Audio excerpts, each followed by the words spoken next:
Luke here. Some of you waited a long time for this one. Highly anticipated stream today. My first ever daily races on Le Mans Ultimate. This game was gifted to me by Van Drake. Big shout out to you, my man. You are a huge help to this channel. I really appreciate it. You are awesome. Awesome for gifting me this game. Everyone in the chat, please clap it out for Van Drake. I hope he's going to be joining us in this live stream. He might already be here. I don't know, but I hope you're going to join us today because we're going to be enjoying the game that you gifted us, and it's awesome. It started out kind of bad, if I'm being honest. I played this in the beta way back in, I think, February, and it was pretty bad. Like, a lot of streamers tried it when it was brand new, and a lot of live streamers complained about it. I tried it off stream. I haven't done any racing online yet, so you are going to witness my very first online race today. I promise you guys that. I've not done any racing online, and I think that's even recorded in the stats in this game, so you guys can see I'm not hiding anything. You guys are going to see my genuine first online racing today in this. But I did try it when it was very early in the beta, which is still is in the beta. It's still in early access. This is not the finished game, but it's way closer to the finished game now. They've come a long way in the development of this. You can tell they're putting a lot of heart and soul in this. They really care about this, and they want it to be a big hit. Honestly, a lot of this game now is running smoother than R Factor 2, because Motorsports Games is in charge of this, and they're also in charge of R Factor 2. They've been working on R Factor 2 since 2013. They still are to this day. And this game, they just started working on it this year. Well, okay, maybe it's been in early access this year, but I think they started working on it like last year or 2 years ago. It's very new. Very, very, very new. And it's already running smoother than R Factor 2. And what's interesting is that when it first came to early access, when people could first try it, it was running horribly. Like, it was running so bad, it was like borderline unplayable. So it's night and day. It's so cool how the last time I tried it, I was like, wow, this is bad, this is awful. And I just kind of left it alone for a long time. And now they've been working on it and working on it and working on it. Like, and there's been like 5 patches since then. And I tried it again now, and I'm like, wow. Like, I mean, the menu here is way more organized. You can see how awesome the menu is. But let's go ahead and, enough talking. Let's get into the actual game now. I gotta actually move my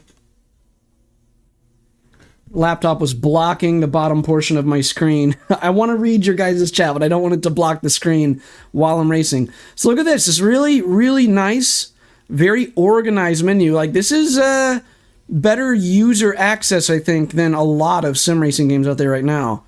Hey, Toyota man, how's it going? Oh, the menu's the same, really? I don't think so, man. The menu lag is not there anymore, because there was a ton of menu lag when I tried it before, and now it's very, like, look at how quickly it responds to everything. If I click on something, boom. Look at this, so smooth. Because I remember a big complaint, even Jardiere had this complaint, same with Jimmy Broadbent and all them, is that there was a ton of lag with the menu, and I remember that. I mean, you'd click on stuff and it would take forever. But anyways, okay, so this race is going to be GTE at Fuji. It starts in 37 minutes. That gives us plenty of time to get some practice in, and we're going to need it because I'm very new to this. And that's always nice when you have a lot of time before the race. You don't feel as pressured, especially given that it's going to be the first race of the day. So let's go ahead and register for it. Let's see how many people are registered too. It looks like it's going to be pretty popular. Okay, so we're selecting GTE. That's the only class we can do. It's a one-class race. It's not multi-class. We're going to be hopping in the Porsche 911 RSR. Legendary GTE car. Really good sounding car. Some people say this is a best sounding GTE car, and it very well might be. I thought you were talking about the layout. I'm talking like mostly, everything's running way smoother since I last tried it. So we can hit register here. But I also want to just show people, like, even if it hasn't changed, I think the layout is good too, Toyota. I think you would agree too. Like, the layout here is just so nice. The user interface is very friendly. Like, this is a very accessible game. And you couldn't say the same about R Factor 2 until very recently. I know with R Factor 2, one thing that scared away a lot of people is that the UI was, like, horrible. But they've learned their lesson, and with this, it's just so much better. Like, I am loving this. Everything about it is just great. It's phenomenal. The only thing that they need to do now is just add more content, really. Well, there's a few nitpicks I have. For one thing, on the MFD, and I'll show you guys this while I'm driving out on the track, is that on the MFD, if you're changing your tire compounds for a pit stop, you have to change that, I think, on every individual tire. I think they should have something where you can just tell your pit crew with one click or one thing on the MFD, rather than having to change it on all 4 tires, because that can be kind of annoying, but, you know, it's still in early access. And I might post about that, and they have a feedback section on their Discord. Since I'm someone that's playing it, I might tell them, like, hey, this needs to be changed, that needs to be changed. And there's like a few things that I think they can still touch up on it to make it a little bit better, but like it's nitpicking, you know, it's stuff that's not super important. I think the big thing they need to do right now is just add more content. We need more cars, more tracks, because I think, hang on, if I exit out of this, I think I'll still be registered, because I just want to show you guys real quick, because we got 35 minutes before the race begins. I'll just show everybody. If I go to single player, you can see how many tracks total are in the game. So we got 1, 2, 3, 4, 5, 6, 7, and then an 8th track that was just added, but it's DLC, so you got to pay for Imola. So we got, what was that? 1, 2, 3, 4, 5, 6. So 7 tracks minus a DLC. That's lacking in content. Granted, it is early access, so that's understandable. But I'm sure they're going to keep adding more tracks. What I'm hoping we can get more tracks that aren't DLC. I really do think that the base game should come with more than 7 tracks before you have to pay for tracks. But that's just coming from someone that's an ACC main, because I think on ACC you have, like 11 or 12 tracks before you have DLC. So that's something that ACC does have over LMU. But anyways, let's get out of single player here, because I only went there to show you guys the total amount of tracks. So let's go back to online. And this menu looks really pretty. It really does. It's a very pretty looking menu. It's a very attractive looking menu layout. If I'm talking fast, it's because I loaded up on stimulants, guys, because I'm doing this on no sleep, so I need it. And I also got my Powerade for electrolytes and my vitamin water, which I'm almost empty of, and I almost dropped that. Alrighty, so we got 16 players on the first practice server, 8 in the second one. This is actually way more popular earlier in the day. About like 2 hours ago, there was like twice as many players in here. I wonder if it's because people in the other hemisphere of the world are active in it as well in the earlier times. WBC doesn't race on. That's true. Yep. I mean, I think they can still get a fair amount. There's still tracks that they're missing. I mean, I definitely want them to add Daytona. I'm sure they're going to add Daytona. They've already laser scanned it with R Factor 2. So they can just keep the laser scan files, unless there's something that's like changed, which I don't think they've changed the layout of Daytona. So they should be able to just transfer that same file over and just touch up the graphics, and there you go. You know, you got Daytona right there. Daytona is just too legendary to not include, so I'm sure they're going to include that, but I think it's going to be DLC, unfortunately, though. And I am struggling financially right now, guys. I'm pretty poor right now, so I don't think I'm going to get the DLC anytime soon. So IMSA, shoot. Stop killing my dreams, Toyota. I'm just messing with you. I'm over here all happy and you're like... Why is my water like a mile away from me? I gotta get everything ready to go on the ground right next to me. Alright. So, real quick, I'm gonna make sure I have my Moza pit house settings loaded in first. I made 2 different Moza pit house settings for the force feedback on my wheel. I made one whole file that I tweaked around for GTE, and then I made a whole new file in the software of Moza for the LMP2 cars. So it's great that you can do that with Moza. You can probably do that with Fanatec too, so it's not really, you know, anything super unique, but it is nice. So I'm going to go ahead and load in my GTE preset, which I just did. Boom, it is ready to go, and now I'm going to go to car setup. Now look at this, guys. You see this Coach Dave Academy thing here? It's grayed out right now because this is a fixed setup race, which I love, by the way. I love how they have fixed setup daily races because it's just like Gran Turismo 7 in that way. You can just jump in, don't have to worry about setup. Everyone's on the same setup. By that point, it becomes driver versus driver. I love that. It's the same way as you joining like a GR3 daily race on Gran Turismo 7. But anyways, when a daily race is not fixed setup, so when you can do your own setups, they have, I believe they partnered with Coach Dave Academy, because look at this. When this is not grayed out, you can click on the Coach Dave Academy logo here for the car setup page, and it will just load a Coach Dave setup for free. You don't have to pay for it. Boom, it's just loaded.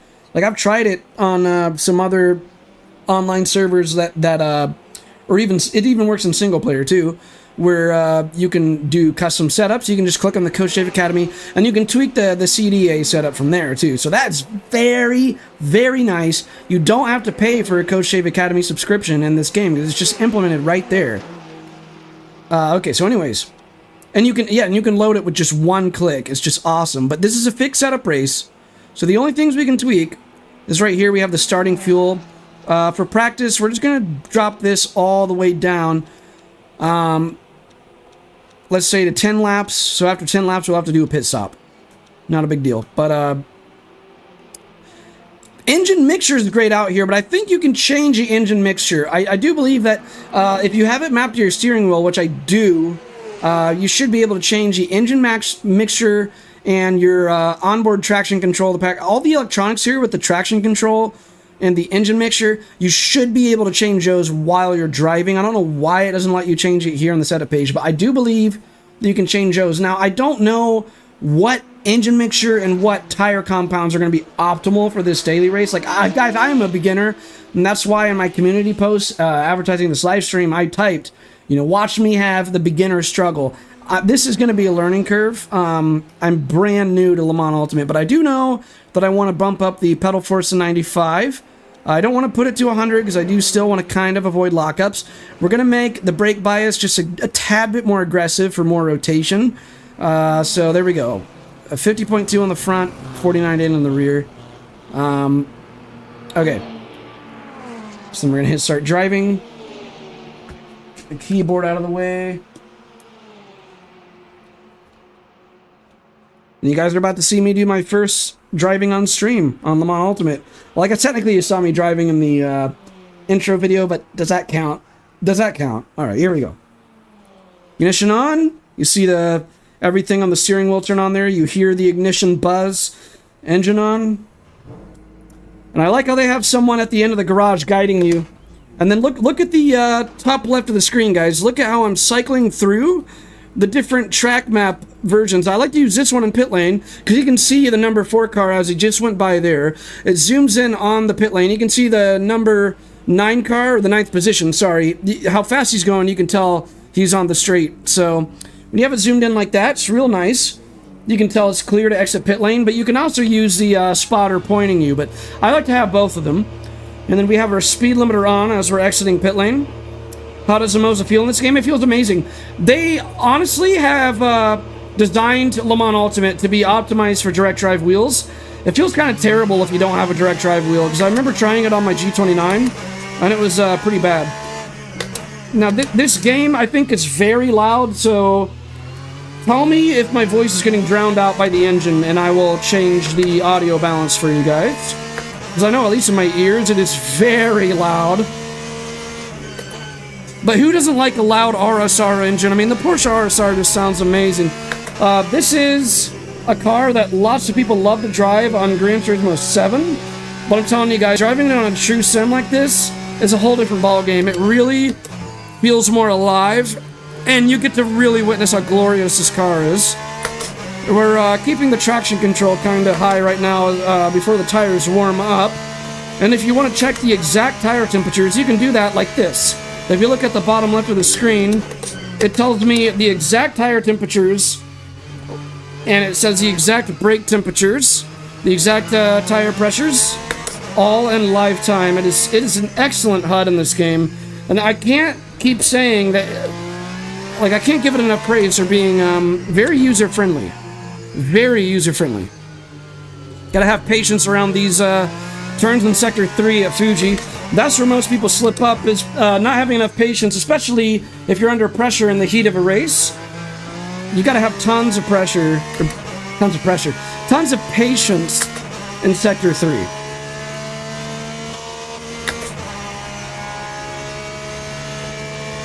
And there's so many different things you can do with the MFD down there. We're gonna leave it on the relatives for now.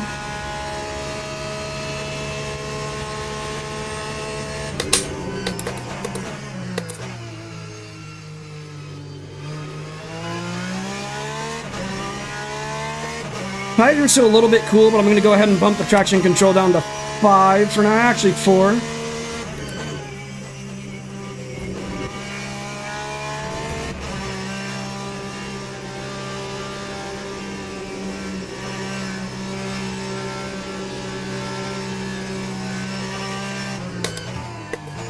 This is a very popular GTE car, though. Like I said, lots of people drive it on Gran Turismo 7.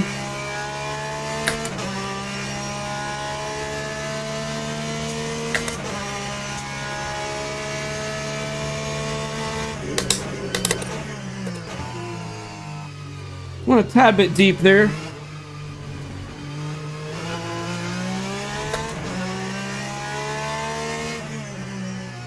It's pretty realistic how long it takes the tires to warm up in this. In Assetto Corsa Competizione, the tires warm up a lot faster. But I mean, I've never, raced in real life, so I can't know exactly which one is more accurate. But I will say, this does take a lot longer for the tires to warm up than it does in ACC. So let's do a little bit of weaving, get some more heat in the tires if we can.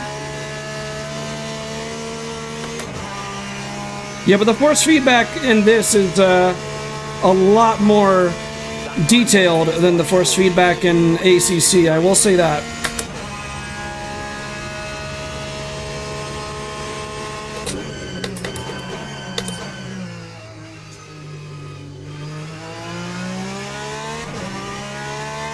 Alright, bumping the traction control down to 3 now.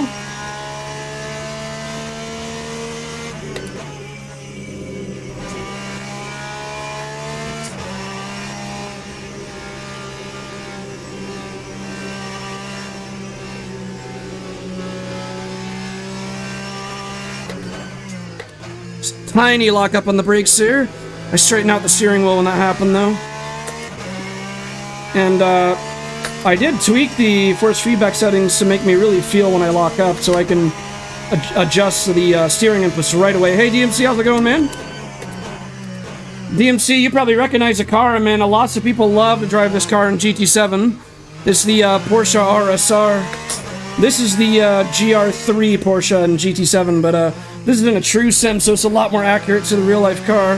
It is so fun to drive. This is a fixed setup, though, fixed setup daily race DMC, so I can't change a whole lot with the setup of the car. But I kind of like that. It's very similar to Gran Turismo in that way, where everyone's in the same setup. I look like Mr. Beast, so don't say that right now, because he's under a lot of controversy right now, if you don't know. I don't want to get into that. I'm not going to talk much on that topic.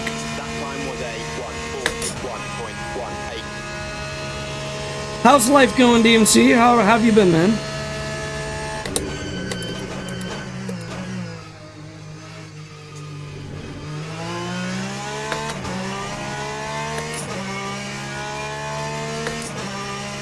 Alright, so I'm going to try to change the engine mixture here pretty soon on my steering wheel. And I'm going to see if it lets me. I think you can.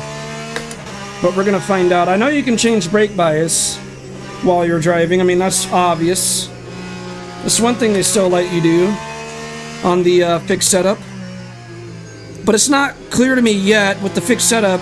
Can you change the engine mixture, or the fuel mapping, as some people call it? Let me try that right now. It doesn't let you, actually. It doesn't let you.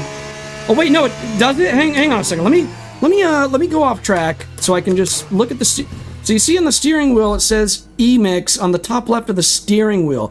That's engine mix. So let's see if it. Nope. See, I'm moving around my engine mapping knob on my steering wheel, and it still says engine mix 2. So I guess on the fixed setup races, everyone's on mix 2. So that's a more lean fuel mapping. Because I think in this car, or in all the cars, engine mix 1 would be the most aggressive. So that's okay. It looks like it's like a slightly more lean fuel mapping, but since you can't change it, I don't have to worry about being slower because everyone's going to be on the same engine map. That does make your fuel strategy a lot easier, because now I can just look at my lap time, which right now it says my best is 141.1, but I know it can be faster than that. Earlier today I was getting a 140.6, but that was when I had a lighter fuel load. So you can also, so if you see in the bottom left, I can see what my tire wear is while I'm driving, but they also have something where if you go to your garage, so when you're not even driving, let's say before a race, if I go to car setup, what is going on? Let me, no, I don't want to exit the session. Okay, I'm getting some menu lag here, so they stay still on early access. What is going on? It's not listening. I'm clicking on cancel. Well, this is the second bug I've encountered in like 3 days of this game, though, so this isn't frequent, guys, but... Oh, geez, it's not responding. I might let me hit exit, and I might just... Yeah, let's just rejoin the... Well, now it went away. Okay, but it's not listening to anything else that I click on. Well, you guys are seeing, clear as day, that this definitely is still on early access. But it's gotten a lot better. Like, stuff like this was extremely common, like, back in February. But the menu lag has gotten a lot better recently. Like, this is actually the first time I've encountered menu lag since trying it again. So hopefully this isn't a common occurrence again, but... right, I was going to show you guys that if you go to the setup page, why is it lagging so much, man? I'm clicking on this and it's...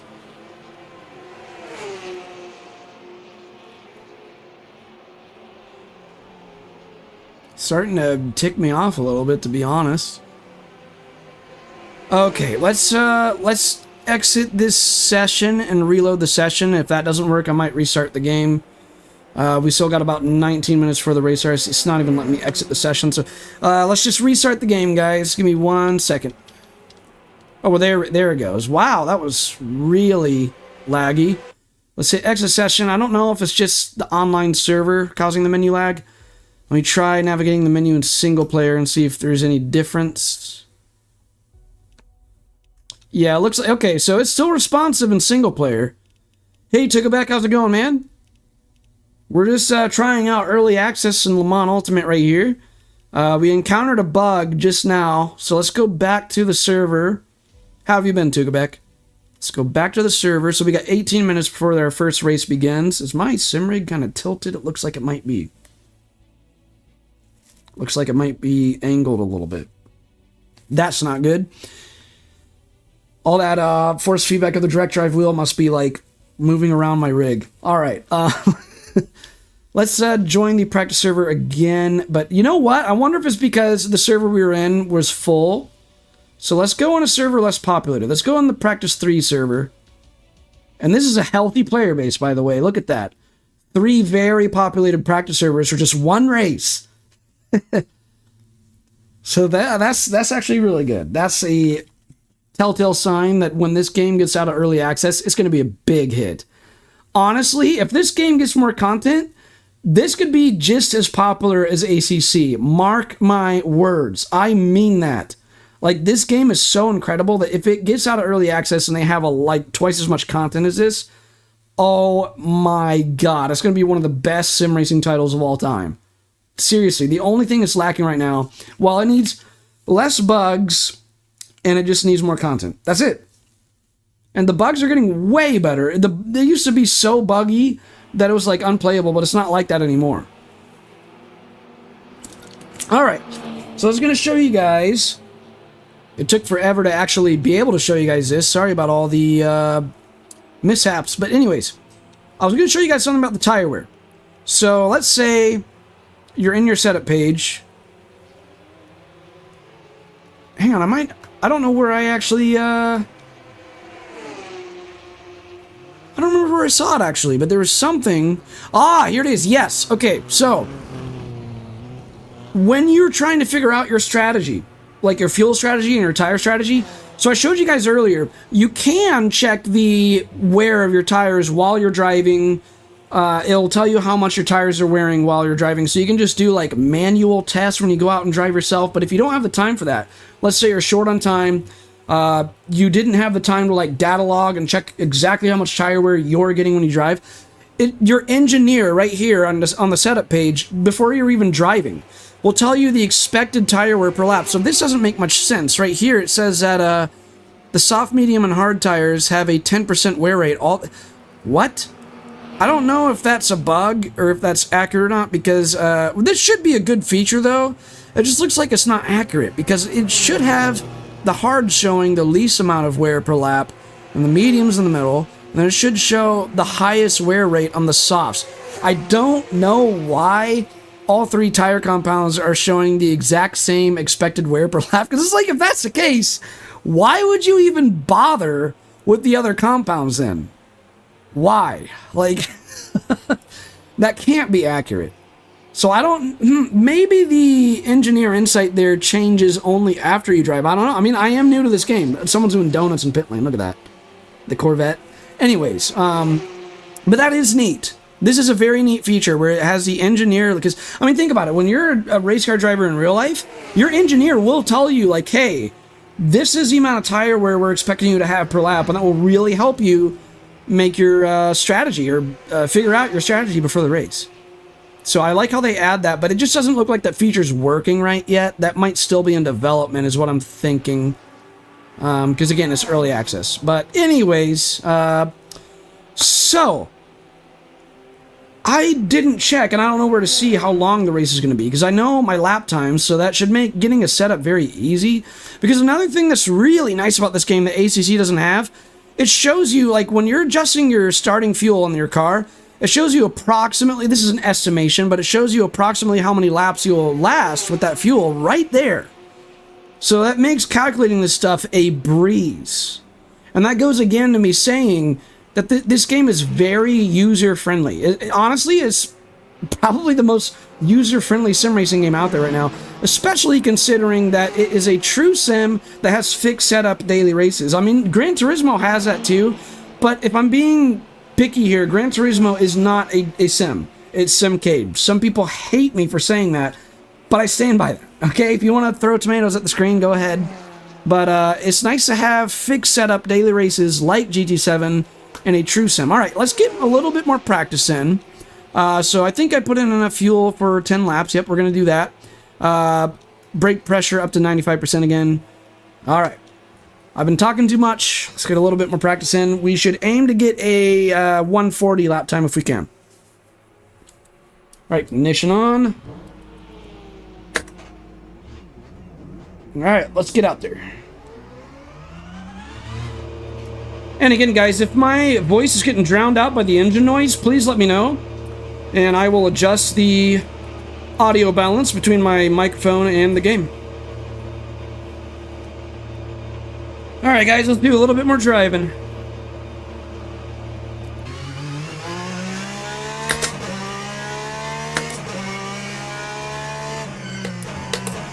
So brakes are going to be really cold right now, so we can't push the brakes too hard. I'm going to already bump the traction control down to 5.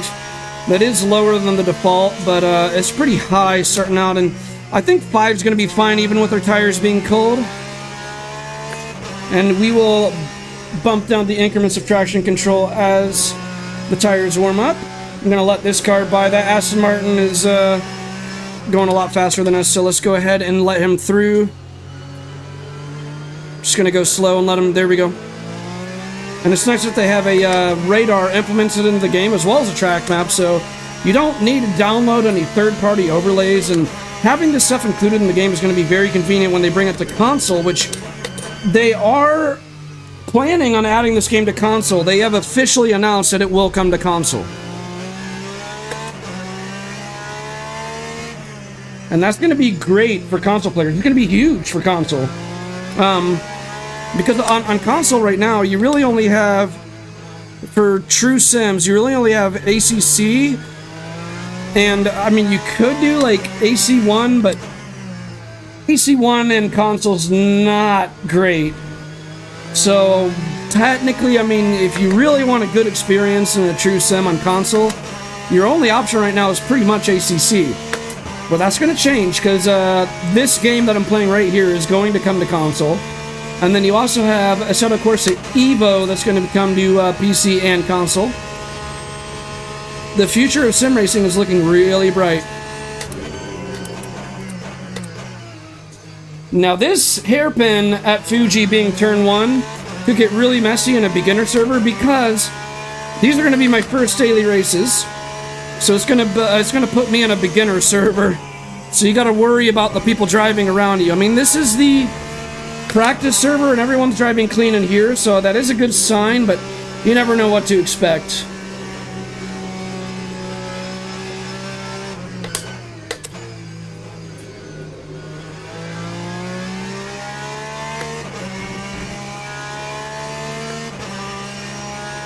So again, we can change the MFD on the bottom left of that. It shows tire temps, which they are getting pretty hot right now. So you can start bumping up the traction control. And as I say that, I have a slight lockup on the brakes. But it looks like the Aston Martin ahead did the same thing, because you saw a cloud kick up. Same thing with the Ferrari up there. Everyone's locking up their brakes.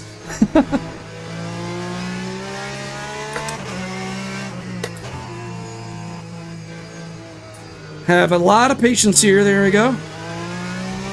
But that's what's going to catch people out in the race. Is not having enough patience. If you punch it too early in these turns, it's going to really screw you over. In Sector 3, I mean, that third or that final sector, you have to have tons of patience at Fuji. Alright, let's bump the traction control down to 3.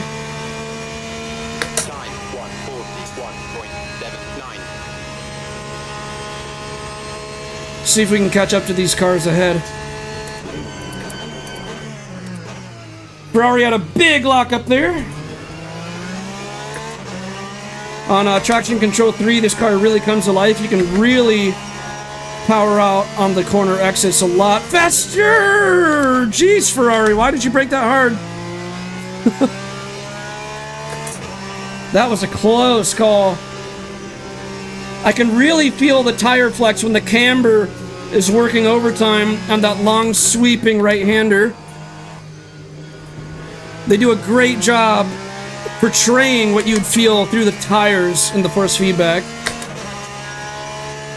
Oh, you gotta go to Quebec? No worries, man. Hey, thanks for coming and hanging out. That means a lot to me. Okay, I've got to anticipate this Ferrari driver braking early for the corners. It looks like he doesn't quite have his braking down to a science. So if we brake when we would brake, then we're going to have a collision with him. We're going to rear end him, so we got to keep that in mind. We might have to go around the outside then, because he's keeping it tight, but he's braking too early. So our only hope to get around this Ferrari is to try to go around the outside. Or right here, looks like he didn't have patience. I told you that's what's going to catch people in Sector 3, is being impatient.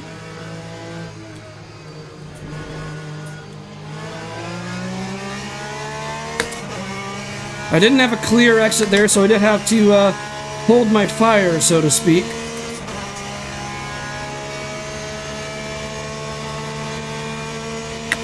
Lap 143.08. Oh.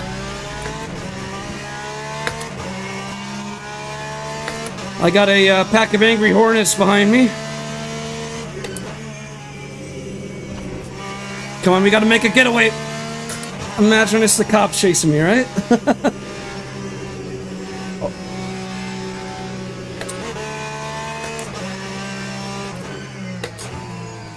Oh, Corvette went off.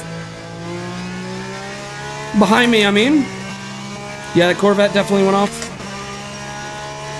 This is fun. This is really fun. I'm loving Le Mans Ultimate, honestly. It's going to be interesting how my first races go, though, because this is just practice.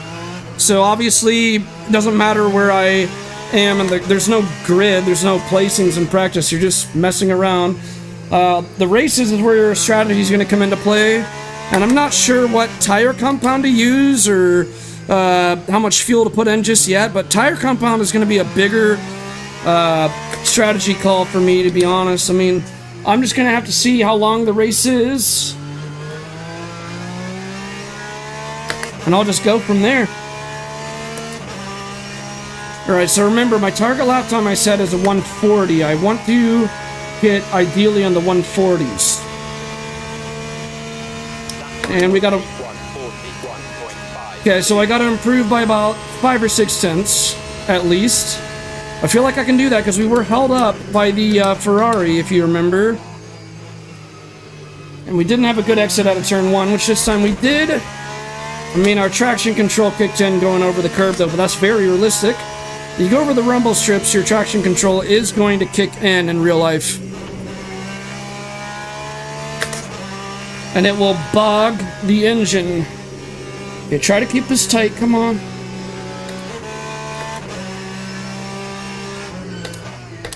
Just tiny lock up there.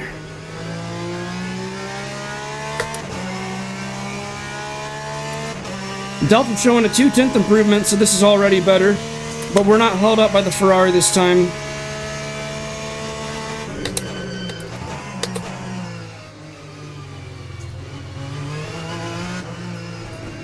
Oh, I wasn't patient enough. Push a tad bit too hard through the chicane.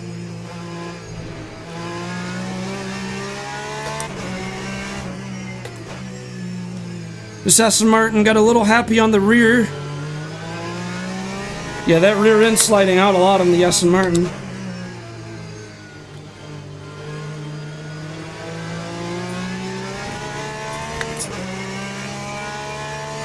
You can see how much getting caught on the curb slowed me down on the corner exit.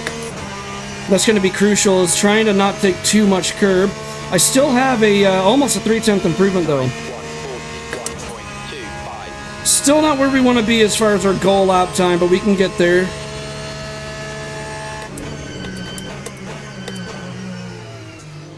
Now we do have some traffic to deal with this time.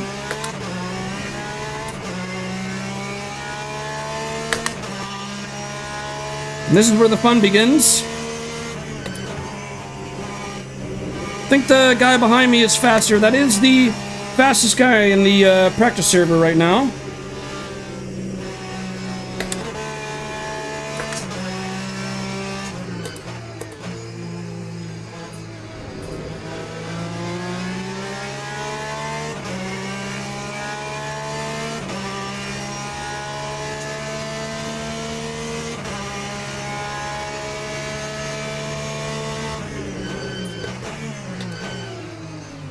Aston Martin almost caused a big pile up. He's braking way too much.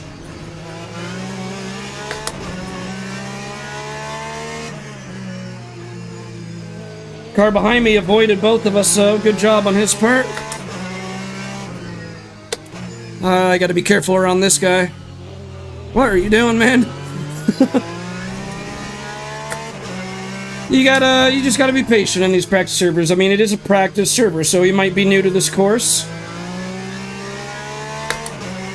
I mean, you never know. You never know how experienced everyone is. They might be using the practice server just to learn how to navigate the track. But yeah, that was awful. My delta shows 7 tenths slower.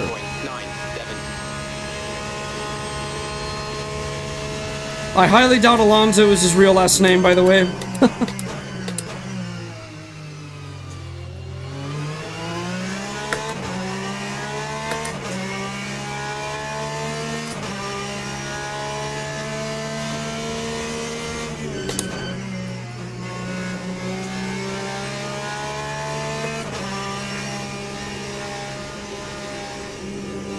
Lots of tire flex. Camber's working overtime here.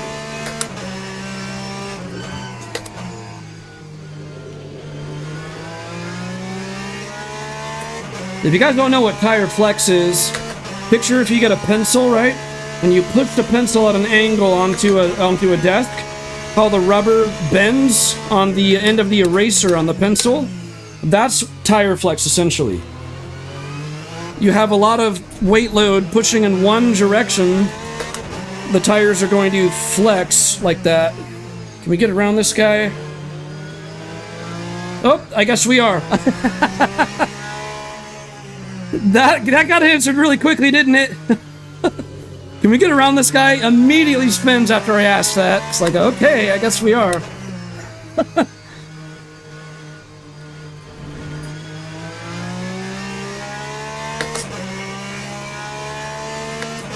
Yeah, the driving physics, though, on this is phenomenal.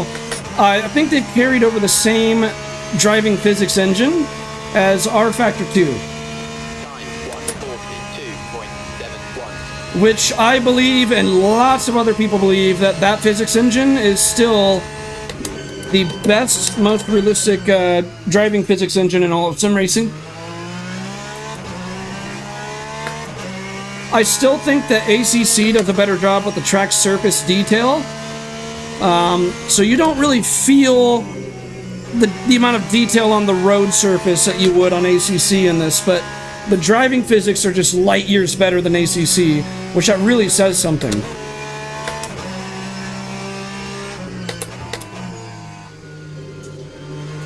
So we got only about a minute before the race begins. Here we go, guys. I'm gonna go ahead and park my car, and we're gonna make sure. I do think that I am registered, but I'm just gonna double check, because the last thing I want is to miss this first race. I also might have to use a restroom before the race begins, so we're just gonna go ahead and exit out of the practice server, because we only got a minute. Yeah, it says it starts in 8 seconds. Okay, so in a second, I think the join event thing is gonna not be grayed out. Here we go, guys. Oh, man. Starting now, it says. Whew, here we go. Okay, starting servers. Now, is this like R Factor 2 where you have to back out and then hit it? I think. Okay, so let's hit back. And then click on it again. And then I think it might let us join now. No? Okay, in R Factor 2, that's what you have to do. Now, okay. Now it's letting us. We just had to wait a bit. Looks like most people are in the Porsche or Ferrari. Those seem to be the two meta cars for this track. But I did see some Aston Martins and some Corvettes.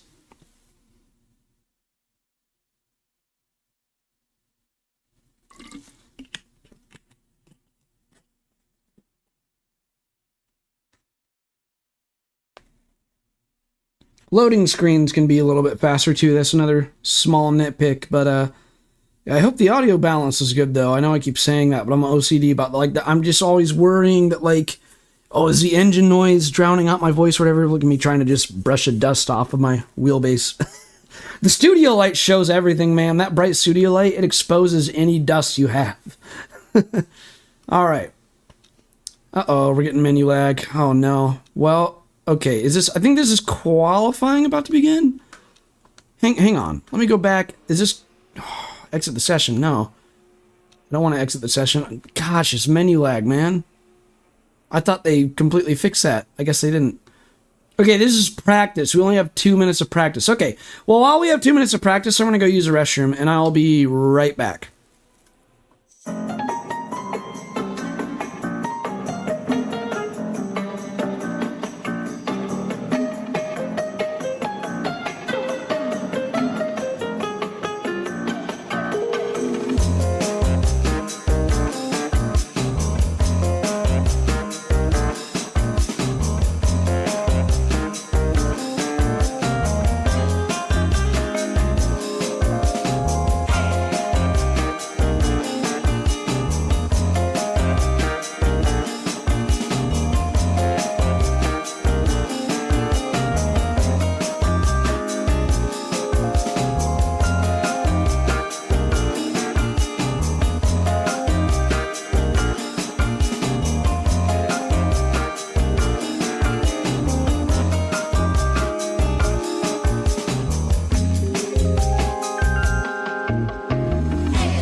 Alright, I'm back.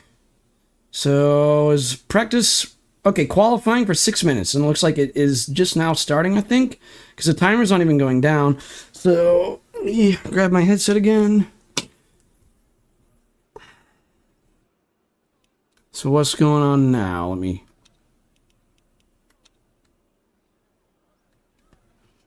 Oh, start driving. So, okay, qualifying just now began. So let me go to fuel, drop that way down. We're going to qualify with over 26 gallons of fuel in the tank. We got, what, 6 minutes? Let's drop that down to, like, I don't know, enough fuel for, like, 4 laps. Yeah, that's fine. And then bump the brake pressure up to 95. Okay, let's get out there. We don't got much time to qualify. And this is private qualifying for beginner daily races, so everyone has a track reserved to themselves for qualifying. And that's going to be really nice. Alright guys, let's hit a good qualifying lap. I'm going to immediately drop the traction control down to 3. Even with cold tires. And I like how it also shows you the oil temperature and the water temp as well.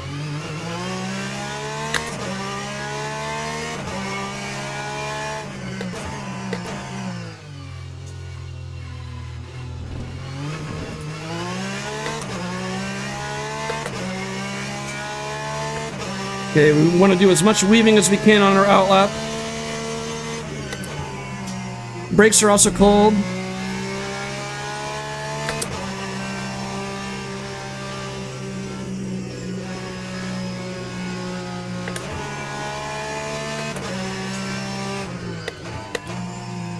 Take it easy in the braking zones for now.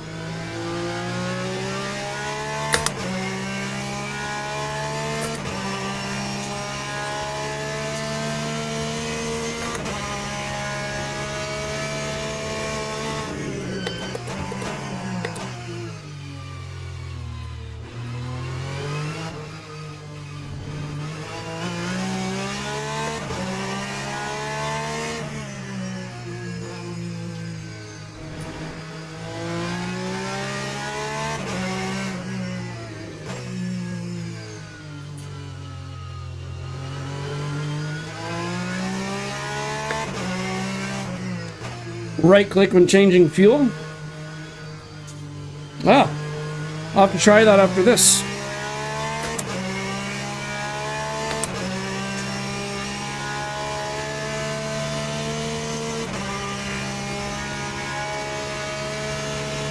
Alright, here we go. We just started our first hot lap.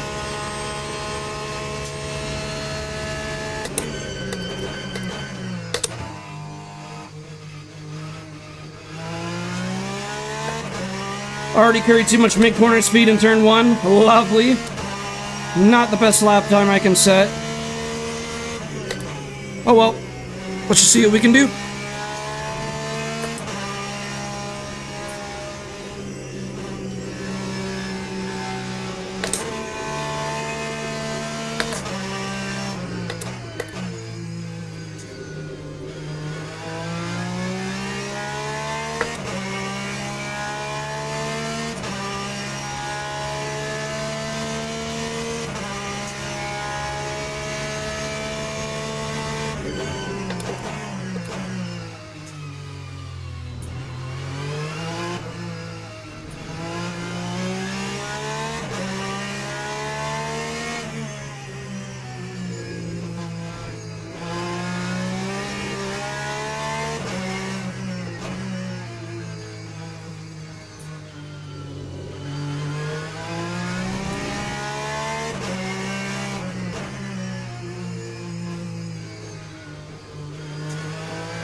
Yeah, this one might be a high 41. Let me see.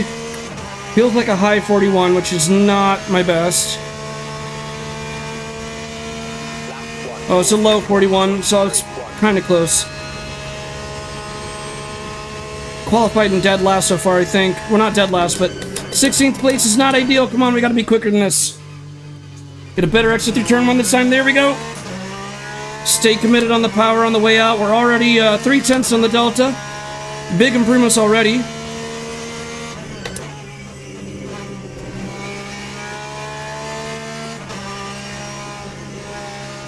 Keep it tight, keep it tight.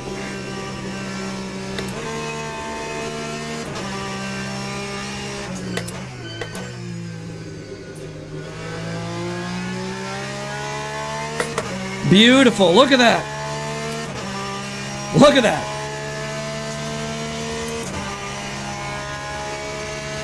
Come on.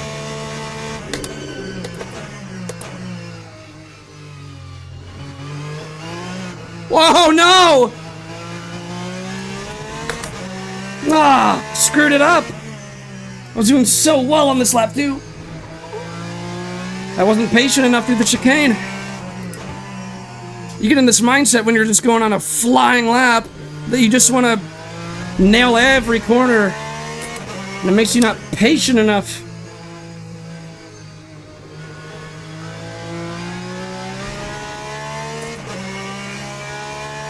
I mean, I still have 5/10 on the Delta, but it was 7/10, so we lost 2 whole tenths at that chicane because we punched it too hard. And we picked up some wheel spin, which made me fishtail. So I had to recenter the weight balance after the fishtailing, which lost us 2/10. Because there's a checkered flag, we don't get another attempt at that. But a 40.7 is decent. I will take that. We can be 2/10 faster, so ideally we would get a 40.5. But let's see, we're in 15th place on the starting grid. How many people are in here? Let's go to the garage and see.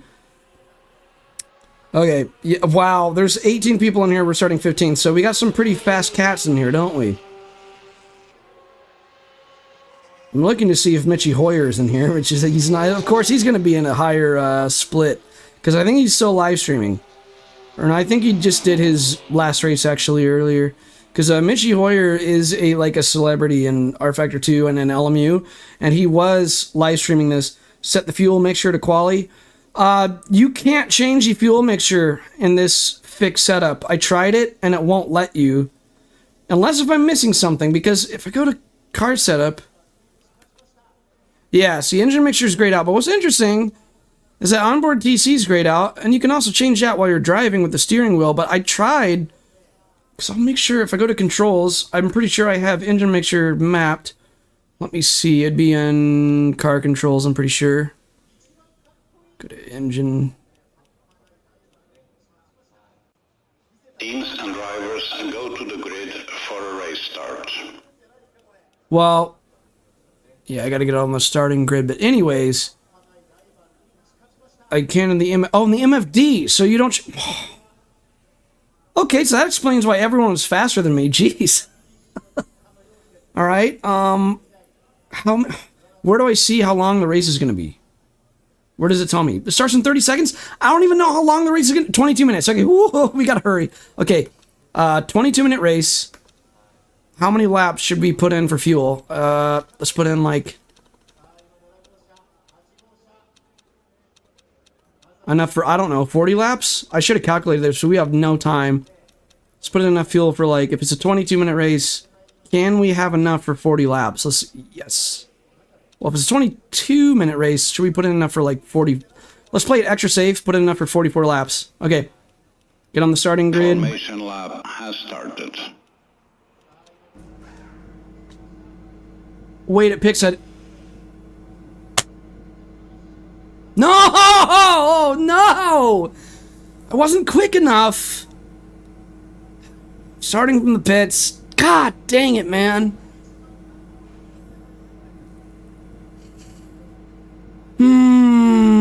Wait at pit exit. All right, let's get out there.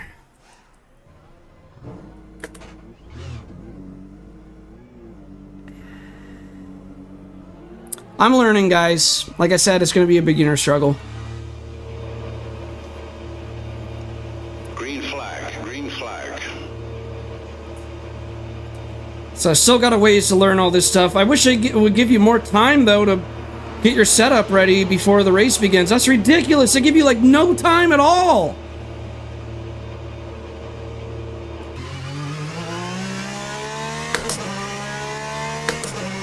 We'll catch up.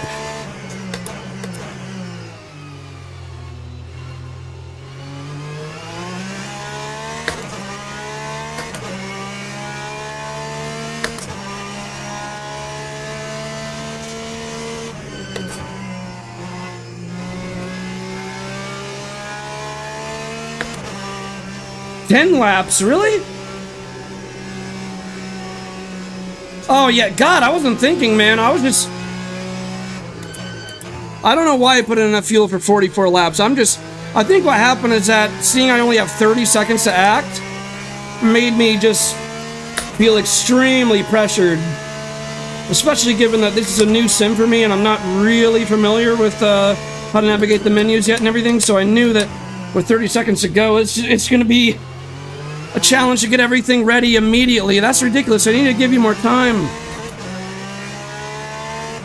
I had to really rush to get the car set up. That was ridiculous.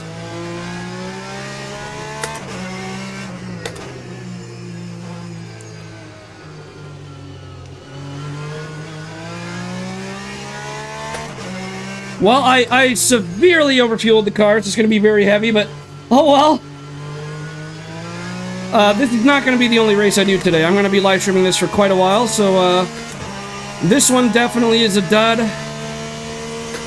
But it's just a learning experience more than anything. But this is my very first online race in LMU. Not a good start to my online racing career in this, is it?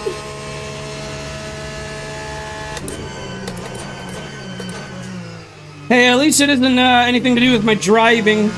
It's just me not knowing how the game works yet.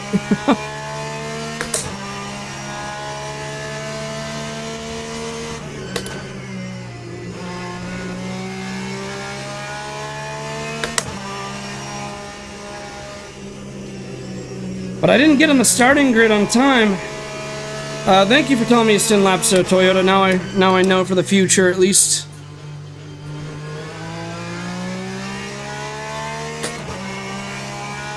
So let me see, you're saying somewhere in the MFD you can change that. I think it'd be over here.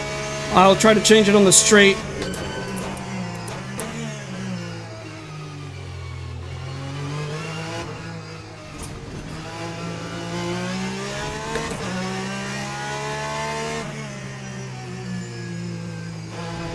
I'm dealing with a car with so much weight transfer through the corners now because my fuel tank is just so loaded up. Ah, this is annoying.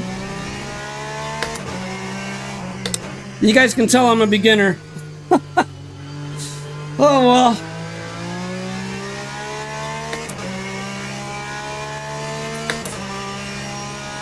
Alright, so let's see here. I'm looking for... I don't see it. You said I can change it on the MFD. I do not see it. Oh, here it is. Whoop. I gotta still look at the track. So it's on race right now. I see it. Alright. I wish you could change that from your steering wheel, though.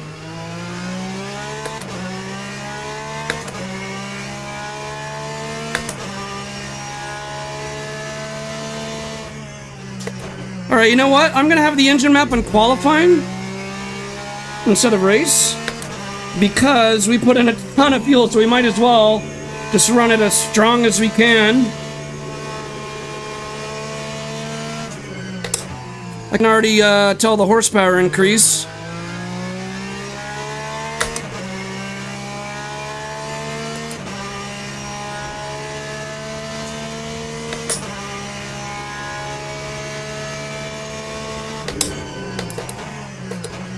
And I wonder if going on soft was the right call. I mean, 10 laps, soft should be alright.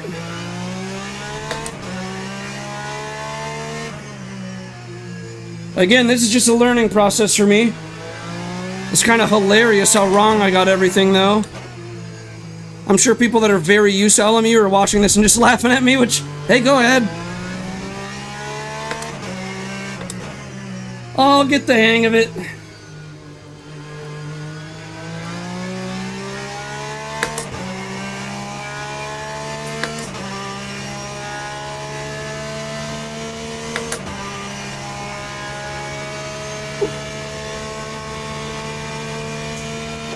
142.84.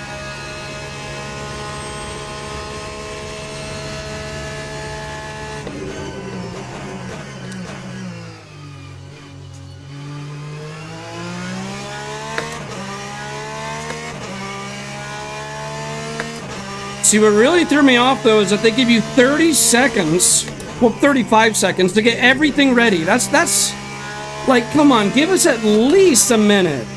Ideally, like 2 minutes. Giving us only 35 seconds is just way too...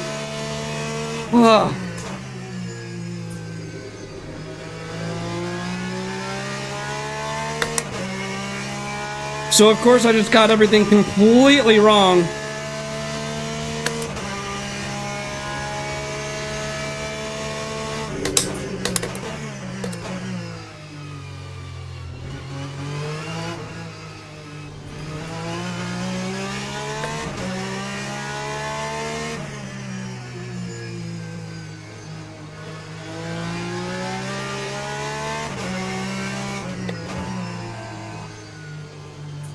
There's a yellow. There he is.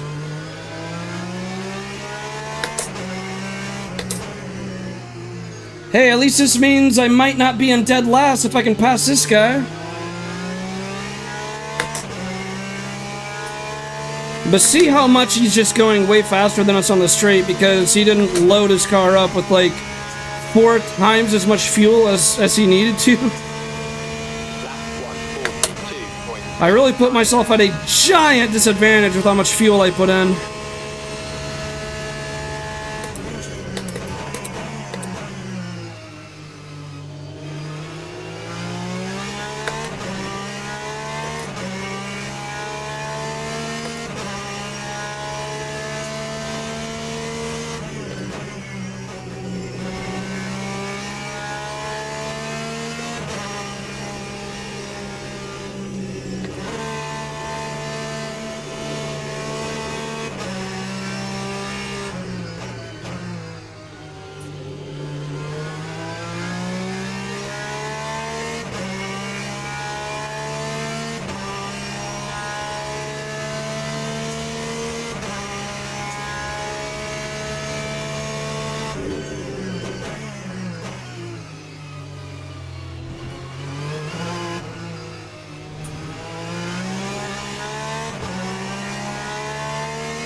Well, this one's definitely a throwaway race, but we got 13 minutes left of it, so... Very disappointing. But, I mean, definitely learning.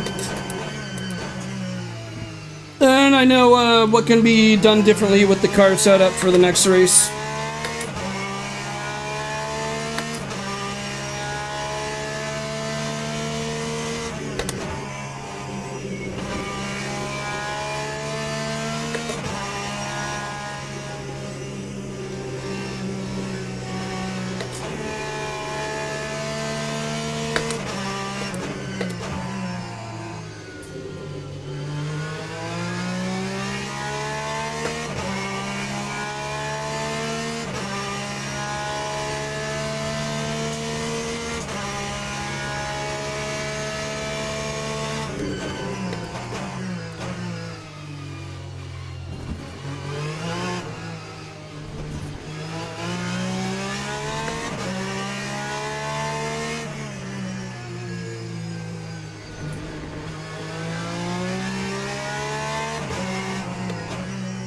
Another yellow.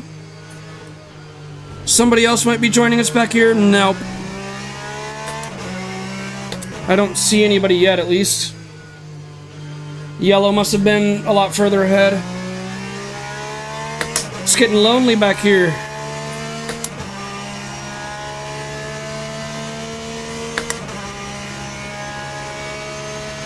This is how you know that this is how you know this is my first race, is that, I screwed everything up with the car setup, and, yeah, we're way in the back. Nobody behind us. Absolutely nobody behind us.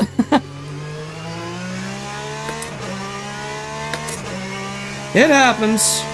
I'm sure everyone that was a beginner in every sim has gone through this, but I'm brave enough to show it on camera. How many people are?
Yeah, it tells me I have enough fuel right now for 32 more laps. That's ridiculous. 1.28.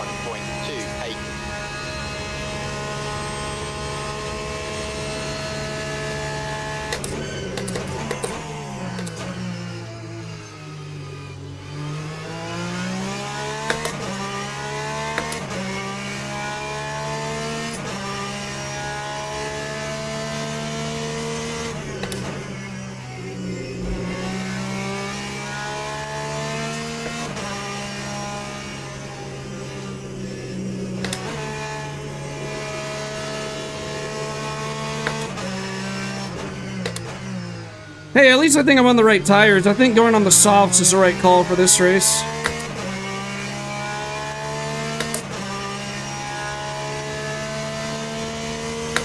And up next is going to be LMP2 at Bahrain. And I'm feeling a lot more confident about next race now that I know how this stuff works.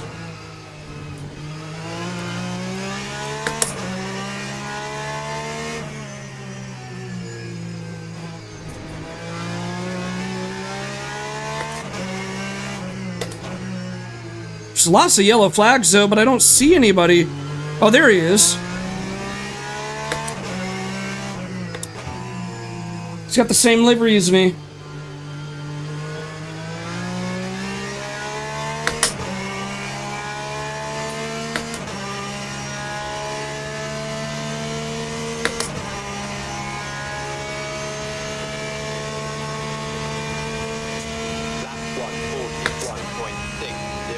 So it looks like the front left tire is getting the most wear.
Oh, he bent it. He bend it. Hey, we're not in dead last anymore. Yeah. Oh, man.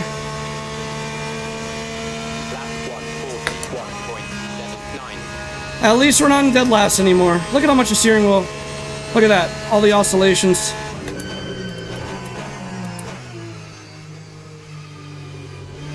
Whoa! What the? Did you guys see that? He just went skitty-daddle right off the track.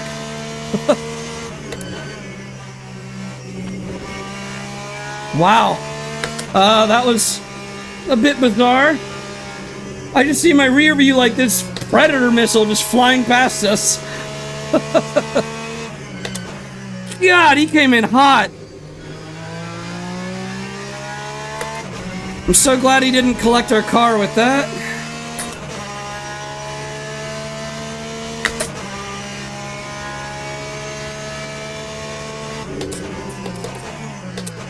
We might have a couple rage quits because I remember this being 18 cars.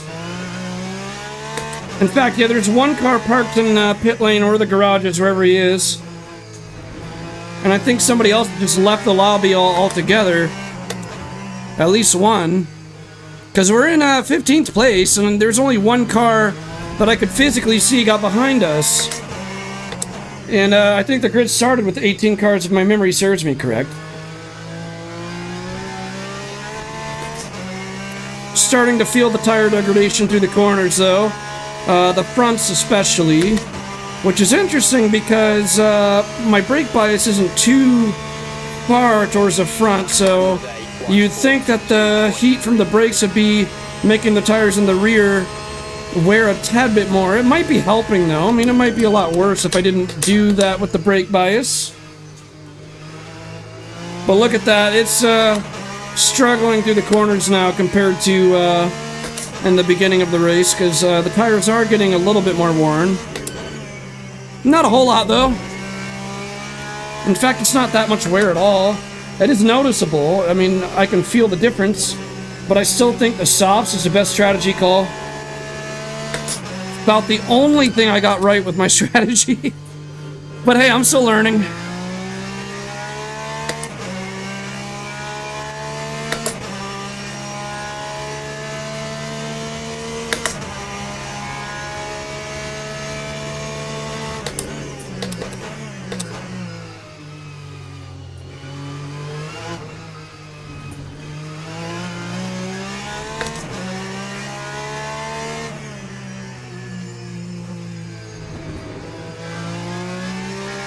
What happened up here?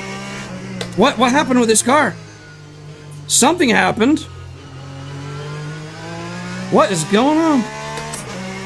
He must have something mechanically wrong with this car. Either that or he put in not enough fuel. Who knows? It didn't look like he was damaged. Who knows?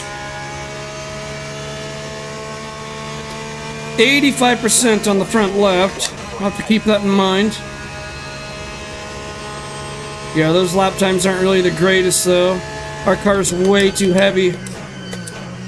We have an obese car.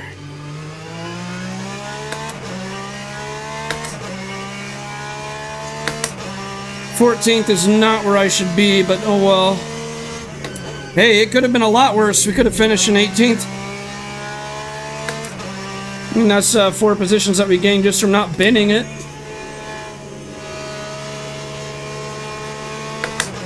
Goes to show that you never give up.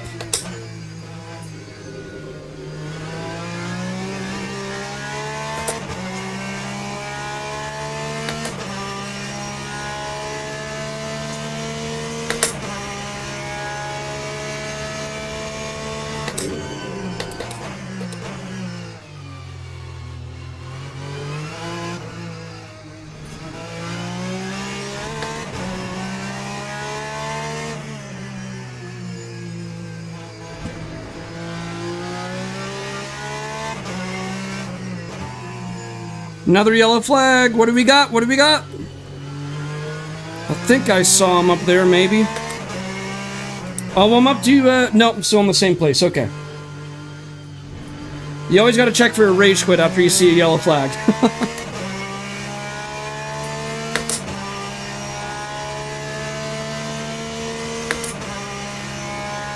Oh, someone's in pit lane, actually. Oh, but he's in 16th place, so... No position gained. Oh, big brake lock up ahead of us from the car ahead.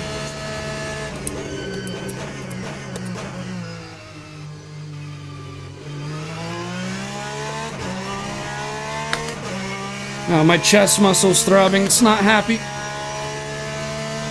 I've been in lots of pain recently.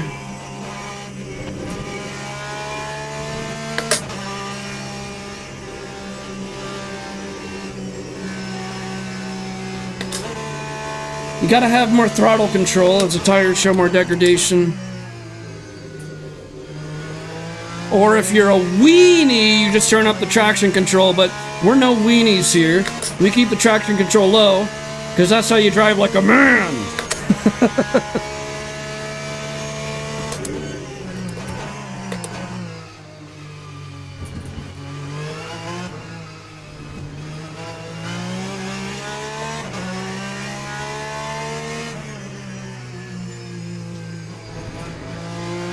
Another yellow flag. Man, these people can't keep it under control, can they? Yellow after yellow. I mean, it is a beginner lobby. We're not going to be able to catch them, though, because the checkered flag is out. Ah.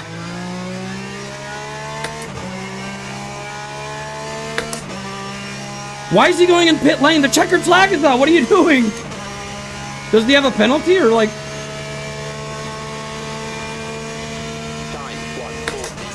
Wait, is the checkered flag now? Oh, we're a lap down, right. We're a lap down. That explains it. Okay, that clears it out for me, and I didn't quite understand it at first, but we're just a lap down. All there is to it.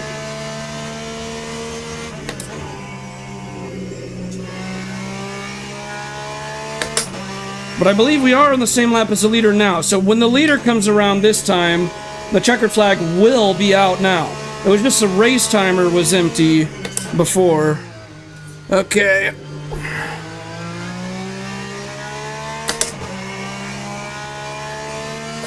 So let's check how much the tires wore throughout this whole stint. Okay. So it looks like, what, a total of 20% wear in the front?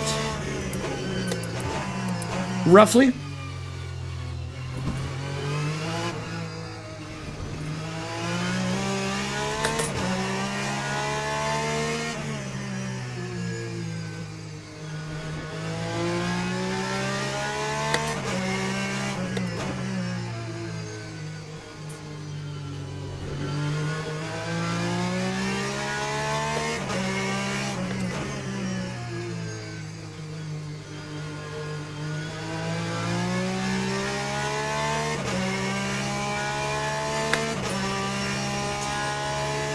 And is this checkered flag? I think it is. Where is he? Are you waving the checkered? Where's the flag holder? Yep.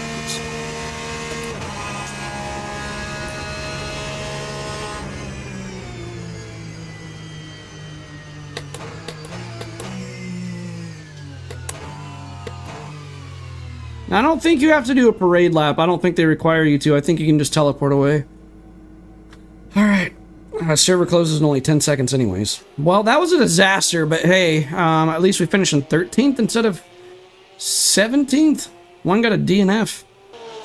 I mean, could have been worse. Wow, the guy that had purple lap ended up in 15th. See, I told you it could have been worse. Like, he was doing awesome, and it looked like he bent it hard, and because that's the fastest driver. The fastest driver in the whole lobby got 15th. So we finished ahead of the fastest guy. That's... Oh, that sucks for him. That's gotta sting. See, at least I had it going bad from the start. I think that's not as bad as when you have the race going really well and then it just dies on you. Like, I think that's a lot worse, to be honest. Like, what I have there where it just sucks from the start of the race, is it stings a lot less than when you're just nailing it and then you just screw everything up. Like, that's a lot worse of a feeling, in my opinion. 13th place. But you know something, guys? This is just a learning experience, so I'm not going to sweat it. You know, our driver took a big hit from that. But, all right, well, let's go ahead and register for the next one. And hey, it's only uphill from here. Our first race ever was just a tragedy, but it's only uphill from here. So let's register for... This one starts in less than 5 minutes. Whoops, don't join practice just yet. Let's make sure we register. This is LMP2. Look at this, fun fact. Selling price of the complete new car without engine or homologated electronic equipment must not exceed £483,000. British pounds, I assume. That is interesting. Fun fact of the day. Let's talk about LMP2 prototype cars. Alright, so I believe now it's going to have me select which car. Let's go in the number 31. No, not 41. 31. Team WRT. Registering that. And this time... okay, so it is going to be a 22-minute race. I see that ahead of time this time. I'm trying to be more prepared because I didn't know it would only give us 35 seconds once the race session starts. All right. Just join that practice server, I guess. We'll get in a few laps of practice, not very much, because we don't have that much time.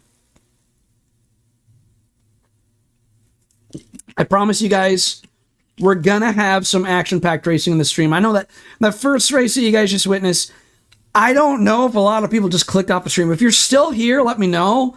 Say something in the chat, because I don't blame if they clicked off the stream. Can you blame them? Because let's be honest, that race sucked and it was very uneventful.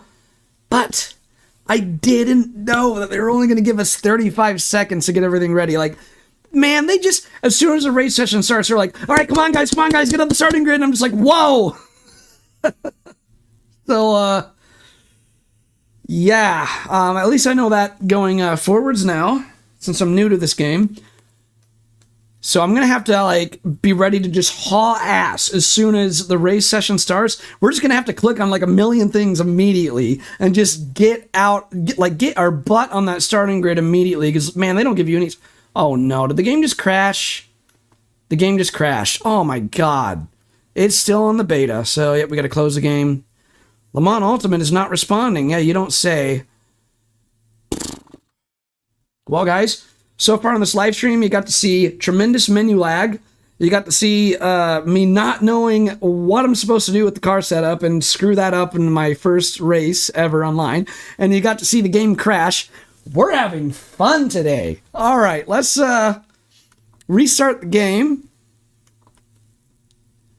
But hey, once I get this all right, we're going to have some phenomenal racing. Just trust me on this. You got to have faith in this, okay?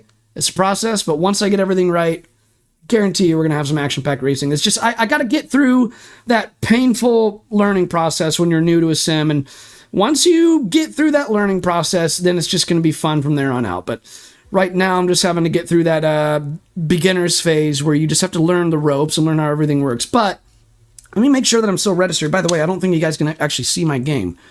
Okay, now you should be able to. All right. So Bahrain, we got like what, 1 minute now? Yeah, it starts in 1 minute and 35 seconds. So there goes me being able to practice thanks to the game crashing on us. Whew, man, this is quite an adventure. That's how you know this game is still early access, so they're still developing it. But we are registered still, so that's good. It didn't cancel out our registration. So okay, so these are just the abbreviations of people's names. I was wondering, like, the letters next to the driver, that's very odd. How it just has a circle of their first initial or something. That's kind of strange. I think what they should have on the left is, like, I get they have the rank over here, but, like, just have something that's bigger showing their rank on the side here as well. I think that would be, like, a cleaner look to it. All right, but that's a nitpick. So we're just going to wait here 40 seconds. We're just going to chill out and stay hydrated in the meantime. 30 seconds, we're going to join, and then it's going to be a 6 minute, I believe, 6 minute practice lap, or a few laps. Oh, 4 minute practice. Okay. 4-minute practice, and then a 6-minute qualifying. That's right.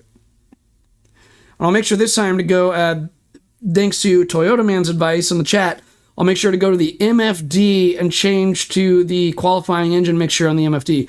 That's so weird how you can't change a mixture of the engine on your steering wheel. Like, we have these knobs and encoders on our steering wheel for a reason. So that's pretty odd. Maybe I just don't have it mapped correctly. I don't know. I don't really have time to check that right now because the event's already underway. I just spilled some Mixed Berry Powerade on my keyboard.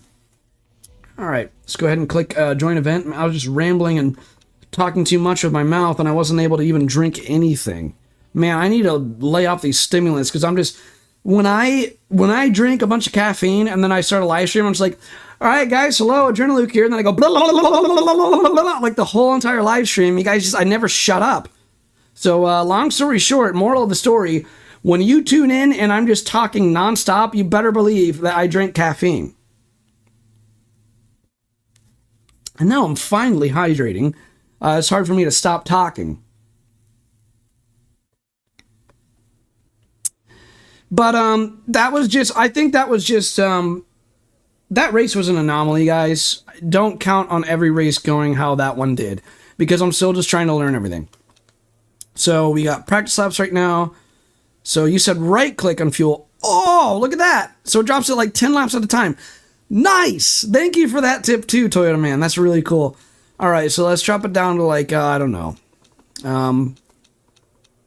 6 laps. Should be good enough for, yeah, let's just do that. 4.8 gallons. Good enough. Now let's move up the pedal force to 78. And then 51.9 for the brake bias. There we go. And we can't do soft tires on this. It only allows mediums. Makes our life easier, I guess. I am going to do the bumper cam on this because I can hardly see anything on the cockpit camera on a single screen. I am in a single screen setup. I don't have triple monitors. I don't have VR. So this view in the LMP car is going to be a lot more convenient for me. Because look, if I put it in cockpit view, my view on the left is so hindered. Like, so ridiculously hindered. It's a different story when people have triple monitors, but I don't. So I'm just going to leave it in bumper cam.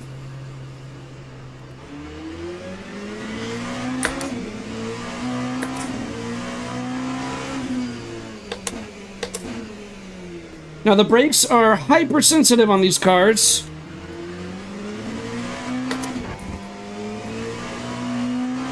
So you do want to make sure... Oh, I forgot to load my different force feedback settings through the Moza PayHal software, so let me go ahead and park the car. Besides, we only have like 1 minute left in practice, so... Okay, Moza PayHal. Let me go to... You guys probably don't see what I'm doing right now. But let me go to... LMP2 GS wheel. There we go. That's my custom force feedback settings I made for the LMP2 cars. All right. Oh, it doesn't have quality mixture. Okay, so if I go to the MFD here, motor map, just race and safety car. Ah, okay. Well, that makes life a lot easier for these cars. Why is someone in a GTE? Oh, I think that's a... You know what that is? I think when people have a custom livery, for whatever reason, it loads them as a Porsche GTE car. They're in an LMP2 car, because there's no way a Porsche GTE is going that fast. But, yeah, that's funny. I think when people have a custom livery, the game renders it for everyone else as a Porsche GTE. In fact, that is true, because there was one, like, really crazy moment where I avoided everybody when there was, like, a 3-car pileup, and I, like, zigzagged through it, and I didn't hit anyone. And I saved a replay of that. And I wanted to watch the replay to see how cool that looked from the outside. And on the outside on the replay, they were all LMP2 cars. But as I was driving through that, the wrecked cars and all the carnage were showing up as, like, the car you just saw pass by me right there, a Porsche GTE car with that exact livery, like the blue and red. So it's an RF2 cheese car. Exactly! It's that thing that looks like the potato on our Factor 2, but this is actually much better. But, you know, in an ideal world, if we lived in a utopian society, they would have it to where custom liveries would show up for everyone, just like it does on ACC. If someone has a custom livery downloaded on ACC, everyone still sees it. So they must have something different with the programming on ACC. But I'm not a software guy, so don't ask me. I don't have answers for you. But if we lived in a utopian society, that's how it would be.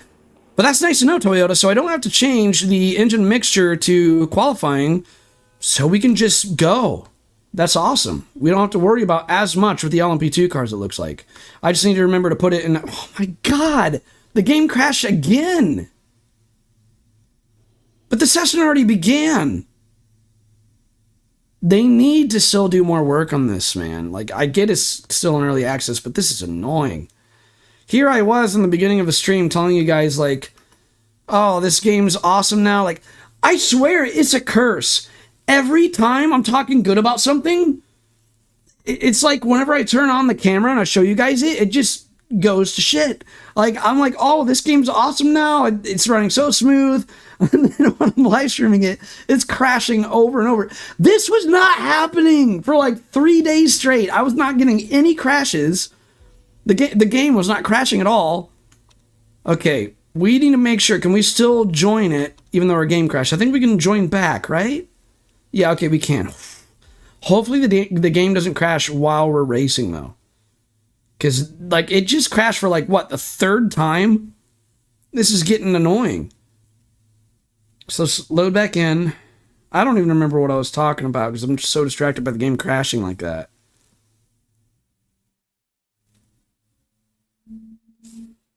Ugh, that's really annoying.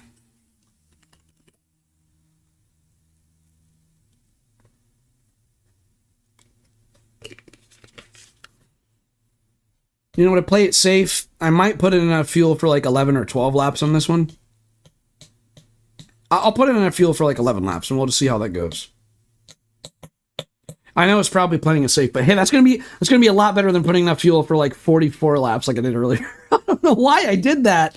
Like, that was so stupid. What was I thinking? I think I was just like, I was scrambling and panicking. That's what it is. I was in a state of panic because I saw there was only 35 seconds. All right, qualifying has already began thanks to the game crashing. We couldn't even get out there. So let's see how much time we have left now for qualifying. Yeah, we're just going to put in, I don't know, enough for like 4.2 gallons should be fine.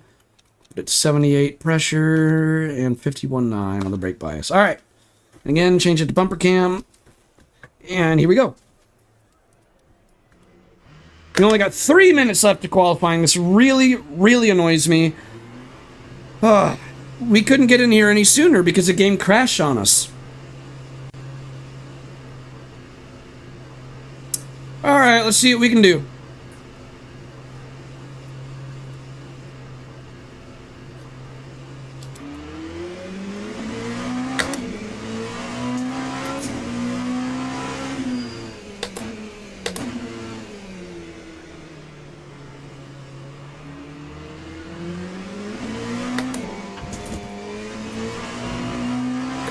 I'm so used to the GTE cars now, I gotta get used to the LMP2 cars.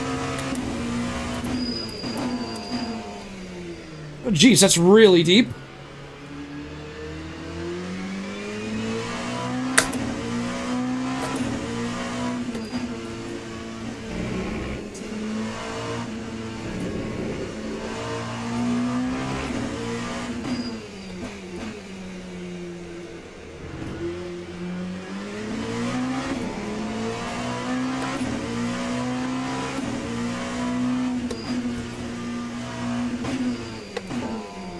Oh, jeez.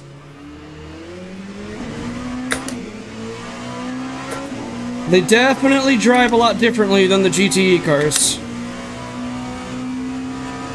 Are we even going to have enough time to set a single lap now?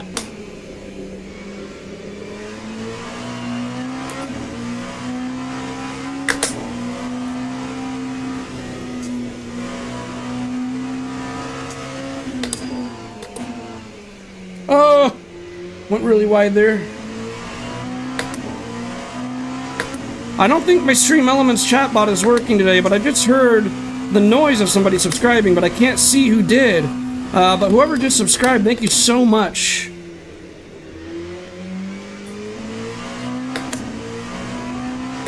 Alright, let's see if we can set a qualifying lap at all. We're crossing the starting line right here. I mean, we only have a minute and a half, though, so are we going to have time?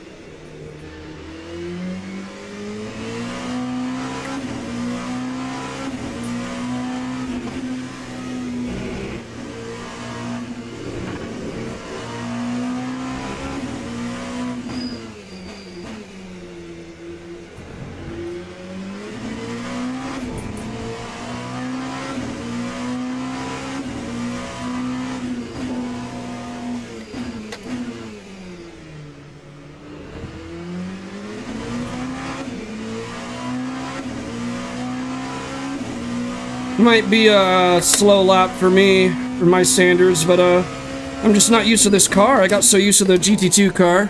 It's just a much different feel.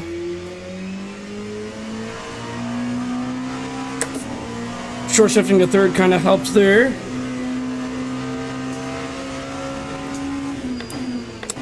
Try to keep it tighter this time. There we go. A lot better than the out lap. I mean, the tires are going to be so cold. We only got 5 seconds left. Please tell me I can still finish this lap.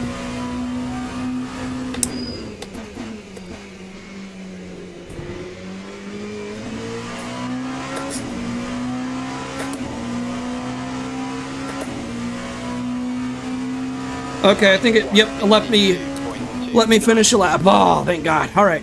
And we're 16th place again, even though I was on the same engine mixture as everybody this time, so tough crowd. These people are really quick. Somebody got a 49.7. I mean, jeez, these guys do not mess around. I thought it would be a little bit less competitive in a beginner server, but jeez, I mean, we got a bunch of Max Verstappens in here. For crying out loud, these guys are really sweaty. Yeah, everyone's on the same tire compound. We're all in the same engine mixture. Same setup. It's a fixed setup. Jeez, I mean, look at how much quicker everybody is than me. Adjust my wing? I don't think so. Wait, you can't? What? Oh, no, you can't. Yeah. See, I'm clicking on the arrows and it's not doing anything. Because it is a fixed setup. So, yep, rear wing, all of that. Can't change it. All right, so can I already start to adjust the fuel before the race begins? Let me see. Is it just going to carry this over to the next session is what I'm wondering. Because I'll put it right now to 9 gallons. I think it should save the 9 gallons for the race. And this time I'm going to start on the starting grid instead of starting from pit lane. So let's not do that again. The race session is going to start very soon here.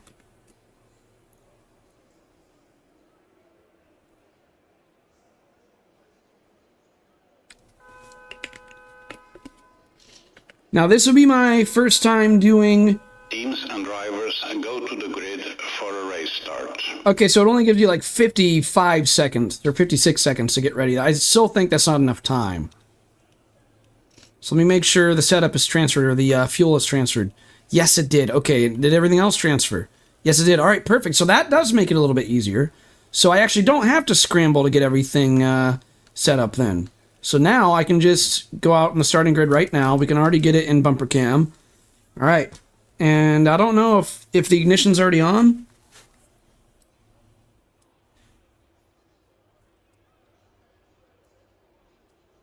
Is the ignition already on? I don't know.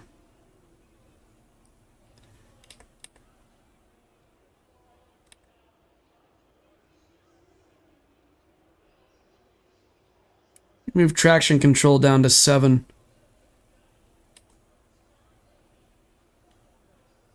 Formation lap has started. Okay, there we go.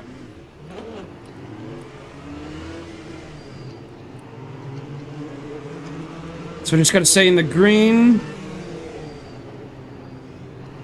All right, simple enough.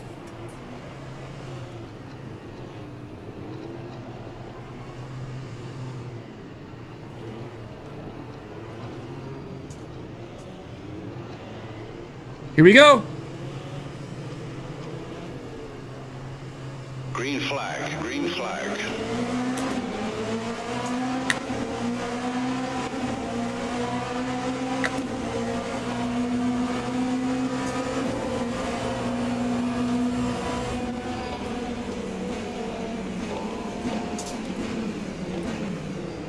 Oh, lots of carnage already.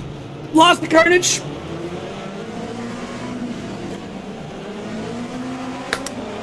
Jeez. I don't know how we survived that one.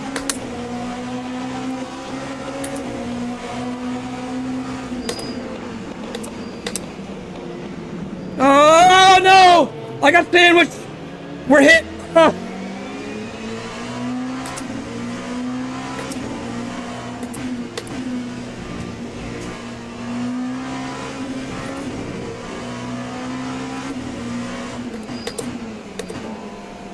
Okay, the guy behind is not a dive bomber, thank God. I think having a traction control at 7 is giving me a little less understeer. Oh, no, I got rear-ended. Come on, guys. Beating up my car. It's like the third wreck I've been in already.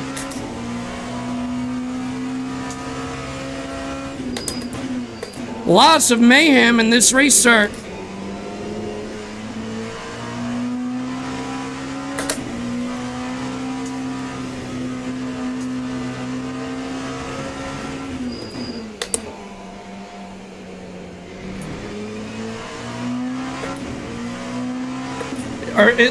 Is there push-to-pass in these cars, you know, Toyota? Is there push-to-pass? I don't think there is.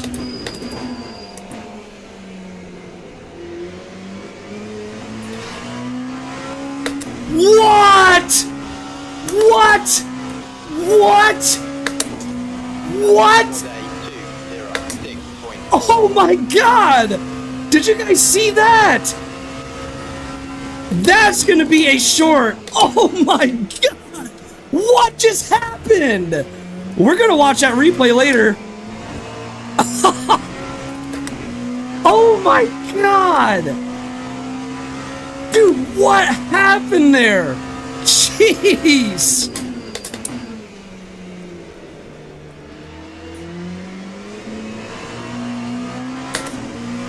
Oh man. That was ridiculous. What happened there?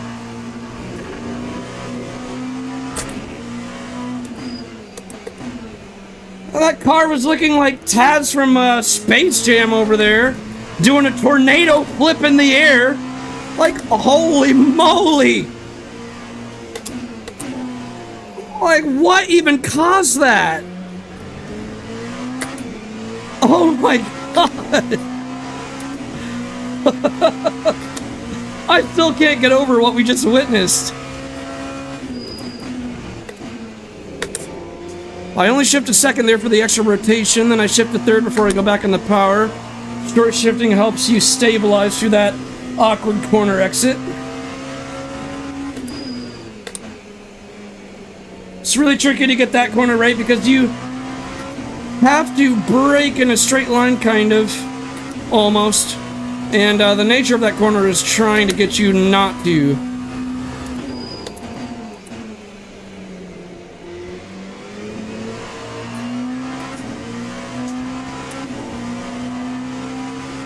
Guys, we're in 10th place right now. We're doing pretty good.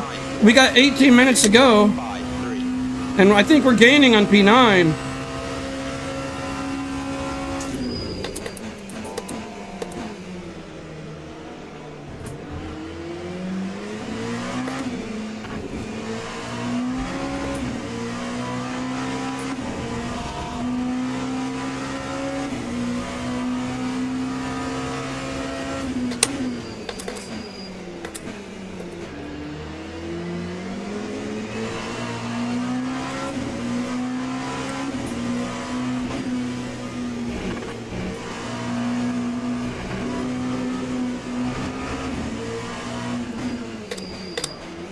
Oh, I locked up the brakes. Ugh.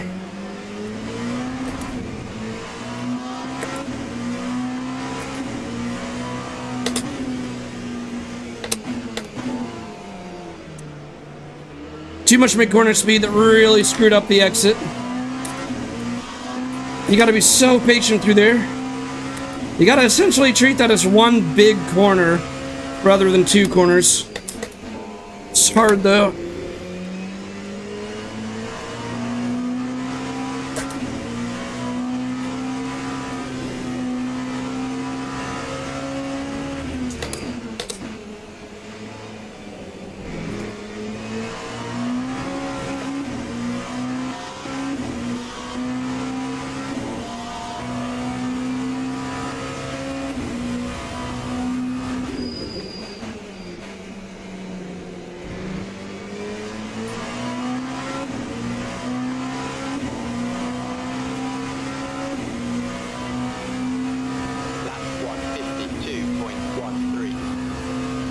This is a fun race so far. I'm liking this.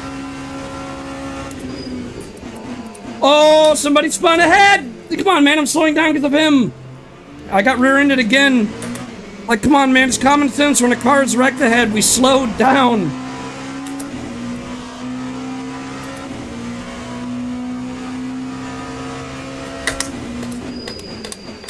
Oh, I went super deep into this corner. Dang it. He's going to capitalize on that. Here he comes. Come on, stay ahead. There we go. Now close the door on him. Perfect. Oh, he almost had us.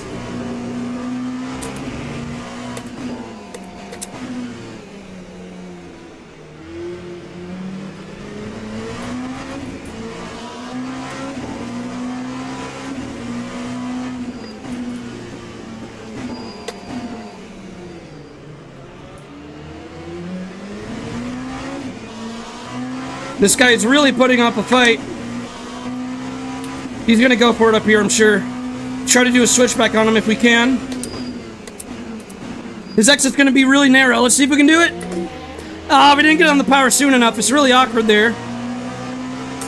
We can get him back. Come on, stay on him.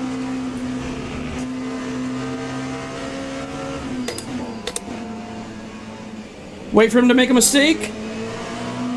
Not get that slipstream. He wasn't patient enough. He's getting too greedy, and that's gonna bite him in the butt. Here we go, come on.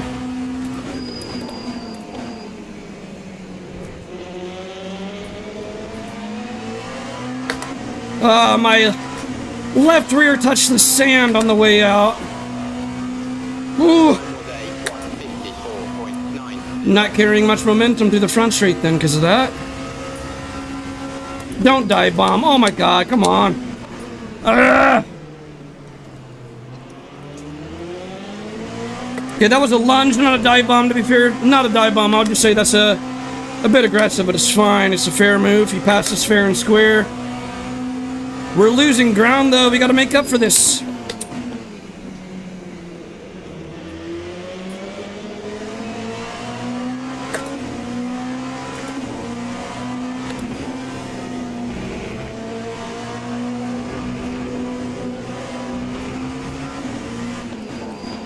Oh, I got a warning for track limits. I gotta watch that.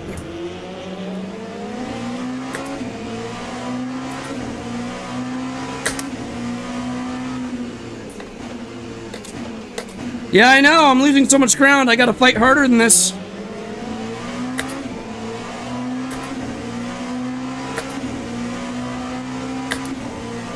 I'm doing a hell of a lot better than last race, though, to be fair.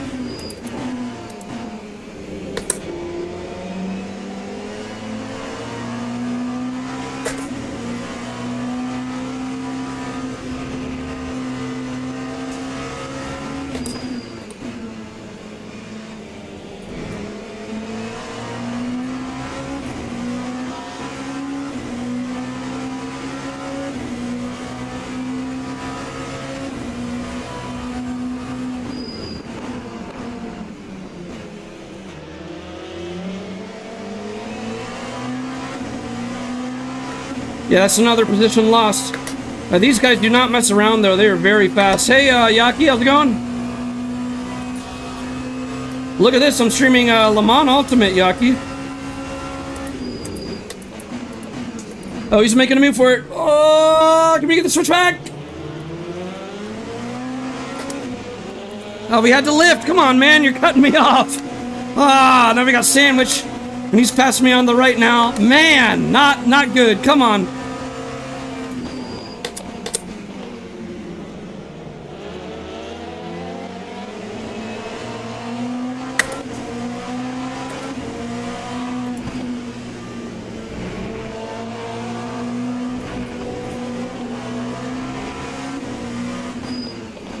I got another warning for track limits. He locked up. Come on, come on, get around him. Ah, not quick enough. Almost.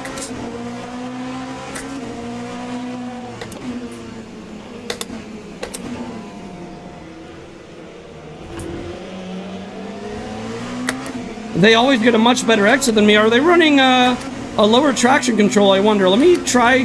No, I don't know if I want to risk CC6. That might be what they're doing, though.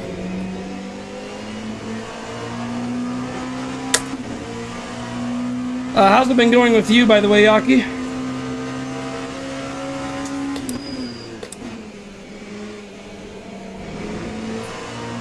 Ooh! He bend it, he bend it! That's a freebie. We should be up to, what? Okay, that's P13.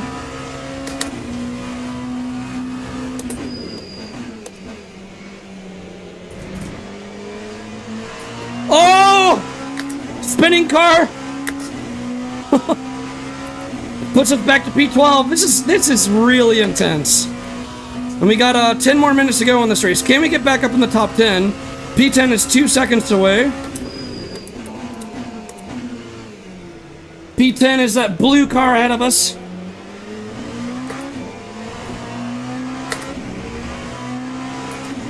Oh yeah, it must be really late over there. What time is it for you, Yaki?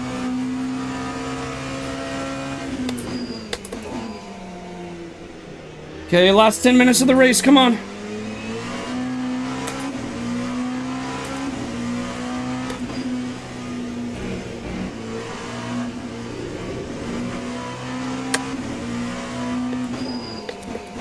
I am a bit intimidated to push it at the, whatever section that it's called over there, because I keep getting a warning for track limits every lap, and I don't want to keep...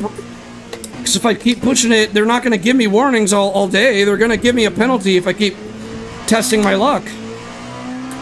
Yaki, the cockpit view is hindering my view too much because I have a single screen in these cars. I am using cockpit view in the GTE cars, but in these cars, I don't have a triple monitor or VR, and you kind of need that for these cars to be in cockpit view, in my opinion. So I prefer bumper cam just for these types of race cars. But I do use cockpit cam for GTE. Okay, I got you.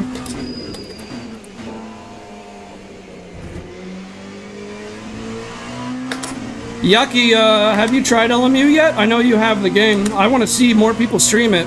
That'd be fun.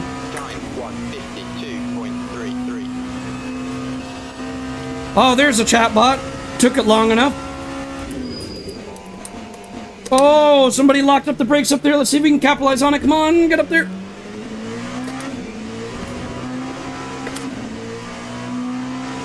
See, we're getting wheel spin even in TC7. These cars have so much torque.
Come on, we gotta catch up. P10 is still 1.9 seconds, so we're barely gaining on P10. We got 6 minutes to go. Come on.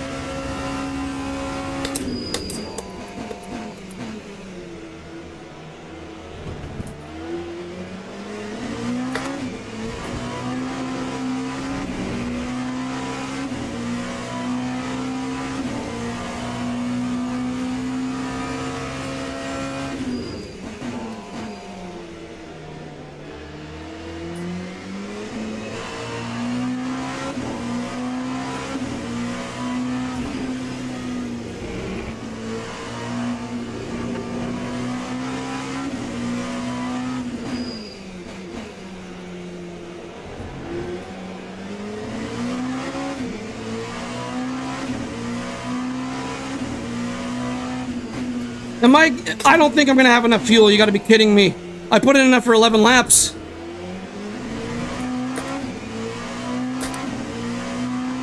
It's gonna be really close to the fuel. I should have put in enough for 12.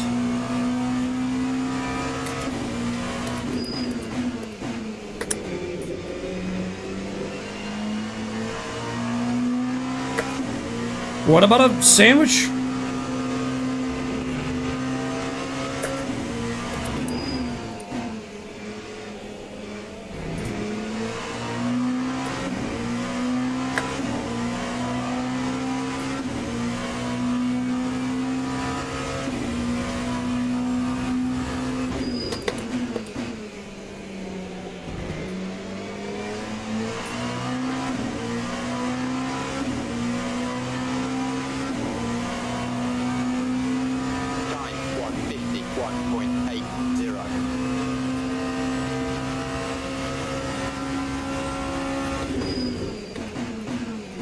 Fuel is making me nervous.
Went real wide.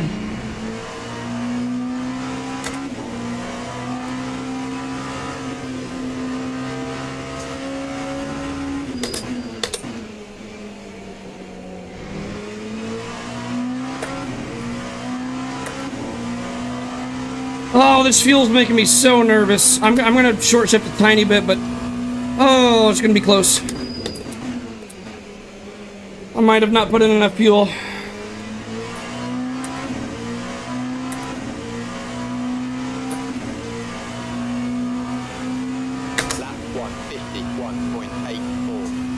I got enough fuel for 2 laps. I might not make it to the end. Dang it!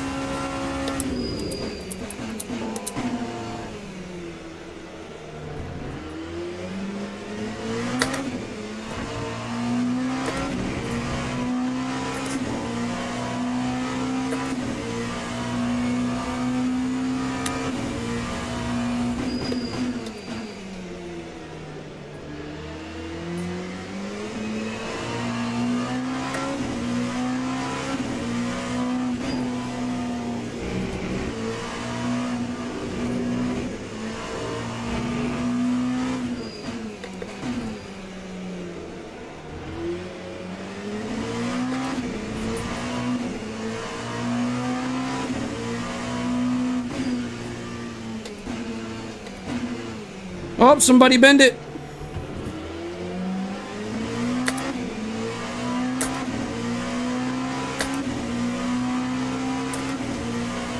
Yeah, we'll see. I mean, I've been short shifting though. I've been having to do a tiny bit of fuel saving. I'll put in enough fuel for 12 laps next time I do this race.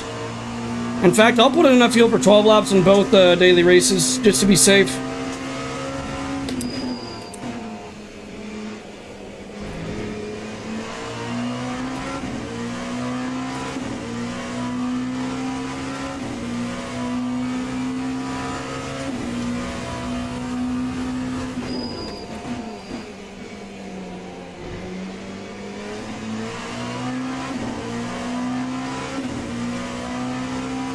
Oh, he went in the grass. Time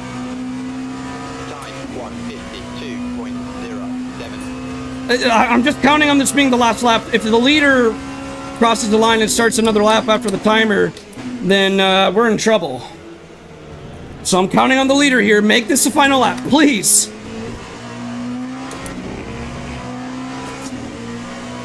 Hey, Ken, how's it going, man? It's been a learning experience.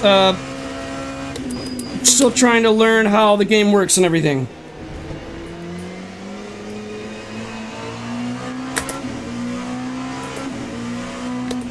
But it's really fun though. I'm really liking LMU a lot.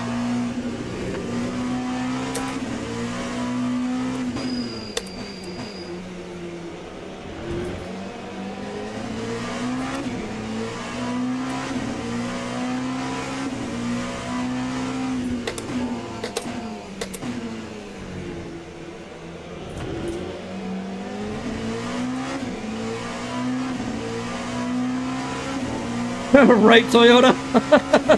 Be like, listen, man, I'm gonna run out of gas. And the leader would be like, I got you.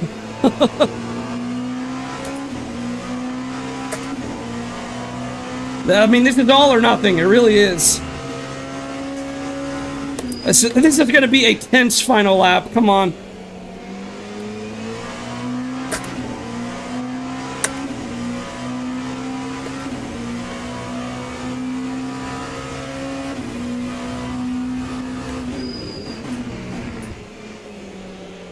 Tire wear showing. How much do we got? Yeah, we got about 20% wear on the front left.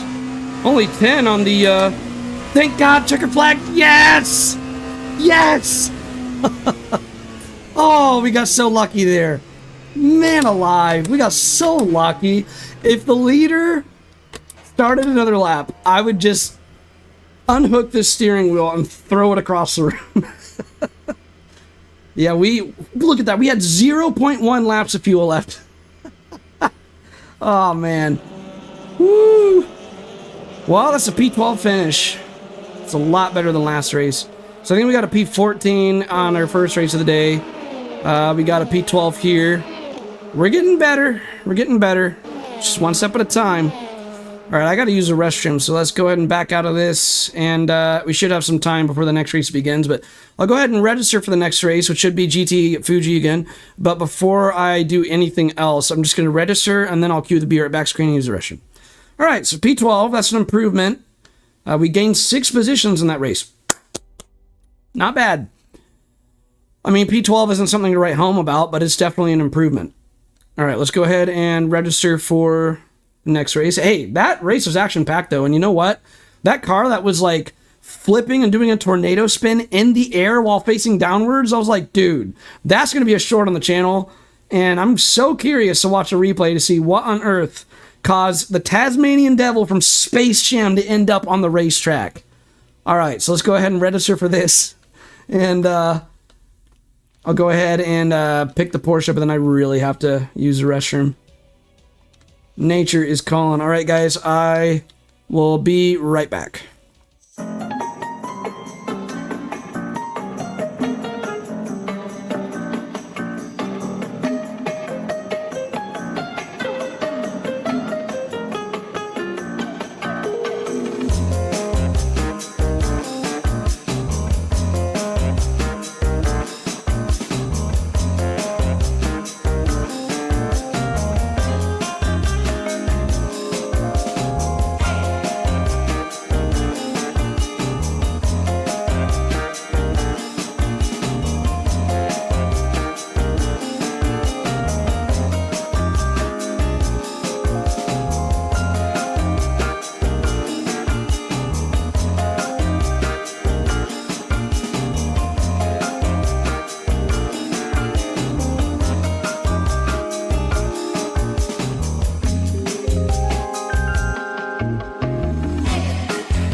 Alrighty, I'm back. And it looks like the race is starting in 2 minutes. Well, the question is, will I have time? Because you want me to show the replay. Let's see. I'm going to have to really hustle if I do that. I'm going to have to go back to the main menu, and they have the replays there. Might be able to do it really quickly here. No, okay. For a second, I thought the game crashed again. I'm like, don't tell me. Alright. So we're loading the replay of the race. 4D, my man, how's it going? Whew, you missed an action-packed race, 4D. That LMP race at Bahrain was nuts. And I only got 2 minutes before the next race starts.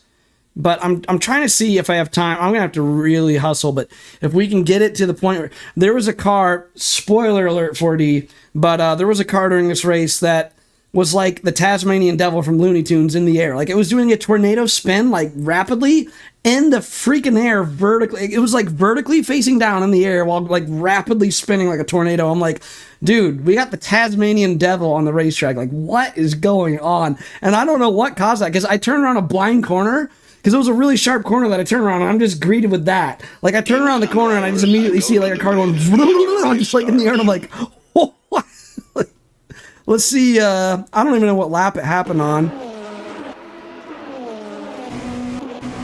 Whoops. Okay. Yeah, I'm just gonna have to see if we get lucky. I'm just gonna move it around during this race and see if we can get it right to... I don't think it was past the 15-minute mark. I don't think it was this late in the race. In fact, I think it was a lot earlier. Let's put it back to, like, I don't know, lap 3 or 4 or 5. It was one of those for sure. Let's fast forward it because we don't have much time. Try and find it.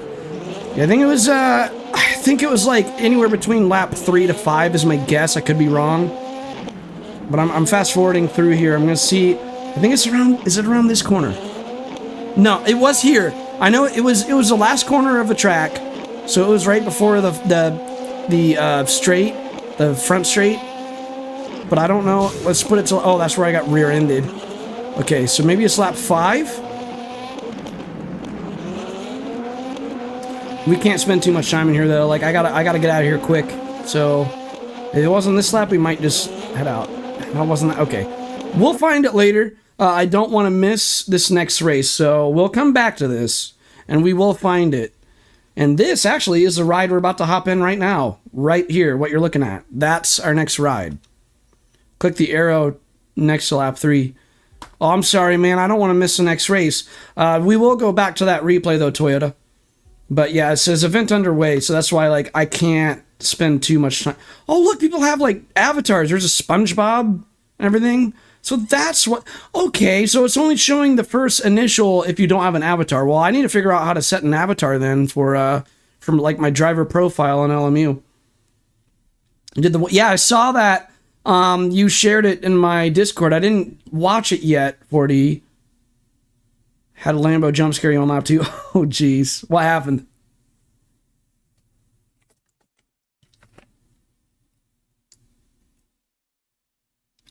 So did you start the race for your teammate then?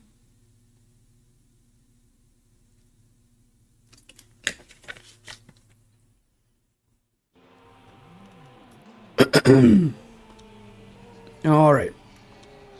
Let's go ahead and get... Well, first of all, I need to load my Moza pit house settings for GTE on LMU. Here we go.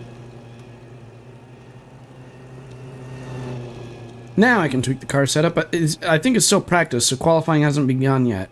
I keep forgetting the right click. Drops it 10 laps at a time. Here we go. All right.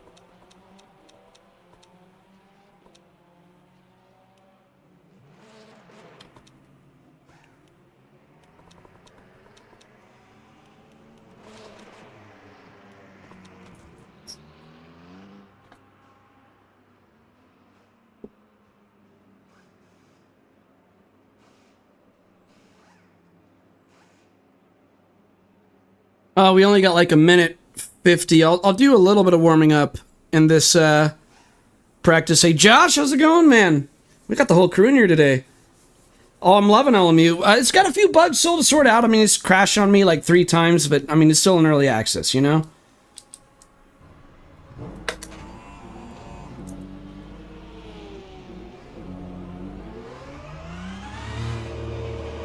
It's got amazing driving physics, though. Very good driving physics. I mean, it makes sense because the, I mean, correct me if I'm wrong, but I believe the physics engine is copied over directly from rFactor 2. Which I believe is the best driving physics in sim racing. I know not everyone will agree.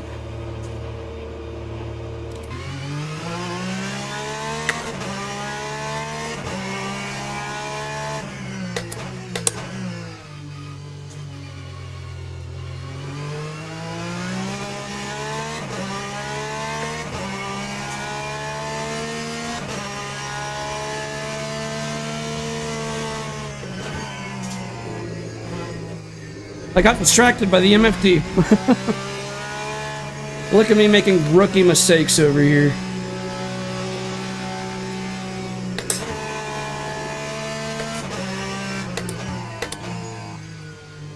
So hopefully I can set a much better qualifying time this time around. So I'm actually going to put the engine mixer on qualifying. Now, Toyota, if you're still here, should I use a qualifying engine map for the race too? Are people going to be doing that? Or do you use the race engine map for the race? Oh, you gotta spill the beans, Forty. Spill the beans. Come on, spill the beans. What happened? I'm dying to know. You got the drum roll going, man. I got the suspense. Oh, I guess. Yep, qualifying is beginning. Dude, I gotta know, 4D. I gotta know what happened. Spill the beans, man. The physics are great. Yeah, I agree, Josh. It's the most important part of any racing sim. Yeah, I'll say like the track detail in ACC is still like leaps and bounds ahead of this, but I don't think any sim out there is going to top ACC on that. They do the track detail very, very well. But the driving physics are better in rFactor 2 and LMU. If you combine both of those, it would be awesome. All right, I believe everything on the setup is still carried over. Yeah, okay, so that's nice. It saves everything. And so when the next session starts, you don't have to... But here, we can change it to, look at that, qualifying. Boom! Much better prepared this time around. Let's set a kick-ass qualifying time. Let's go! Now that we're really used to the driving characteristics of an LMP2 car. It's going to be throwing us off. Oh, well. I always say, guys... You gotta have an excuse ready. You're looking forward to see how they model the GT3s? Oh, they are adding GT3s to this! Let's go! That's nice to know, Josh.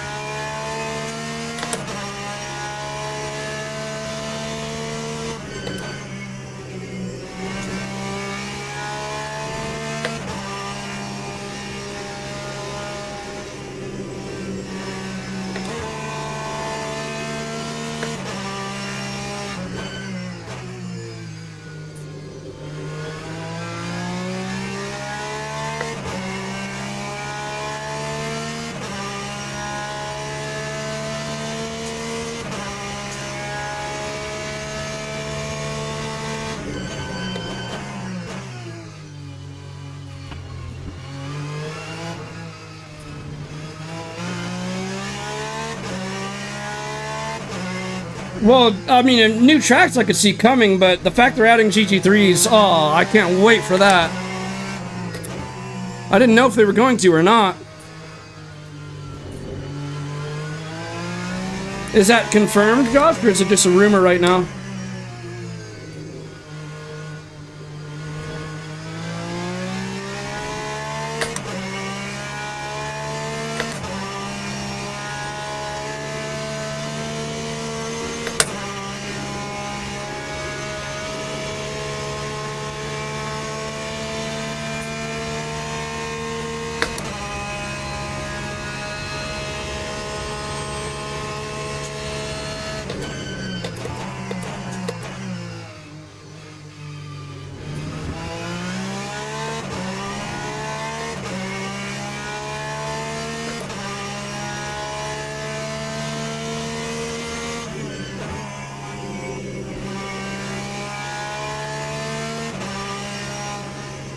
Why don't I use a Corvette like an R Factor 2? 2 reasons.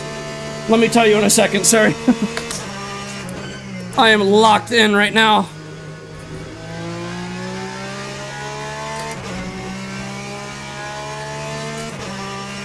Two reasons why I don't use the Corvette. One, I think the Porsche is much better at this specific track.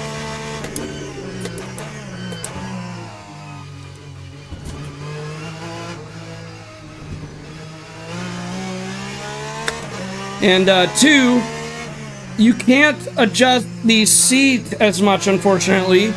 Or at least you can't the last time I tried it. Almost spun. Oh!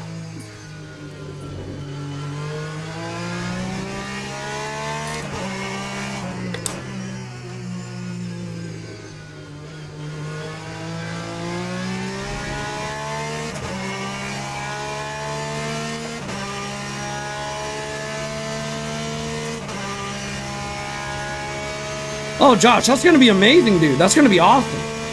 I saw that they added the Lamborghini and BMW hypercars, by the way.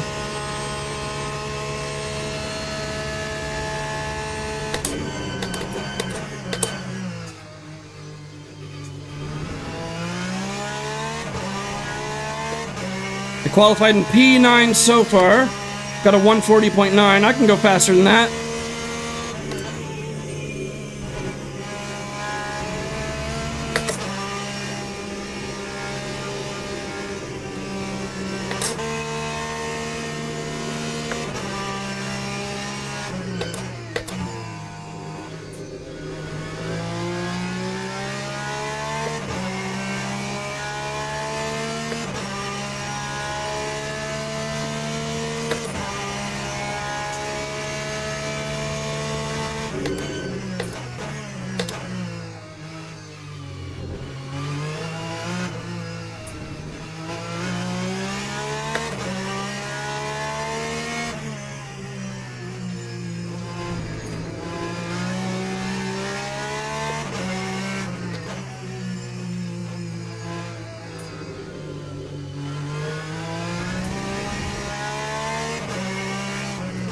Should have been more patient. Come on.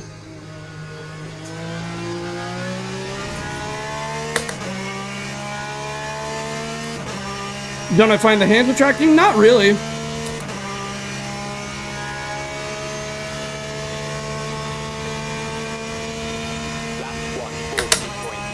$140.1. That's pretty good. Qualified in P8. Now I moved up one position. And there's only 1 second, so checkered flag's out. All right. I could have put in a tad bit less fuel. I'll have to remember that.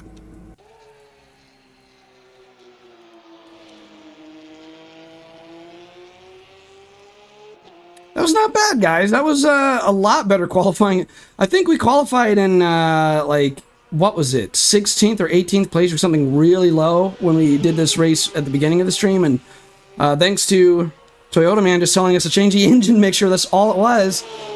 We now qualified in P8. What a big... to quote Peter Parker on Spider-Man 1, big change. Alright, so the pole sitter's in a Ferrari. We're seeing lots of Corvettes in the top 5, though. Oh, Corvette just took the pole position from him. 138.3. What a monster lap time. Keep qualifying as long as... Oh, okay. Well, oh well. I'm pretty happy with this. So we are still in P9 in qualifying. P9's pretty good. Well, P10. Hey, at least we're still in the top 10. Now, nobody else beat me. Nobody else, please. Everyone just stay slower than me. No one else be faster than me, please. If you be faster than me, I'm going to smack you. All right. Yeah, they do need voice chat so I can be saying stuff like that.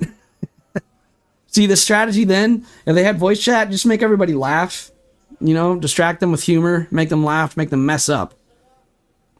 See, that's what I would do if I was not... Oh, I better not say that, because if I was in iRacing, there's too many people that are begging me to do iRacing, and I'm like, no! I gotta stay stubborn. I gotta stomp my feet down and go like, no! Go to the grid for a race start. Alright, so let's put in 12 laps of fuel this time. So enough fuel for 12 laps. There we go. To be safe, let's put in, yeah, 7.4 gallons should be enough. Just in case the leader starts another lap. Alright. Now, I might just... I don't know if I should leave it on the race engine mixture for the actual race. I don't know if that's what people are doing. Like, I think Mitchie Hoyer did that. So if the driver of the SatFast is doing it, I mean, I might... I don't know if I should use a qualifying engine map or not. Again, this is a learning process. I'm a beginner. So let's try it on the race engine mixture. And if we didn't use enough fuel when we cross the checkered flag, then that's our sign that next time around we'll do things differently. Who's begging to do iRacing? A lot of people. They're starting to back off, though. I'm starting to, you know, not give them their way.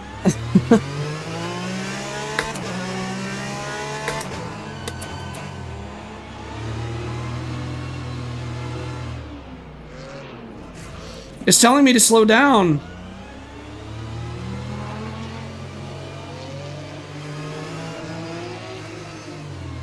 I already got rear-ended by that Ferrari, so I already have some damage. Here we go. Green flag, green flag.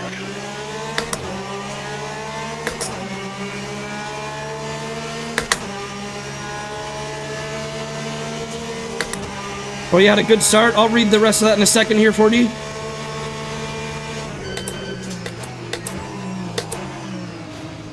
Whoa! Whoa!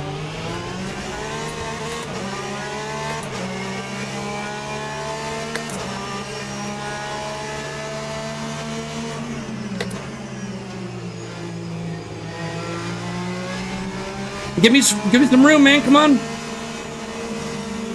Dude, what are you doing? Give me some space.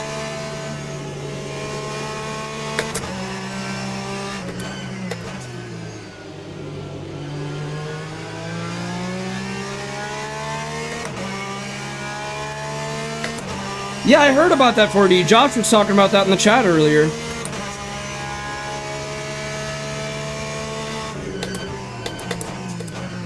It's looking clustered up here. There might be a big wreck. Yep, there we go. Whoa, and I got rear-ended. Of course, people don't slow down behind me. Oh, gosh. Do we even still have a rear wing after getting rear-ended this often? It's good that I was staying sharp, though. I predicted there'd be a big wreck ahead, so I knew to be alert ahead of time as that Porsche spins. Jeez. And that propels us up to P8, but we do have a lot of damage on the rear of the car, because we've got rear-ended multiple times in that first lap. Oh.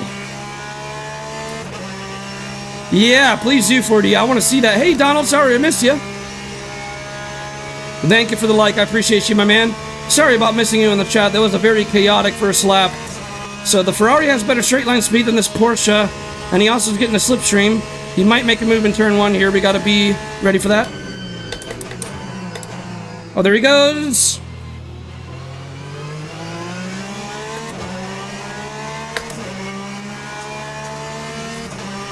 Is he going to give me room this time, though? We can close the door on him already. There we go. We outbraked him into that corner. Keep it tight around here. Come on.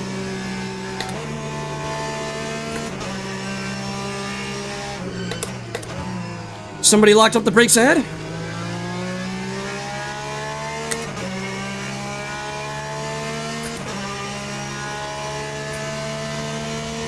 Oh, it's going to be paid content. Oh, man.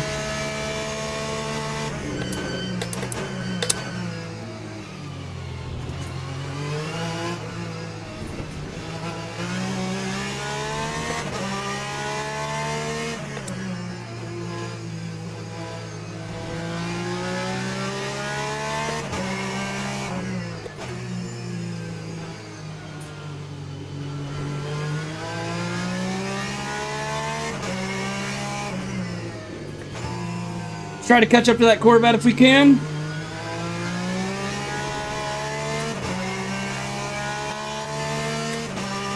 Don't let him make a lunge this time around. That's what he did last time. He's going to do it again. Yeah, this is going to be funny. You might be behind on the stream, Toyota.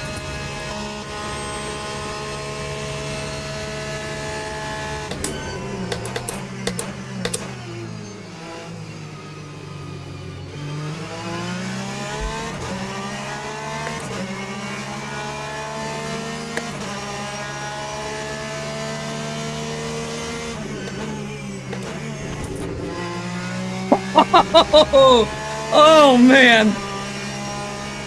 Wow. That was something.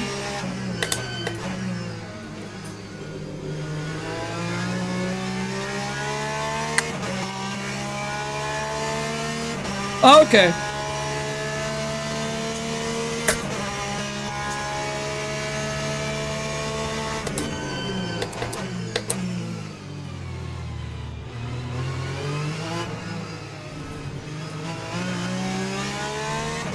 Well, yeah, I did that on accident, if I'm being honest.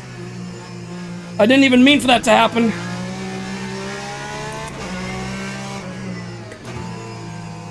Oh, you shouldn't have gone for it there, my friend. You just... I was gonna say he shot himself in the foot, but I'm kind of doing that myself. We're both making mistakes. That's the heat of the battle. All right, let's defend.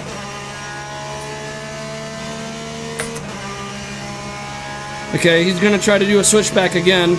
Let's try to park it on the exit if we can, or park it on the apex, I mean. We're not gonna be able to do switchback denial because he's way up there. We can try to outbrake him. Okay, we successfully outbraked him. Now park it at the apex. Don't let him hit the switchback. There we go. It might have worked. I mean, he might have got a better exit. This is spicy. Yeah, he got a better exit. Okay. And we had to let him through. We didn't really have much of a choice. We can still get him. Locked up, locked up, locked up. Oh.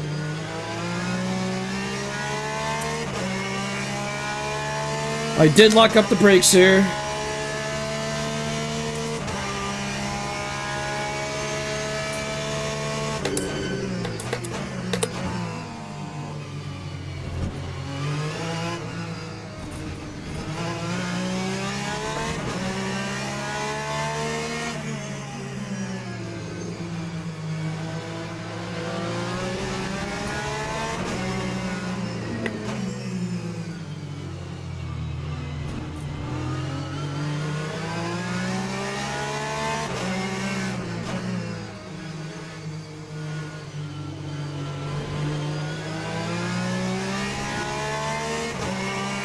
Well, we're back to P10. That's where we started. We were in P8 for a while, but I think it's people that were involved in some of that lap 1 carnage. They are faster than us, so eventually they got back around us. Yeah, the guy behind me, if you're saying he's good, I agree. The car's vibrating a lot. Something's wrong. I can tell something is mechanically wrong with the car. I might have an issue with the drive shaft. Because at high speeds, it's vibrating way too much. Yeah, something's wrong with the car. Ah.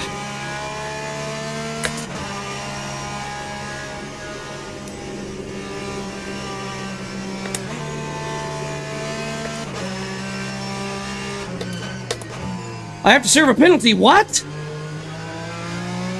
Why do I have a penalty? What did I even do?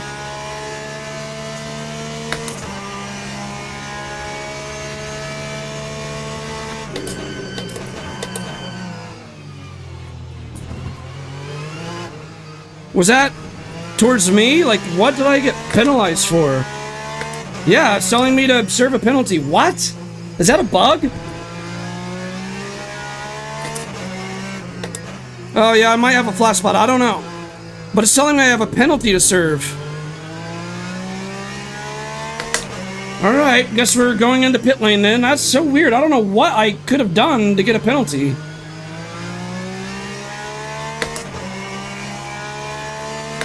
He was slow at the start. What? I was in the green. It said to hold my speed. I was like 2 miles an hour slower than the max they allow. That time was a 1:46.80. Oh, and I didn't know that the speed limiter takes that long to slow down the car, so we're gonna have another penalty here now. But, definitely be a flat spot. Okay, that explains why the car's vibrating, but what the hell was a penalty? Oh, and apparently they're switching tires and refueling the car. I thought it said to come into the pits for a penalty. Well, it just said a penalty. It didn't say drive-through or stop and go. So I didn't know if it was a stop and go, then I would have to stop here, but I have no idea. Van Drake, you came in at a bad time, man.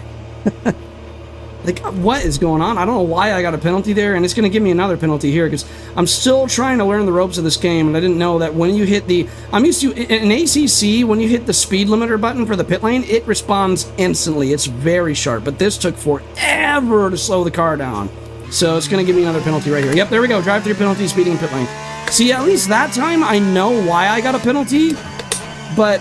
like earlier, I have no idea why, and I think that was a bug, because when I came into pit lane, it just made me do a regular pit stop. It didn't seem like I was serving a penalty, but I'm still getting that issue of the car vibrating even after they just changed the tire, so I don't think it's a flat spot. Like I said, I think it's something to do with the drive shaft. It feels like a drive shaft issue, if you ask me. Yeah, there's something really wrong with the car. It should not be like this. But, this is race ruined. Yeah, I have no idea what all that was. And I wouldn't get this penalty if I didn't have to come in to serve the one that was for a bug, really, because... to be honest, I was not going too slow on the race start. Like, I was 2 miles an hour less than the maximum they allow. I can't imagine they would give you a penalty for that. It was in the green.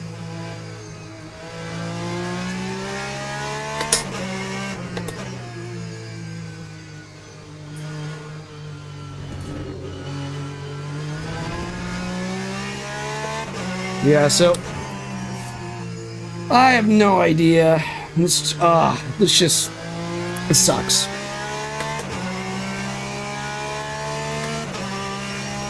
Okay, so Van Drake, that tells me then that's got to be a bug in the early access, and they probably still have to work on that. But why the heck, like, dude, the car's vibrating so much, especially on a black flag.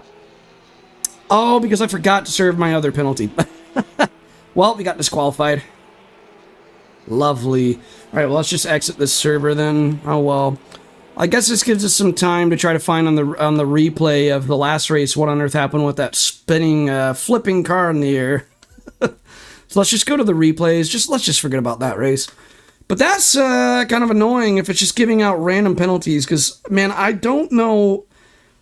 It didn't even tell me a reason for the penalty. Like, the second penalty I got, it said... drive-through penalty for speeding in pit lane. So it gave me exactly what penalty I have, and it told me, yeah, Toyota, I didn't know, I forgot about the serve the second penalty, but that time at least it told me, well,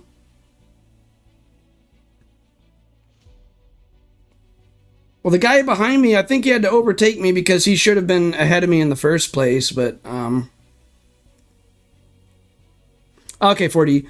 But yeah, before the race began, I was at the appropriate speed. But here's what I'm saying. The second time it gave me the penalty, it told me drive-through penalty, so I know what penalty I had, and it told me the reason. It said drive-through penalty for speeding in pit lane, so it gave me a reason. The first time, it just said pull into pit lane for a penalty. I might not have that word for word. I'm going off memory here. But it didn't tell me a reason. It just said, hey, you have a penalty, and it didn't, like, tell me what I did. It was just really bizarre. But if it was a penalty for the race start, wouldn't they give you that right when the race begins? At least in ACC, they give you, like, I'll say this. ACC is way less confusing than this stuff. I know, like, almost every stream I do with R Factor 2 and now with LMU, there's so much confusion, and I don't think I've had, like, a single race go smooth with R Factor 2 or LMU. There's always, like, random stuff like this happening, but with ACC, it's just so easier to understand everything. I'll say, like, with this stuff, it is way more confusing. But, anyways, let's open the replay of that other race.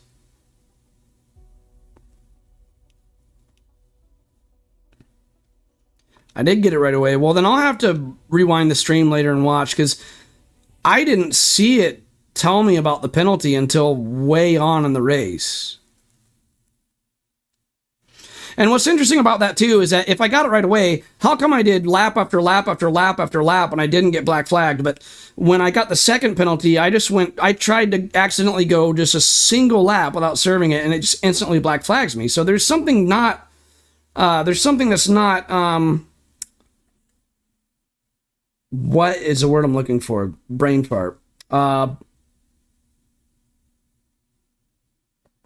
I can't even think of the word that I was supposed to use here. Teams and drivers go to the grid for a race start. It's like, it's different between those two. I don't know why on the first time, if you're right, and I did get the penalty right at the race start, which I didn't see it, but if I did, hypothetically, then why did I not get black flagged immediately? Like, because the second penalty, when I didn't serve it, it immediately black flagged me. It didn't even give me more than one lap to serve it. So that doesn't make sense then if I had, like, so many laps and one penalty to serve it. Consistent. That's not consistent then. That's the word I was looking for. All right. Well, we're on the wrong replay. We are on the wrong replay. We're going to open the replay of the LMP race. Did the game crash again? Okay, there we go. Well, hang on, because we're in the wrong replay. I want to see what happened with the spinning car.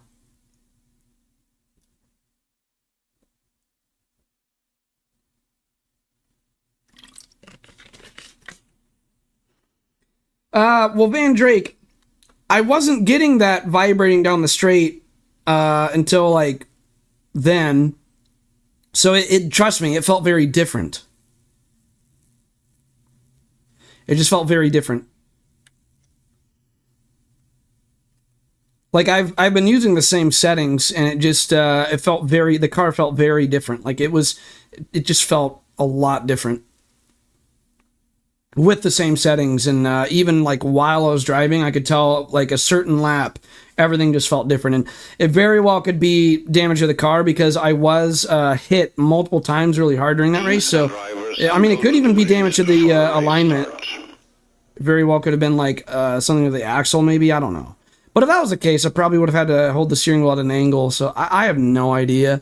Like, I'm still pretty new to LMU. All right, what lap? Yeah, that's what makes it more confusing. Is, like, you're right, it could be a bug, because it is still in early access. So, I mean, I don't really know. Okay, so it was the final turn of the track. I know that much. So it wasn't lap 2. Let's see. I think I already checked lap 3 and 4. Let's see if we can get it to lap 5 if it happened then. Oop, not lap 6. Not lap 7. Where am I going? Okay. Let's rewind it here. No, didn't happen there. It must have been later in the race than I thought then. Let's check lap 6.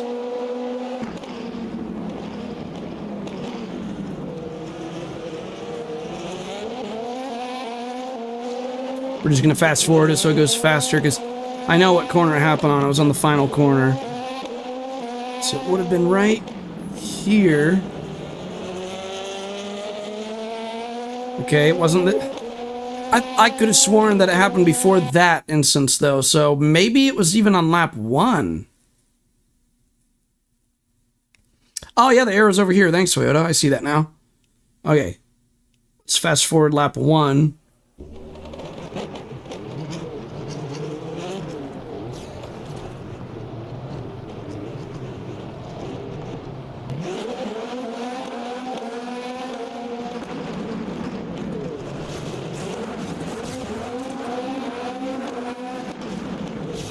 Look at all this carnage, by the way. Like, this was so messy. Like, I already got hit like 2 or 3 times. All this. There's another one. You can't go the first lap without your car getting banged up in any sim, can you? It just sucks, man. People don't know how to stay away. Okay, it wasn't lap 1. Look at this. All right, let's figure out what on earth caused that. Let's get it to the right driver. Whoop. Okay, I gotta see this. Here we go. So the car ahead loses it. Oh, he thought to go on the outside. He should have... Yeah, the car's going backwards. Here he goes. Oh, no. Oh, my gosh. Okay, let's watch this in normal speed. Hang on. Because that's going a little too slow. Let's bring it back. And now let's play it in full speed. All right, here we go. So he loses it. Collects into him. Oh, no, and he's going flipping through the air. We got Tasmanian Devil from Looney Tunes. See if we can get an outside view of that. Oh, it's going to be blocked by the gate, isn't it? Yeah, it's blocked by the gate. Okay, here. We click that. Here we go. Look at this. How did that happen? Oh, man. Wow, what a wreck. Yeah, he still stayed flat out. That's a classic rookie server moment right there. Oh, man. Like, people don't know how to slow down when there's a wreck ahead. That's a staple of sim racing online. Let me, real quick, I want to rewind my stream on my phone to the race start so I can clear up confusion on that Fuji race. So I'm just going to find on my... I have my stream open on my phone.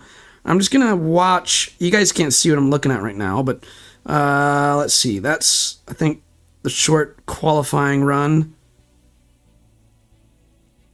So I'm getting close to the race start. Just fast forwarding a little bit more on my phone here. Okay.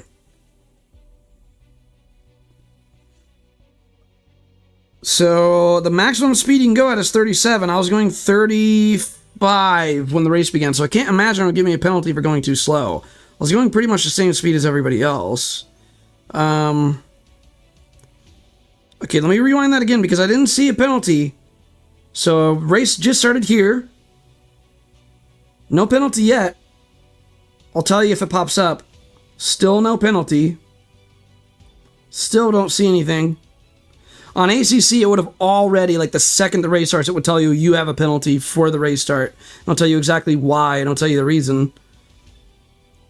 I still don't see a penalty. We're going through turn 1. I'm clear of turn 1. I still don't see a penalty. Yeah, I don't think it gave me a penalty right away. This is the very beginning. Well, yeah, even directly when the race began, like even the second the green flag waved, it didn't give me a penalty.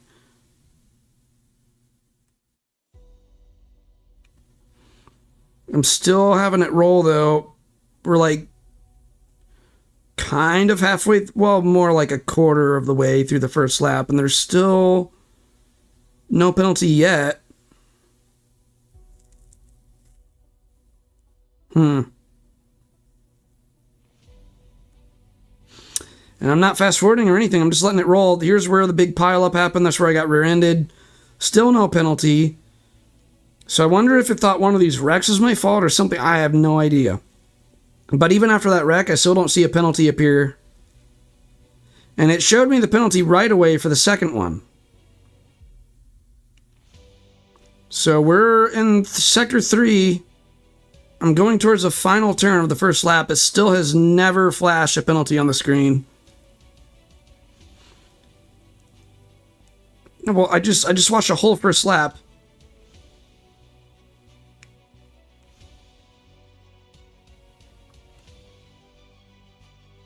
Yeah, I don't know, because I watched the whole first lap, but I didn't show the penalty yet. And then let me try to see if I can find when the penalty first appears. So now I'm fast forwarding, because I went through the whole first lap and didn't show the penalty.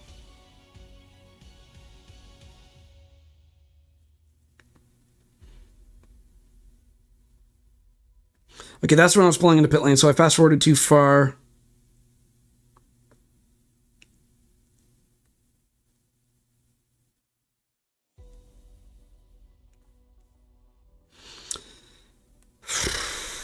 Well, I mean, regardless, though, I just watched the whole first lap, and the penalty never showed up on the first lap. And I remembered that correctly, though, because I remembered it didn't even tell me on the screen that I had a penalty until a later lap.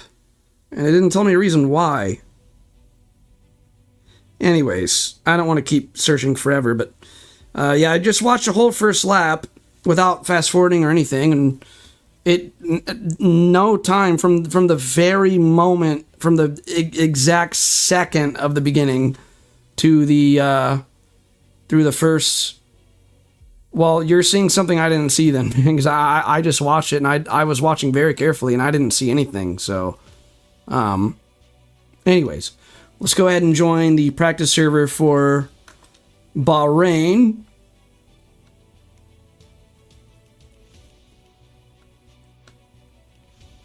We are going to register for this one. We might have, extra time to practice for this. I mean, look at the bright side. We got black flags from the other race, but at least now we got... Oh, no, we only got like 5 minutes, because we spent a lot of time in the replay, and then I spent a lot of time reviewing my stream, but... anyways, I guess we can go ahead and try to use this short 5 minutes of practice. Not really going to get much done from that, but... let's go to the Moza Pit House and load our custom settings for LMP2.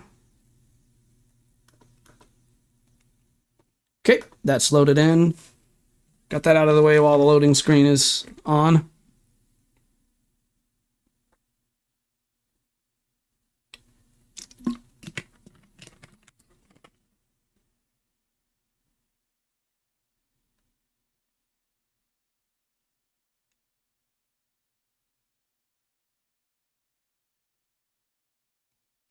These loading screens still do take quite a while, though. Oh, well, awkward silence for a bit. Ooh, I hear engine... Well, that's weird. It said 48% on the loading screen, but then it just bloop, popped up. Okie dokes. And then Toyota told us we can right-click on that. 5 minutes of practice. Let's just put in enough for like 5 laps. Let's bump that up to 78%, and then brake bias 51.9. Everything else should be perfect.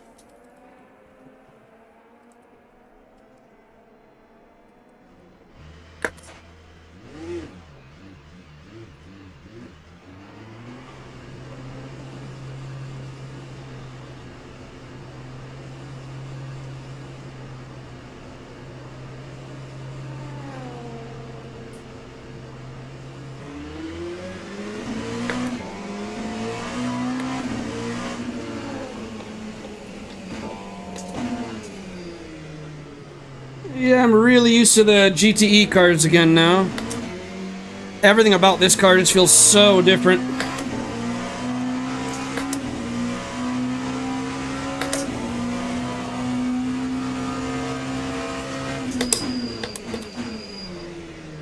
I've noticed that the brakes are impacted by temperature so much more. So are the tires. This car is a lot more tricky to drive than the GTE cars.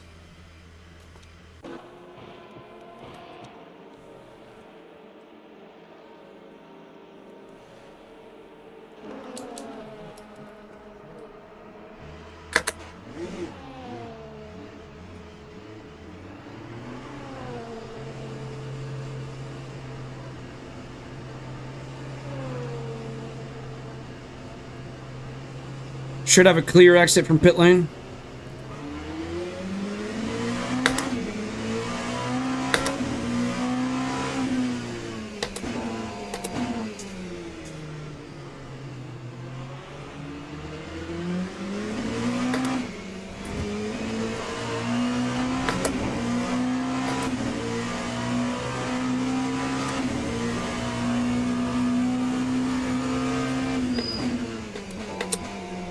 You have to be so light on the brakes on the first lap. On your out lap on this, the brakes are so sensitive. And they don't have much stopping power on the outlap. You gotta wait for them to warm up a lot more than the GTE cars.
Oh, I do too, Van Drake. I think the GTE is my favorite class in this game. I mean, my favorite class in general is GT3, but that's not obviously in this game yet. But 2 people in chat have said that they are going to add GT3 cars, so I'm really excited about that.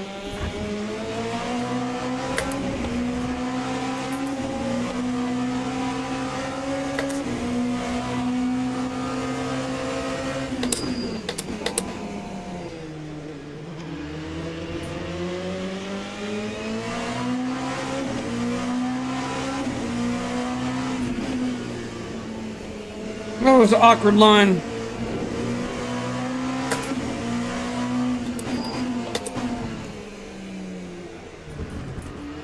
Oh, we got nudged. But yeah, I love the GTE cars too. They're so fun. Ah, we really screwed that up.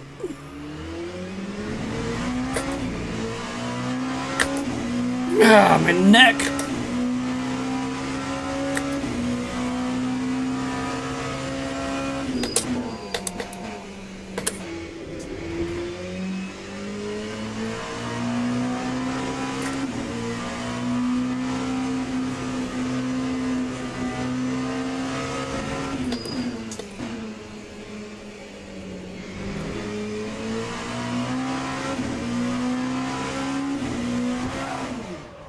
What is he doing? Is this a troll? What are you doing, man? I actually had somebody in a practice server the other day, off camera, that he, when I got to the side of him, he purposely just rams into my car. Let me get out of everybody's way. He purposely rams my car, like when I'm to the side of him, he just goes, whoosh. And then after he rams me and I'm wrecked, he just keeps going in reverse and ramming my car repeatedly over and over and over and over. And I was just sitting there in disbelief. And he did it like over like 20 times at least, probably closer to 50. But he just kept doing it so often. And then I like typed in the chat, stop. And that's what I said in the chat. And then he types back, and just like one of this tirade of swearing. And then he proceeds to park his car sideways on a tight turn. Like he just purposely went out there and just parked his car, trying to set it up like a roadblock. And he tried pushing me in there too. So he was trying to set it up as like a 2-car roadblock, but I wasn't having any of that. And yeah, but he just used his one car then, parked on the side of the track, and people were like having to swerve away from him, and they were coming towards him. And you run into trolls in every sim racing game you can possibly play. Like, there's no escaping it, man. There is no sim title in existence that you can play that doesn't have trolls online. It's just so stupid. Anyways. Alright. So we're about to join the server for this 4th race of the day.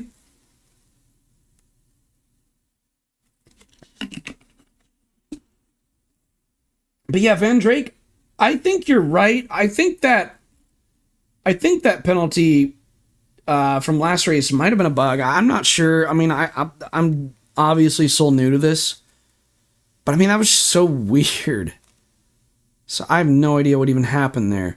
But I just don't, like, the second penalty I got seemed very legitimate. So the second penalty, you'd think they'd be consistent across. So where the second one, it showed me the penalty right away. Like the second I committed the offense, it just tells me the penalty right away. And then it only gave me 1 lap to serve it. And it told me what penalty I have, and it said why I have that penalty. The first one, I think, definitely was a bug because it told me at a random moment. It didn't stay on the screen, and it didn't say what kind of penalty I had. It just said I had a penalty. It didn't even say like drive through or stop and go or anything. And it also didn't tell me the reason why I had the penalty. It didn't say for doing this or whatever offense it was. It didn't give me a reason for it. Like the text of the screen just said pull into pit lane for a penalty or something like that. That's all it said. And it was very bizarre.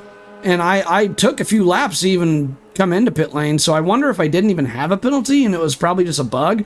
So if it does that again, I'm just going to ignore it and see what happens. I'm going to see if I get black flag. That'll be an interesting experiment to just, if it does that thing again where it says on the screen, pull into the pit lane for a penalty or something like that, and it's very non-descriptive and it's not telling me the offense I committed and it's not telling me what kind of penalty I have, and it comes on at a random time.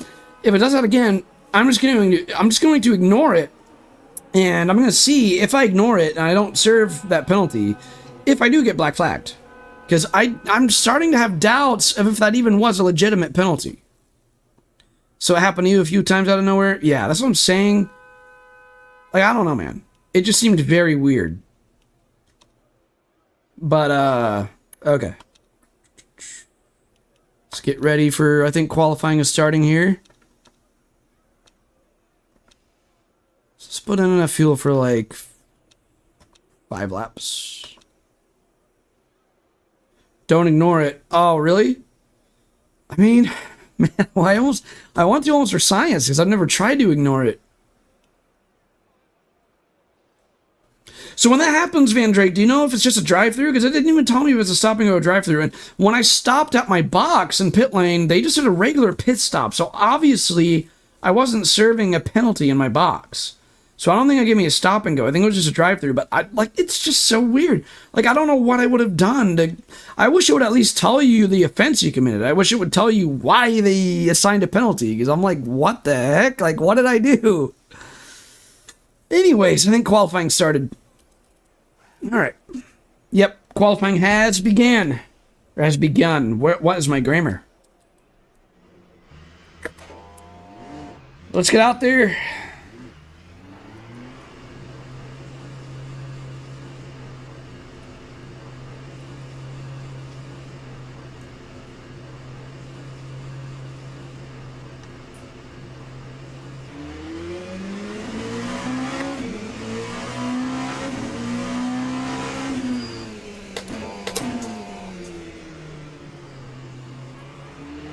Oh, and by the way, Ventura, I can't thank you enough for gifting me this game.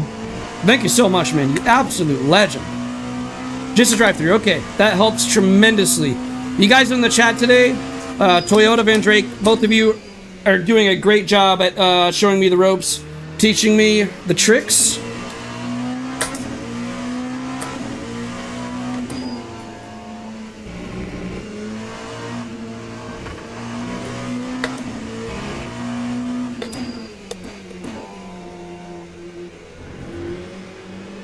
Look at this, the tires are so cold.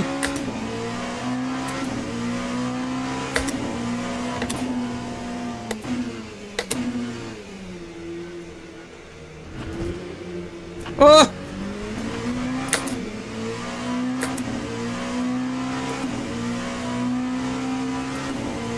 Yeah, thank you, man. I really appreciate it.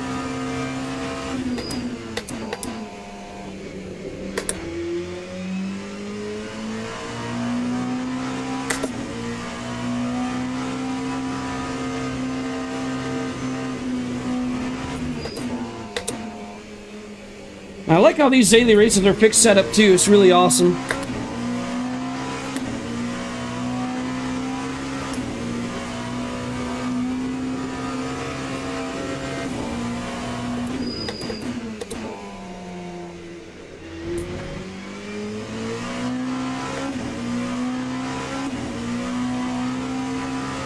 Alright, let's do this.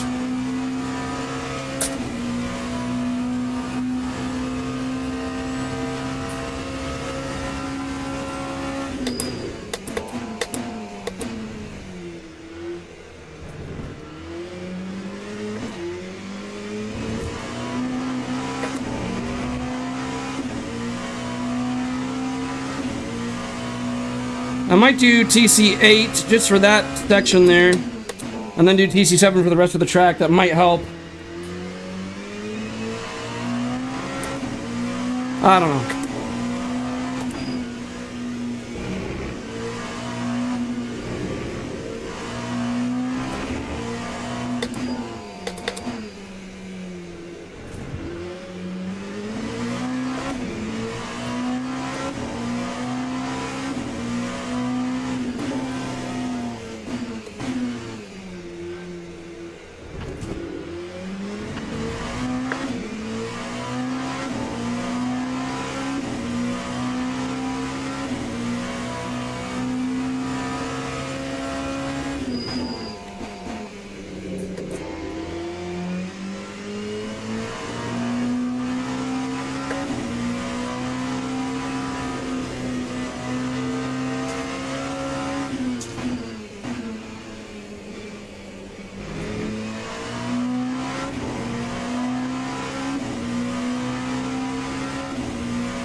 Okay, qualified in P7 so far, not bad.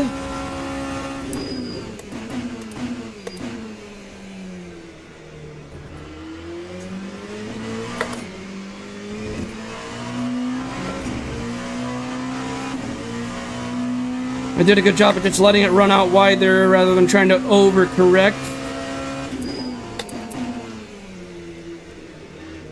Keep it tight, gotta have patience there we go.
This might be a good lap right here.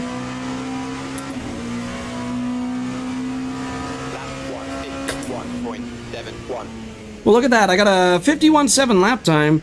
I'm still starting in P11. But the thing is, I remember yesterday when I just spent a lot of time practicing this and not being used to GTE, I did get a 150.9 lap time, I think, or something in the 150s. So it's interesting how when I'm used to GTE, I mean, I'm losing at least like 4 or 5 tenths in my lap time.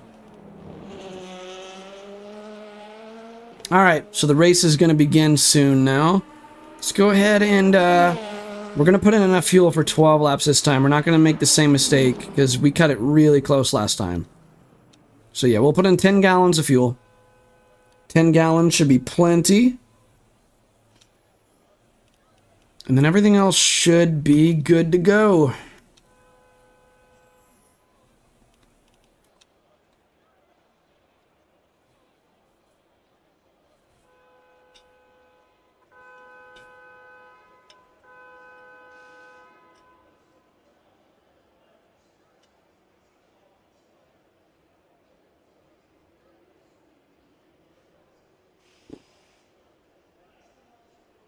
Oh, look at this. I'm in the top split. There's 3 splits, and I'm in top split. So that explains why I'm 11th with what I think is a decent lap time. Ideally, I would qualify in P9. I should be able to be at the same pace as Alberto up there.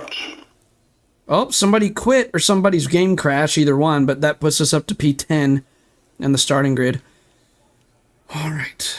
Just make sure. I think it did save the fuel, but I'm just going to make sure. Yep, everything looks good. All right. I'm going to keep it at traction control 8 for the race start.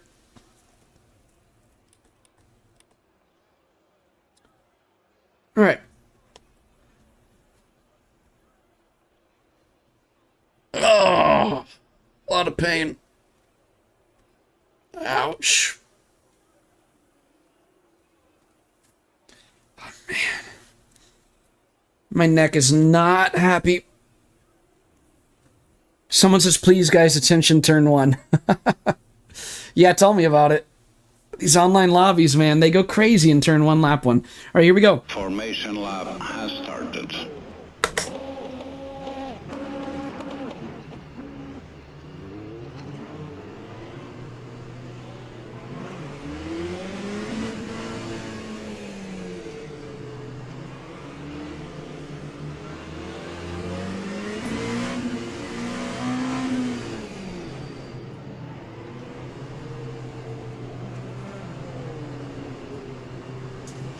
Here we go. Green flag, green flag.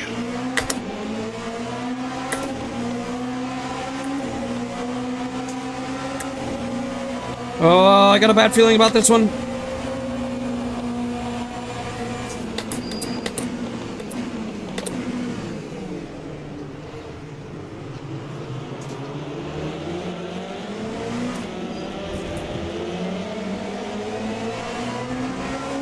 By some miracle, I didn't even get touched. Wow.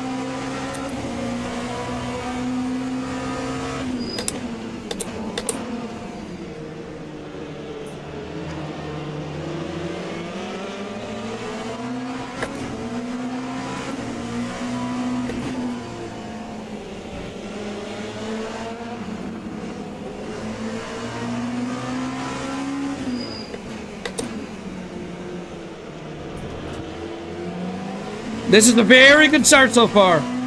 Very good start so far.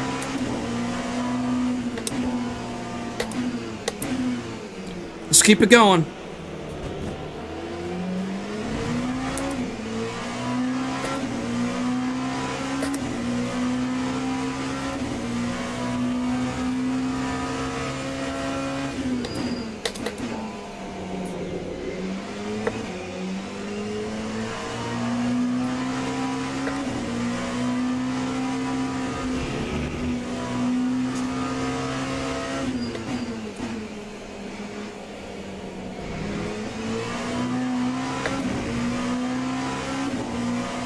Okay, let's try to catch up to P9. He's going to be really quick, though.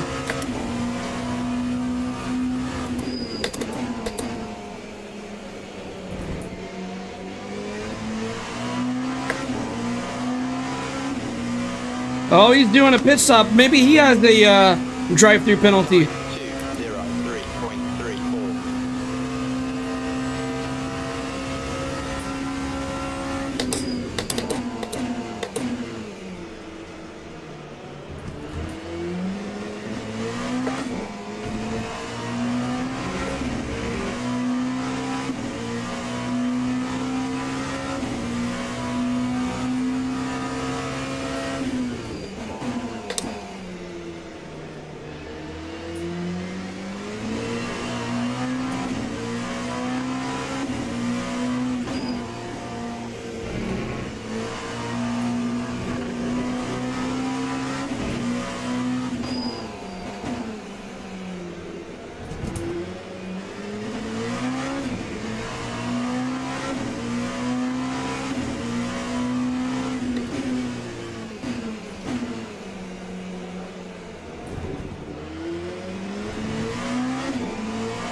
We got to catch up with the rest of them up there. Come on. Top split does not mess around.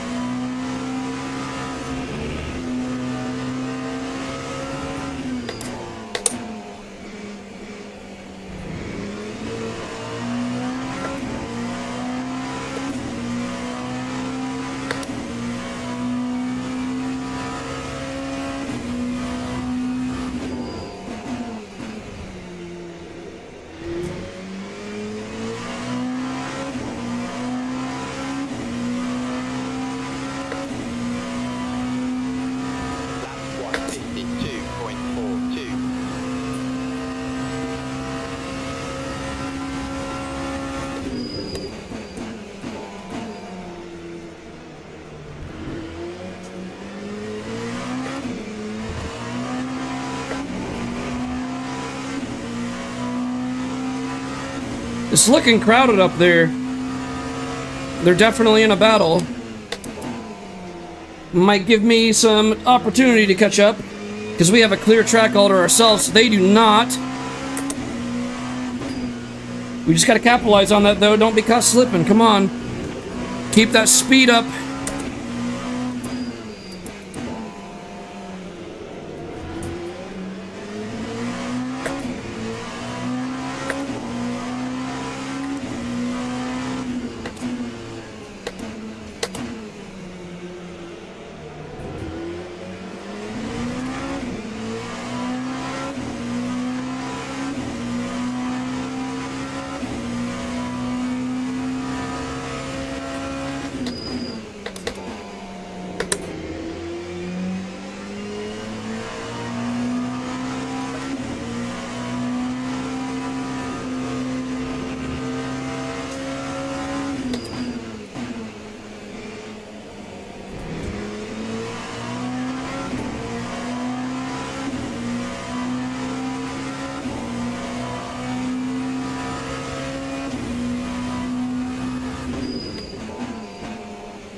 Time 151.85.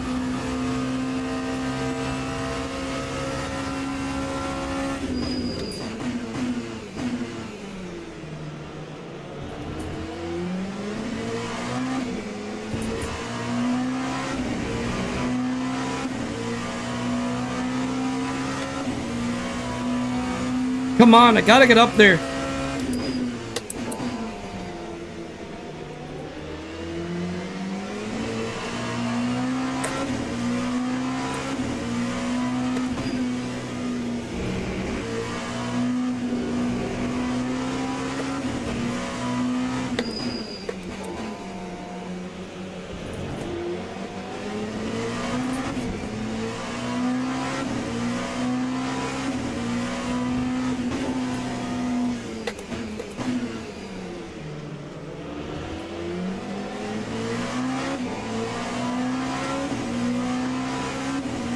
I think we're gaining on them only a little bit, but if we keep it up, we might get up there.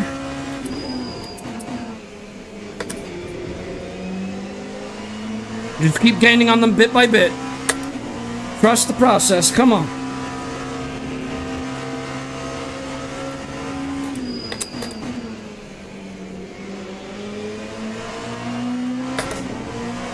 All right, now we're talking. Come on. Get in there.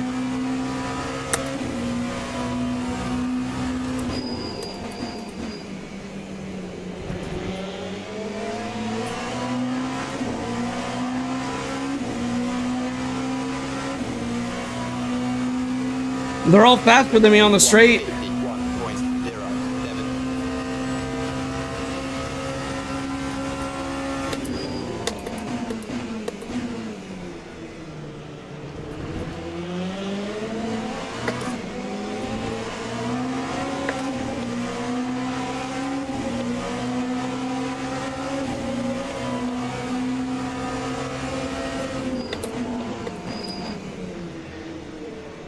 Whoa, man, what are you doing? What was that?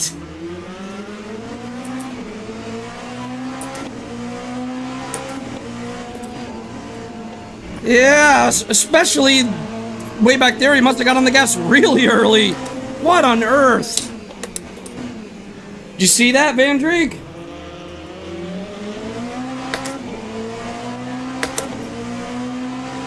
Definitely have damage to the car now.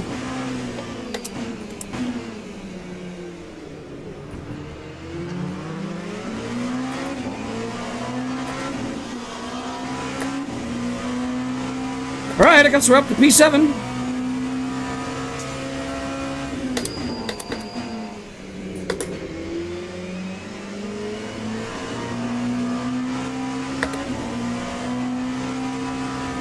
Yeah, that was ridiculous, man. I've got damage in my car now. There's always that one guy that just sends it way too hard.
Okay, I got a warning for track limits. We're holding on to P7. They're not gonna get it from me that easily.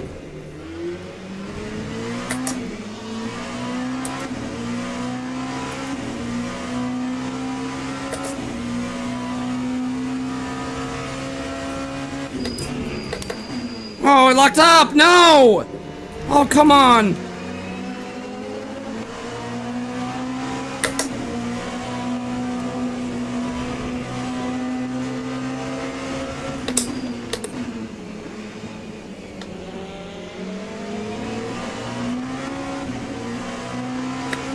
Yeah, that lockup just let them cruise on by.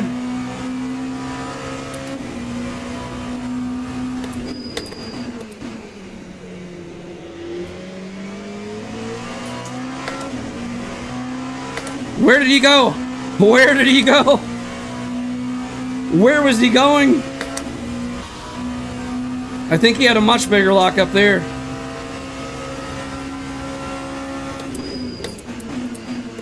My hands never hurt. I'm fine. You gotta keep in mind, I can't run very high force feedback.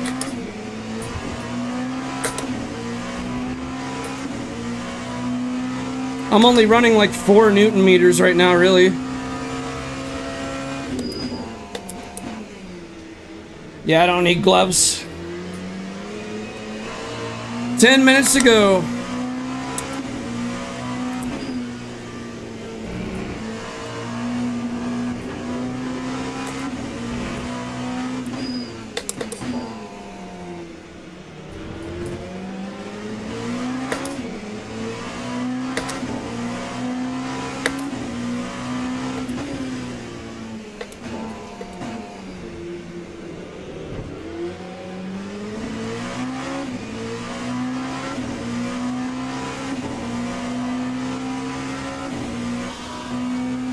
Yeah, I can't really afford to run much more than like 4 Newton meters total because of my thoracic outlet syndrome.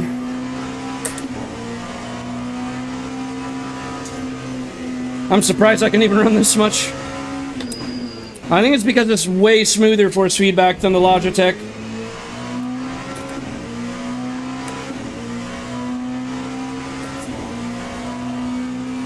That and the steering wheel's heavier.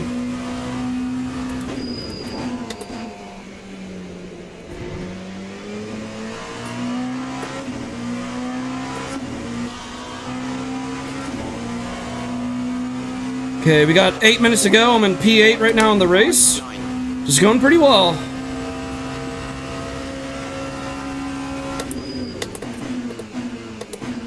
And this is top split, so this is really going to help my driver rank.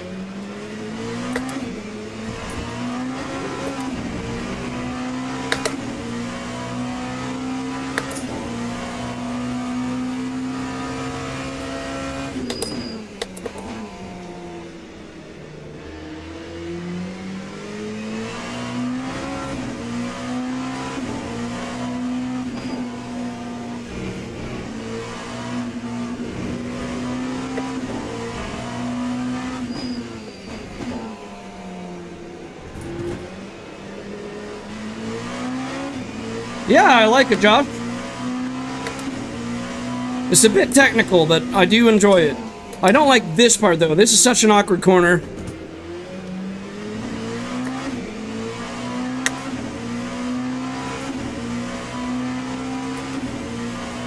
Oh, we got a rage quit.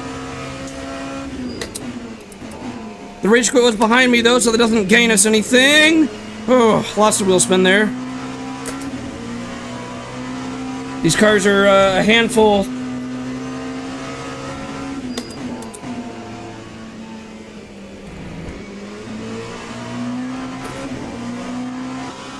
Oh, he fishtailed a lot. He's under pressure there. Someone's breathing down his neck. Yeah, I agree with you, Josh. That one corner is just really awkward. The rest of the track, I like it, though. Lap 151.86. Oh, dude, direct drive's amazing.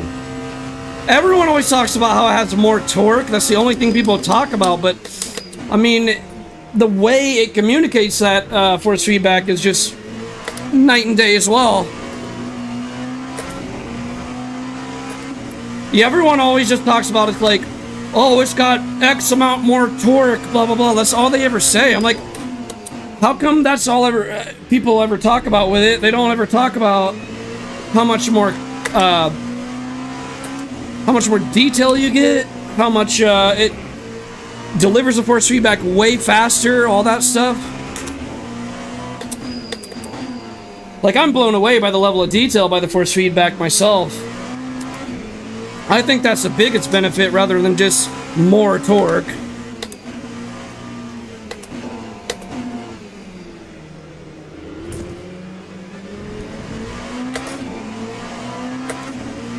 Oh man, I gotta focus. I'm losing ground here. It's the Moza R9 and the Moza GS wheel. I know what you're trying to do behind me, buddy. I do that all the time. It's not gonna work on me. He was trying to fake me out, make it look like he was gonna go for a move when he's not. I do that all the time. Not gonna work on me.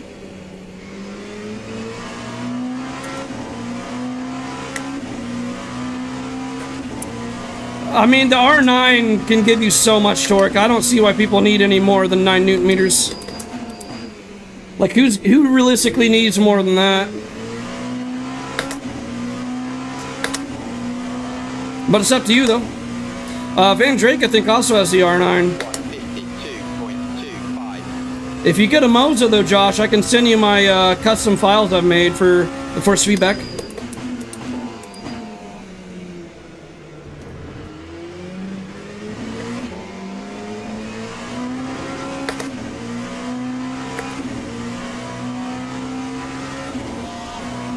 And you can try it out and see what you think.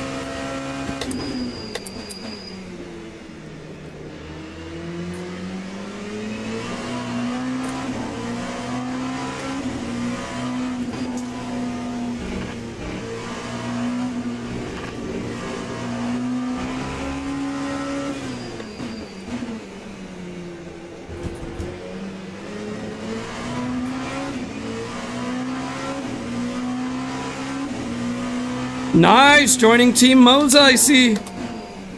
Lots of people are getting Moza now because of what's going on with Fanatec. Like, lots of people that were considering a Fanatec have gone to Moza instead.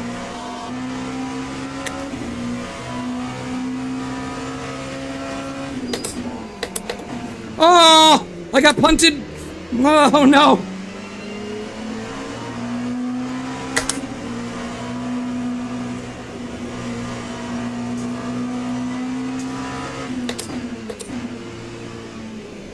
Oh, it went wide. Let me check on the tires. We got quite a bit of wear on the front left.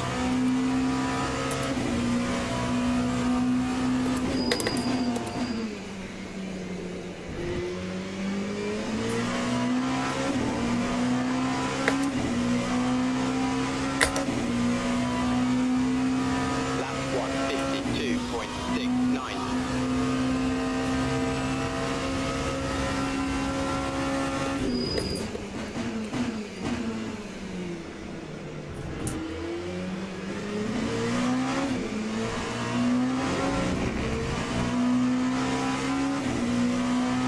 Oh, you have the R12. I didn't know that, Van Drake.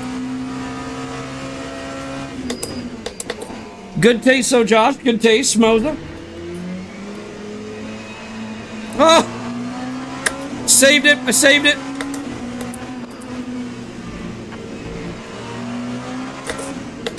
Ah! No! No!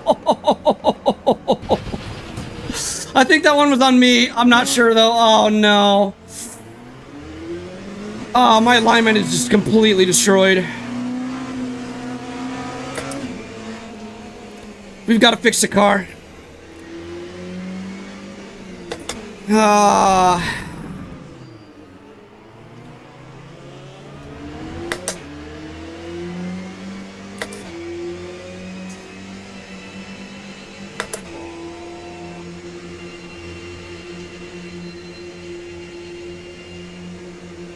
Yeah, that was the big oopsie. That one really hurt us a lot. This race is going so good too, man. There's like a minute left. You know what? Should I just limp it to the finish? Because there's only like a minute. I think a pit stop might, I don't know.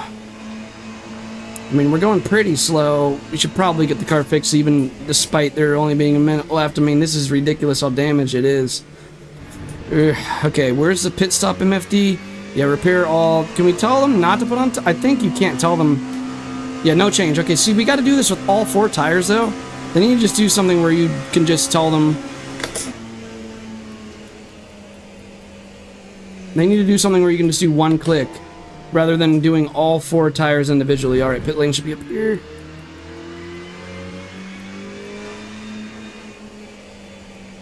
All right.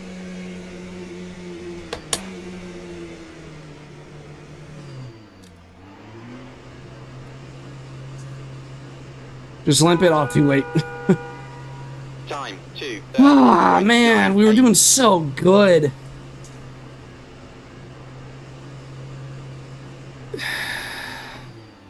We got in a big wreck.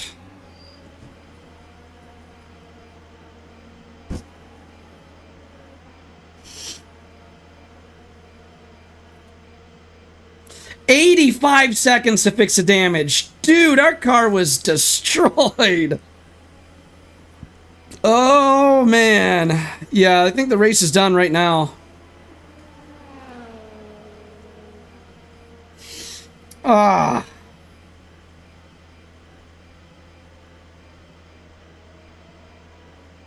Yeah, you're right, Van Drake. It's taking more time to fix it than it'll take to just limp around another time. Oh, man. I should have just limped around. But, I mean, in real life, if you do that, race control can disqualify you. I don't know how this game works. Race control didn't order me to fix the car, though. But, man, I really gotta pee. This is one long pit stop.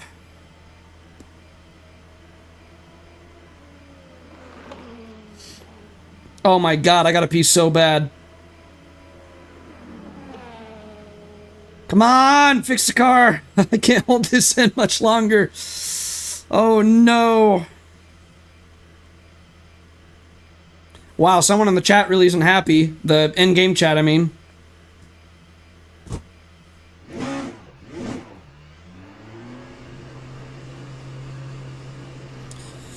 Oh yeah, the guy behind me is a DNF, so... whoop-de-doo-dah. Everyone else has finished the race.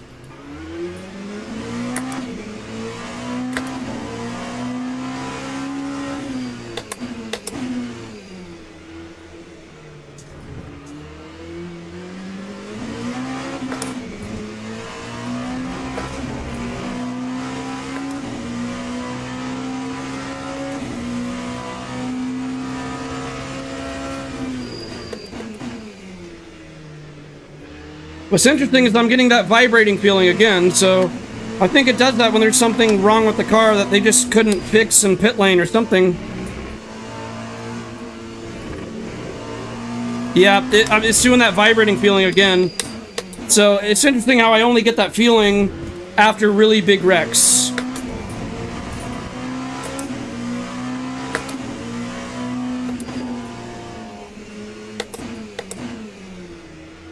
Oh man, we would have had a P8 finish.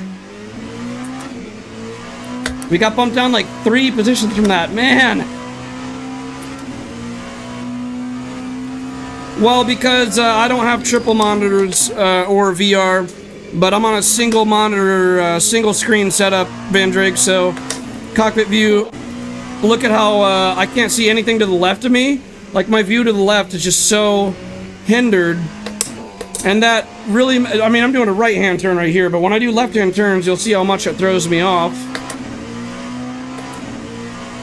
I mean, I just can't see much through this view. Man, it's vibrating like crazy. See, it's interesting how I've noticed twice now in 2 different races that it does that whenever there's something definitely mechanically wrong with the car. But yeah, that view just is, see, I can see so much more in this view. Only for this car, though. When I'm in GTE, I run it in cockpit view. Alright, well, Man, we haven't had a single race go well today. That's just how it goes sometimes, but I gotta sprint to the bathroom, like, really bad, so, oh, we gotta get out of here. I am not gonna make it to the bathroom.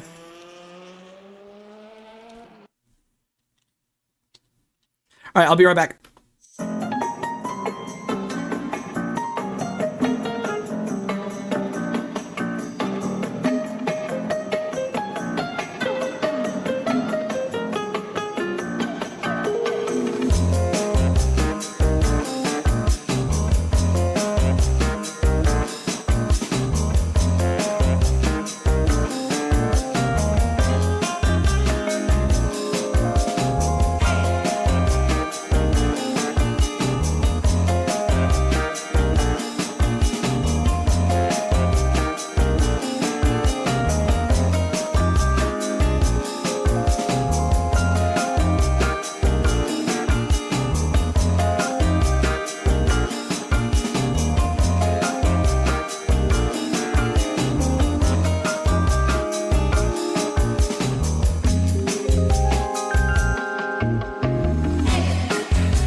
Yeah, you're running triples, Van Drake? Oh, so there's the results screen. See, I didn't even save the results screen. That just shows how badly I needed to use the restroom. Like, I just booked it.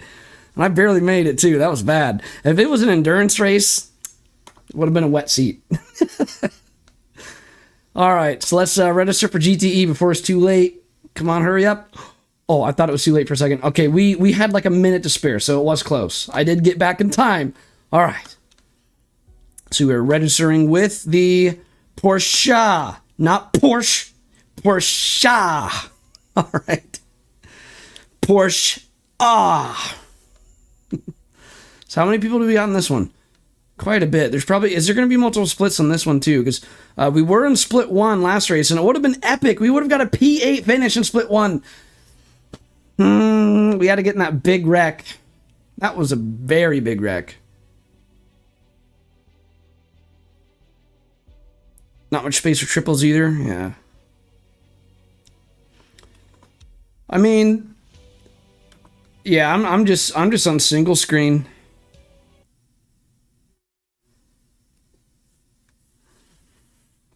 So, wonder if this one's going to have multiple splits too. But man, I just want one race to go well. Yeah, don't you dare say it any other way. Porsche. Man, I just want one single race to go well. Well, let's go ahead and load the GTE Moza pit house file that I made for the force feedback. I love how I made different files for both, but see, you can get that out of the way during these long loading screens.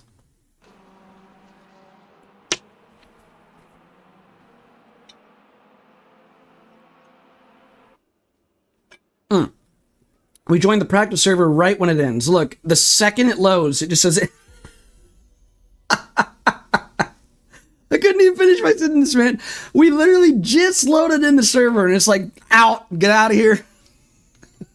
All right, I guess we're joining the actual server now instead of the practice server. Unable to join. Oh, there we go. Okay, it's joining now. That was funny.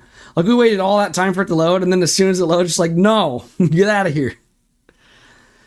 Man, I just want one race to go well, because the first race of the day, we had the fuel strategy way off. We loaded in as much fuel for 44 laps. What was I doing? And then we were running the race engine mixture during qualifying. So we had the wrong engine mixture for qualifying. And then we loaded in way too much fuel. And we missed the starting grid. So we started the first race from pit lane. And then race 2, that one actually went kind of decent. We didn't place high, but that race actually went decent. We didn't have anything like really bad happen in that. We did get in some wrecks though in lap 1, but I mean, when do you not? And then the third race is when I had those random penalty things, which I got disqualified from that one. And then the fourth race you just watched earlier, where I was doing so well, and it would have been my best race of the day so far. But then I screwed it up. I went way too deep into that corner, went into the sand, and that just threw the back end of my car. I tried to save it, but then that made my car so slow, and then the car behind me came flying in, and he couldn't stop it in time. And I don't blame him. I mean, that was mostly on me. Oh, well, pretty much entirely on me. Not mostly on me. Pretty much entirely on me. I just threw away a P8 finish, too, in a top split lobby. So it's not been a good day. But, I mean, I'm still trying to get the hang of the sim. I'm still a rookie in it. So, it happens. I mean, everyone that's a beginner in a sim, you're going to have that steep learning curve in the beginning. And if you don't, then you're Mitchie Hoyer. Alrighty.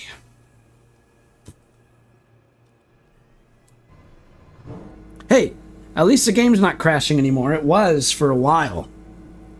You know what? It's not even worth driving out there for a minute and a half. I'm just going to chill out. What we can do, we can commit murder and run over this poor soul right here. He's dead. And then just to be sure, after we've already run over him once, we're just gonna back over him again. Look, this guy has the same superpowers as Deadpool and Wolverine because he heals so quickly. This guy's taking it like a champ. We just ran over him twice, and he's still standing strong. This guy is a warrior. But see, now I'm gonna back all the way to the end of the garage until the back of our car is like touching the wall back here. And now we're gonna floor it towards him. Ugh. People are probably like watching this happen from their garage, like, what is this guy doing? Like, that Ferrari to the right of us probably sees it on his screen. He's probably like, what is going on over there? He's frozen in fear. Let's turn traction control off and do this.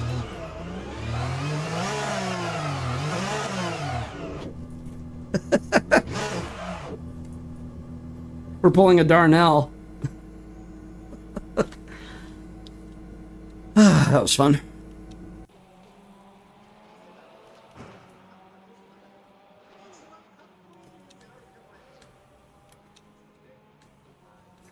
There we are.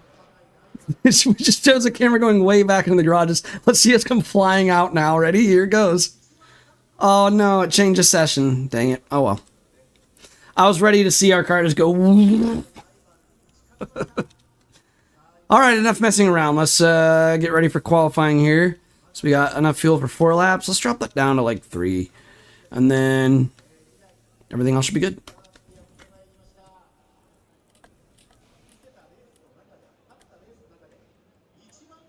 Change that to qualifying.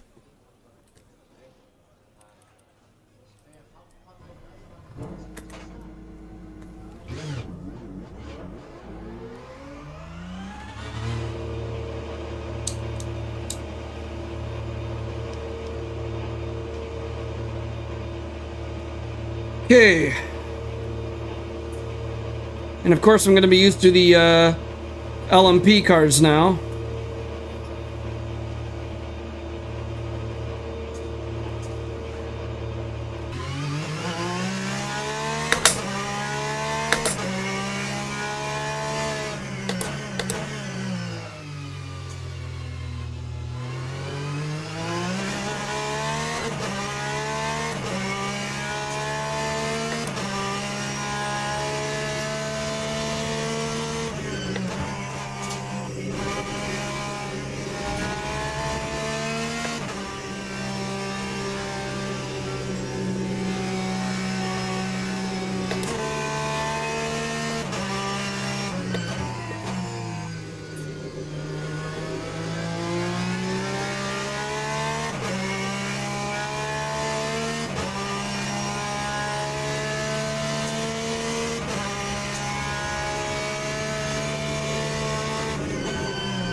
Why did I shift down to first?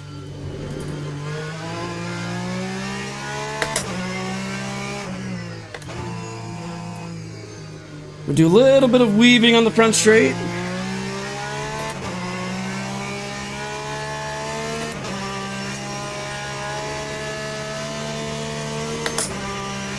You sure can't feel it hit the bump stop.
Oh, Slappy, come on.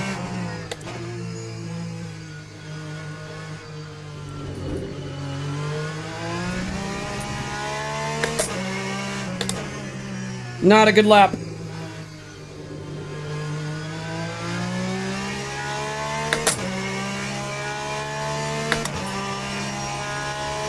This is gonna be a 41, I'm feeling it.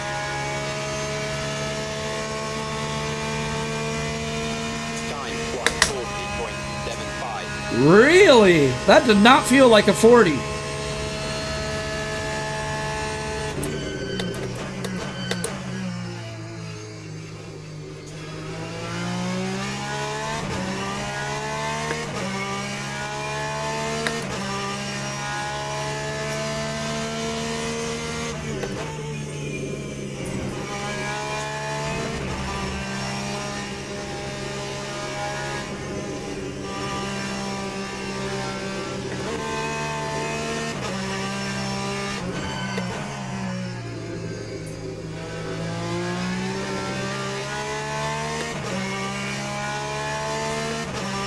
Four tenths on the Delta. Woo!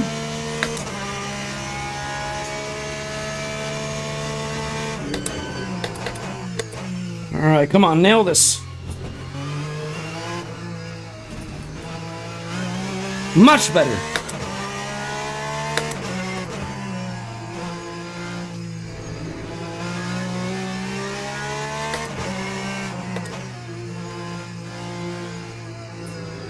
No!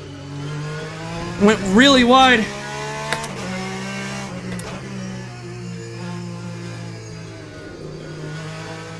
Come on!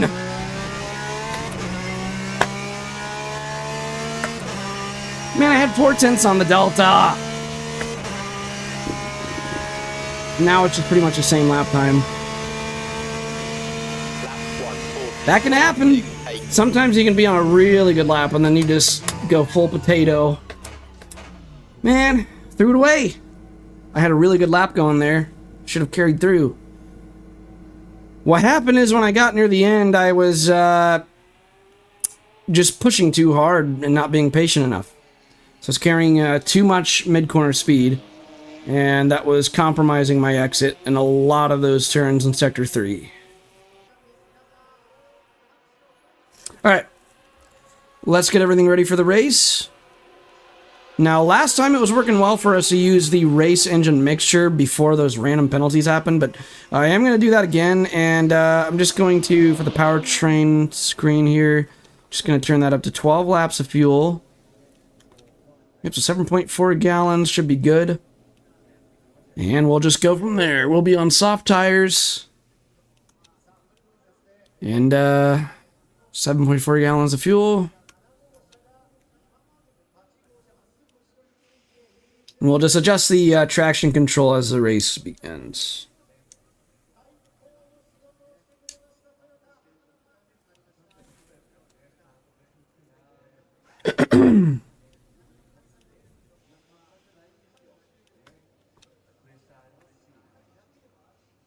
Alright, so we're starting in P11. The thing is, I wouldn't have even beat P10 anyways, because I was 4/10 up, so that would not have even made us beat his time, so who cares?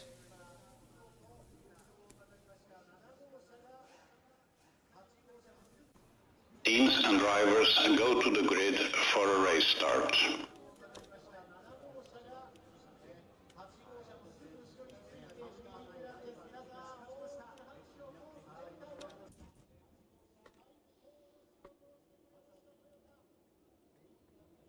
Alright. Let's get ready to rock and roll. So we're starting right behind the top 10.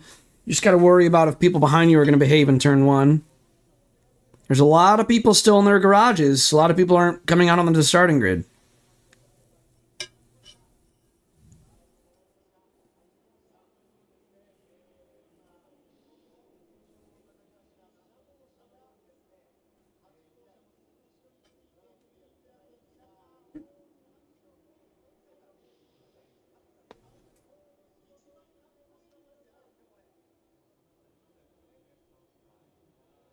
You know what? Formation lap has started.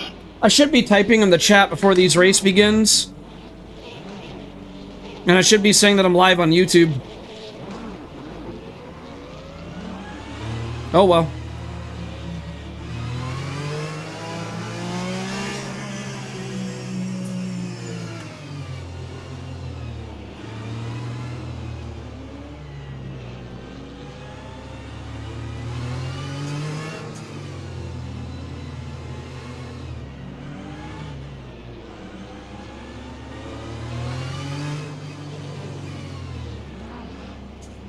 Here we go.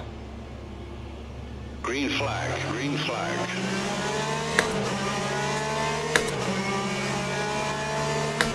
Whoa, what's going on up there?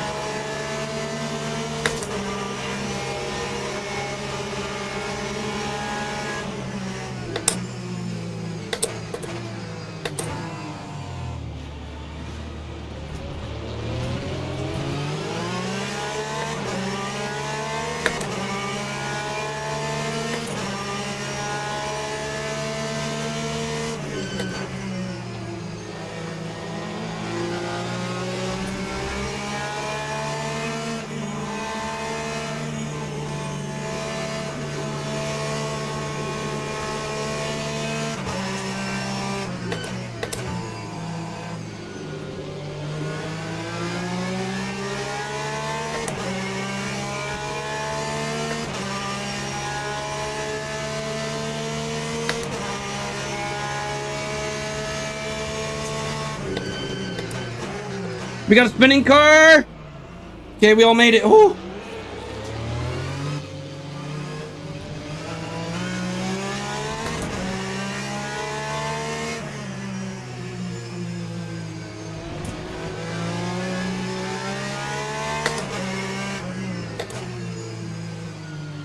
Another car off. That's 2 freebies so far.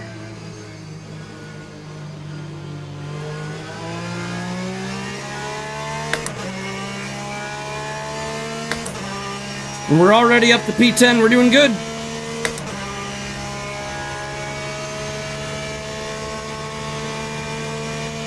That time was a 1:53.81.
Time 1:41.13.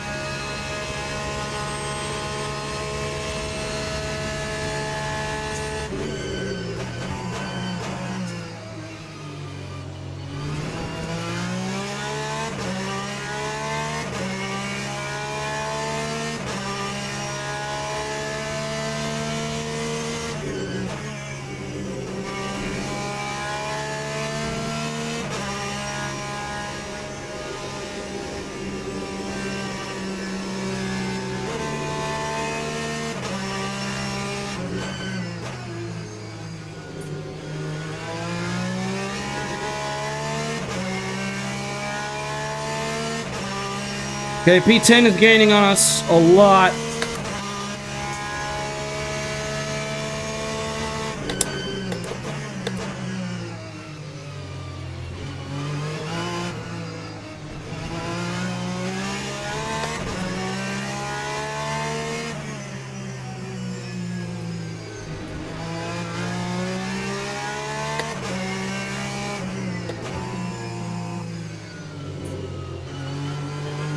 Whoa! There was another freebie back there.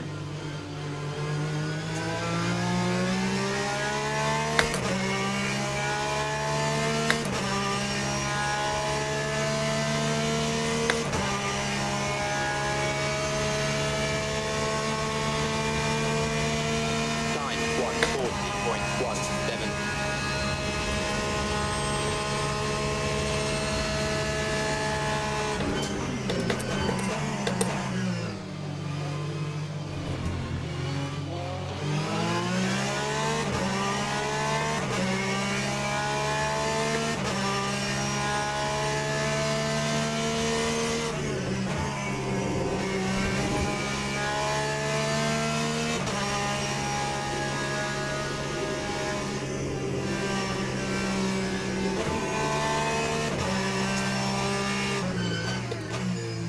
There's some battling happening ahead.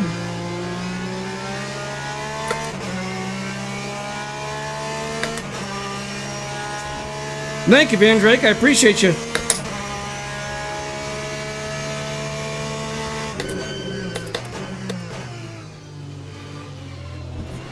That Porsche and red Ferrari are really battling hard. And the blue Ferrari's about to add to the mix. This could get really spicy here in a second. And I'm not too far back from them.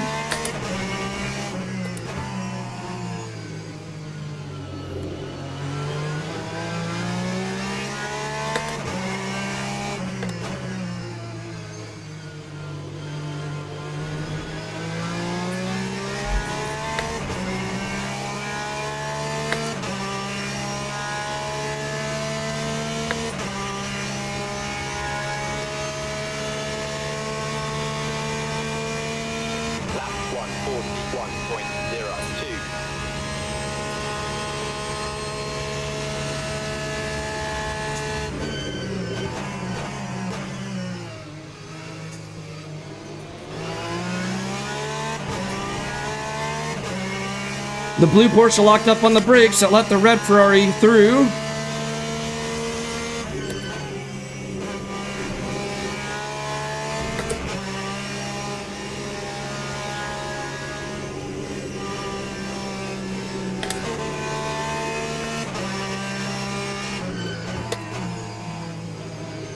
Ah!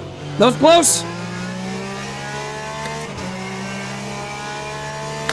I had to brake to avoid hitting him.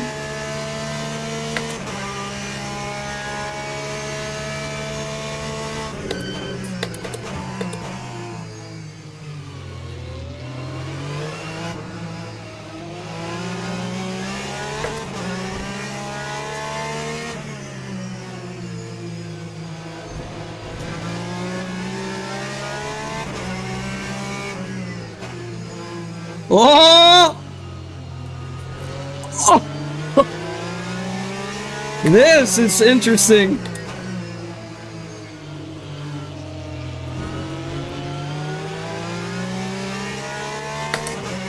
I didn't have the space to go for it. I had to let him through. I wasn't about to do something stupid.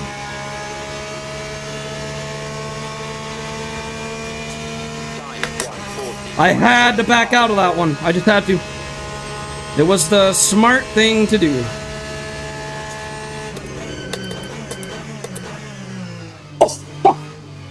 Oh my gosh! Wow, I can't believe they avoided that. He almost smashed into him.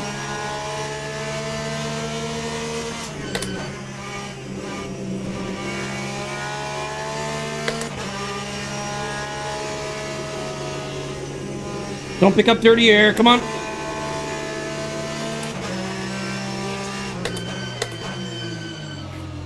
Locked up the brakes.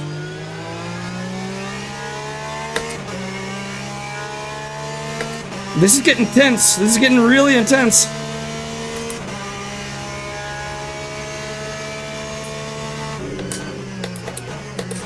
Okay, I'm feeling that vibration thing again. It must be a flat spot in the tires, because I did just lock up the brakes, and that's immediately after I feel it. So that does tell me I have a flat spot in the tires. And the lockup caused it, because that was a massive lockup.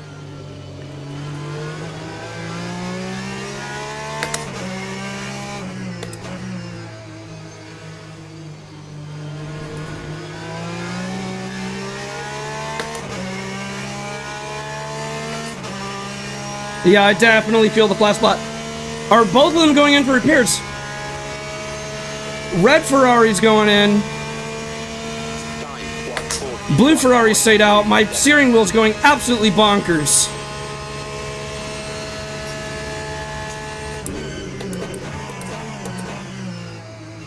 I might have multiple flat spots, to be honest.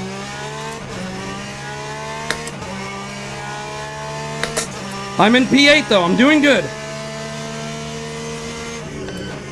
So despite the flat spots, I'm still keeping up. And I'm holding my own.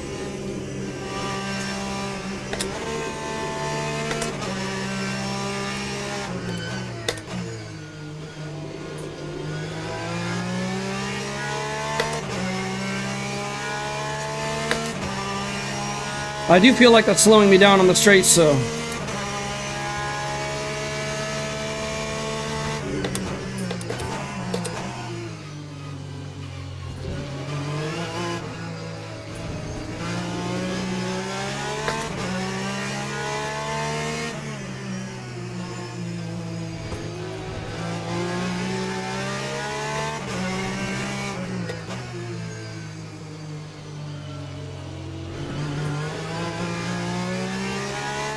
Well, that was a track cut in half. Is he gonna get a penalty for that?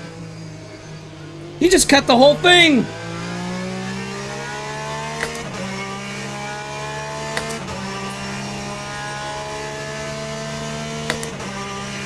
Can we ask the stewards to review that?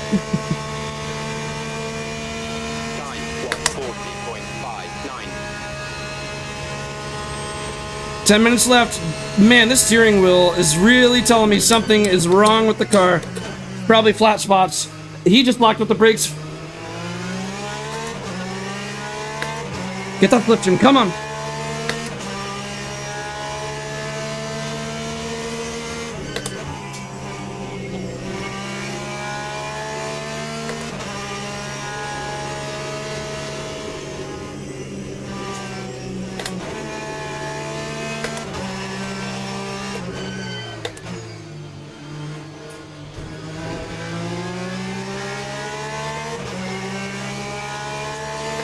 Yellow flag. Somebody must have bent it.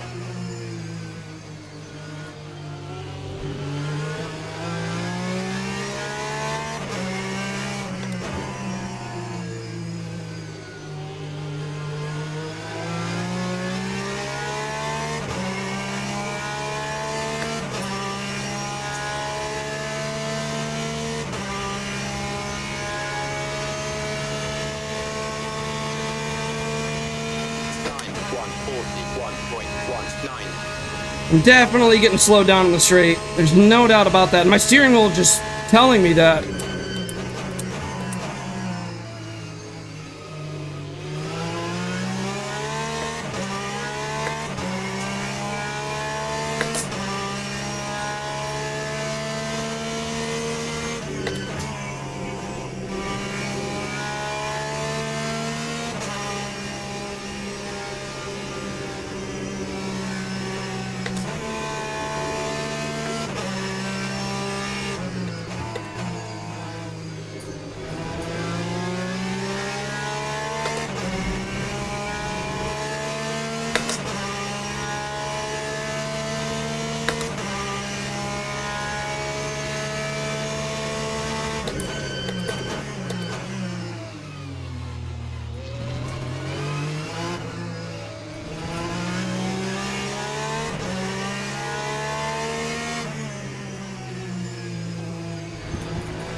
We're still in P8.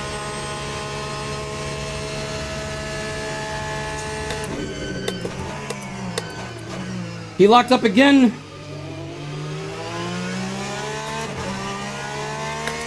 With how often he's locking up the brakes, his tires are going to be really beat up. See, there he goes. He doesn't have much grip anymore.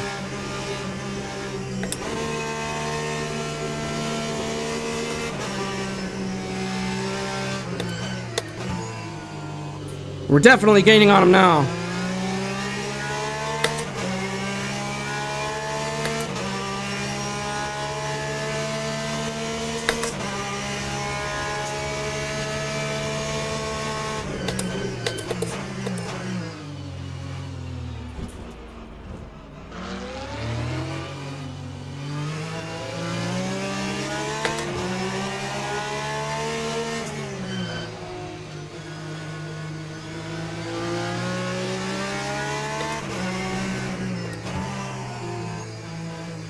Why did he just let us through? He doesn't even want to fight us.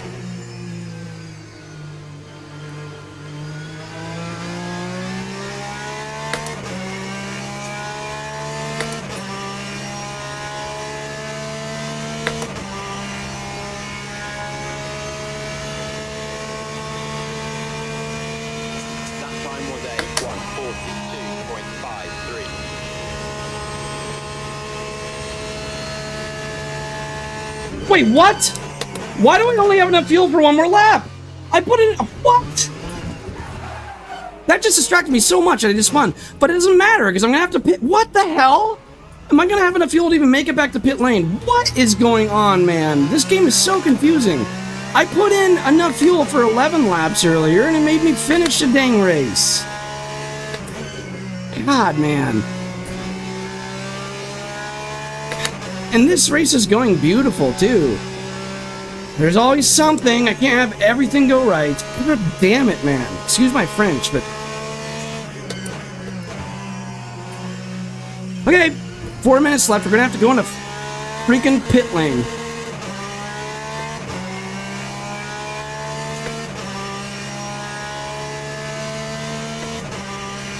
But this steering wheel is turning into an earthquake, though, so... Man, this is ridiculous.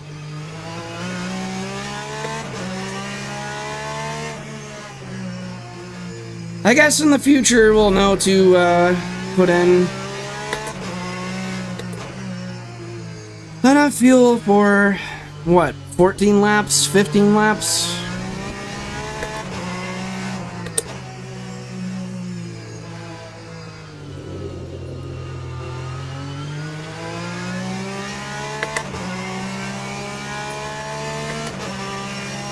God, man, it's been such a frustrating day. Race after race after race after race, things are not going right.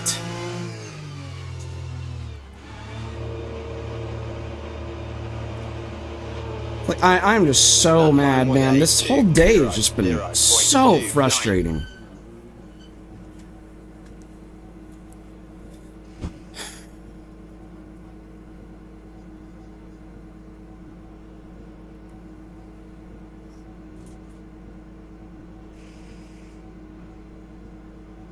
I'm learning.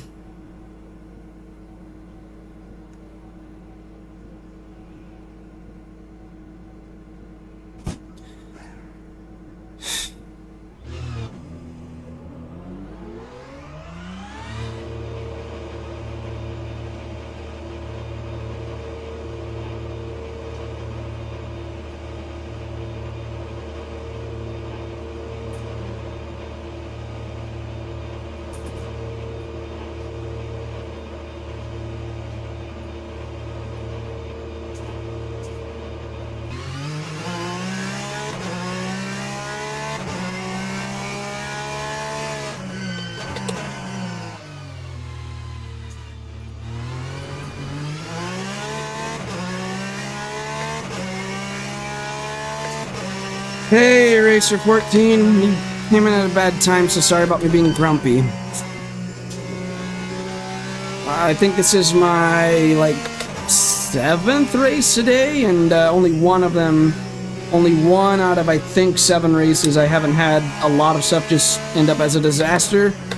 Like, pretty much everything that can go wrong in a race has happened in at least one of these races today, so it's just, my god, I'm just not having a good time. Because here I was just absolutely killing it in top split. I was in like P8 in top split with people that are very competitive and holding on to it. And then I get a notification that I'm going to run out of fuel if I don't pit that lap. And I'm like, what? So, yeah. Sorry that I'm in a bad mood.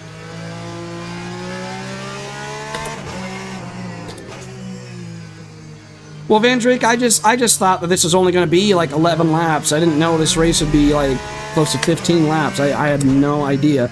But it's because this tells you that I've not even been able to like finish this race today without catastrophic things happening, because the only time that I did finish this race, I think it was 11 laps or something like that. But when I did finish the race earlier today, it was that many laps because I was like I think 5 laps behind or something like that. So, yeah, this has been a train wreck of a day. Alright, headphones coming back on.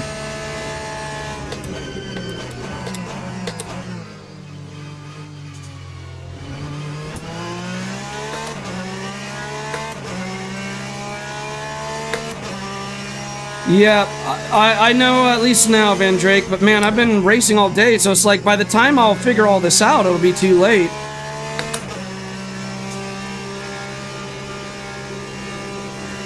Okay, I gotta let this guy through. We are under a blue flag. There he goes.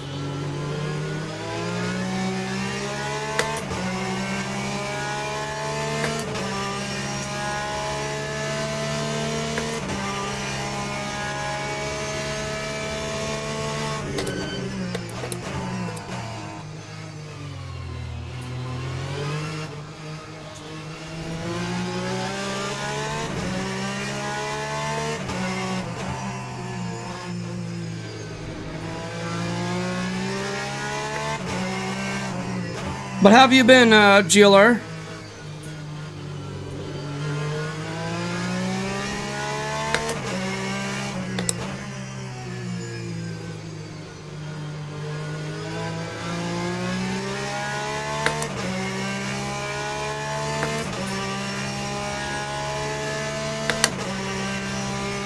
Oh, I know how that feels, man. I was out of sim racing for I think 2.5 months, and then I came back recently, and it was like, whoa. All right, another disastrous race, man. And both are they still racing? I thought that was it. I thought it was a checkered flag. Yeah, they're still going. What the heck? Well, I guess the checkered flag was only out for us. I don't really know. This game, there's so many things about it that are so confusing.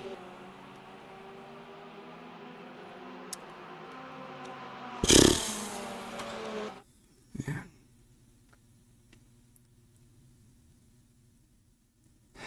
Just trying to keep my head up, man. When you have days like this, it gets harder and harder and harder to stay positive as it goes on, because, like, you just have catastrophic race after catastrophic race, like, over and over. Yeah, the GT7 physics changed massively. My opinion on it, people are saying, like, oh, now it feels just like ACC. I'm like, no, it does not. I think the physics in the dry in GT7 are closer to a true sim now, but it's still far, far, far, far away, and it always will be. GT7, I will be extremely shocked if it ever does become a true sim. So to the people that are saying, like, oh, the physics in GT7 are a true sim now, they're just dead wrong.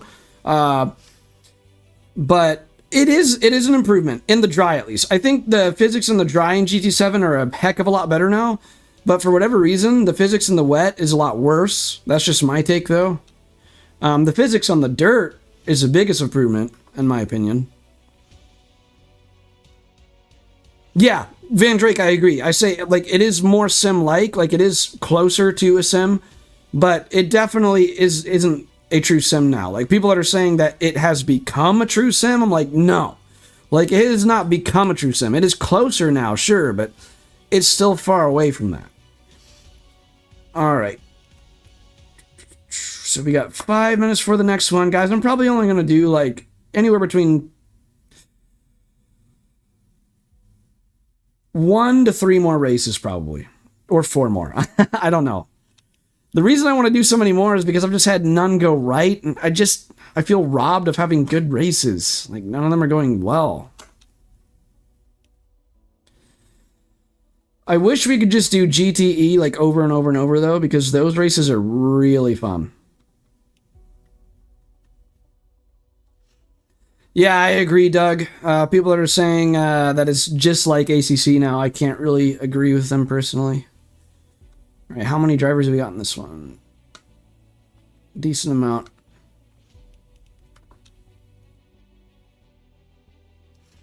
So my lap time is a 642nd fastest in the world. I set a 51 flat. Did I just exit online? Oh, I just exited that. Okay, oops.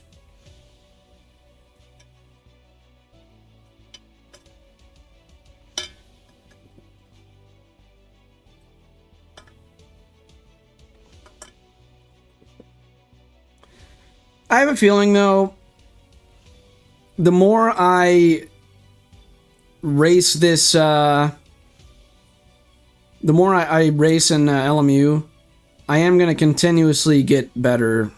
You know, I just got to have faith in that, because I think today is just going this bad because I'm, like, brand spanking new to it. Green stuff's still deadly. What? Oh, you mean like the tarmac? Yep, that is a staple of GT7, is that the cars are really outdated. I mean, they have a few, like they have the Mercedes is more recent, but yeah, they still have to add a lot more.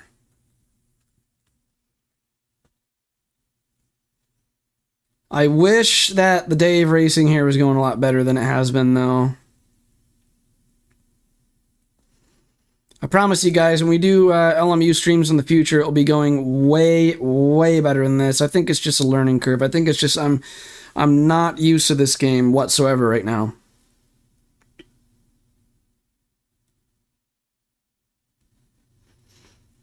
But we are going to be streaming this a lot more. We're also going to be streaming SimGrid daily races on console at least once a month, is what I'm planning, at the very least.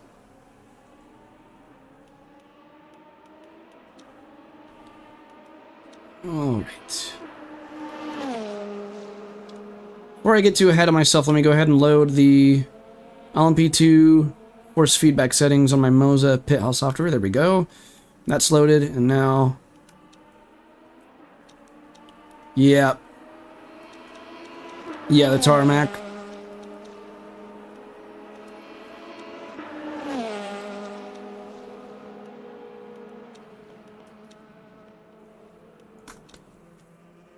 Yes.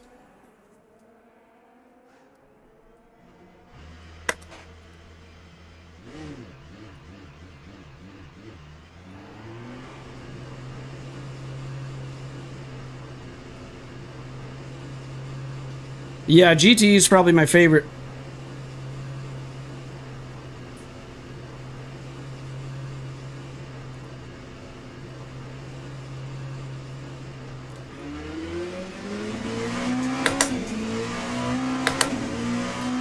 The population of the servers is starting to die down, though. So that's a sign that I might have to wrap up the stream soon, because not as many people are playing the game now.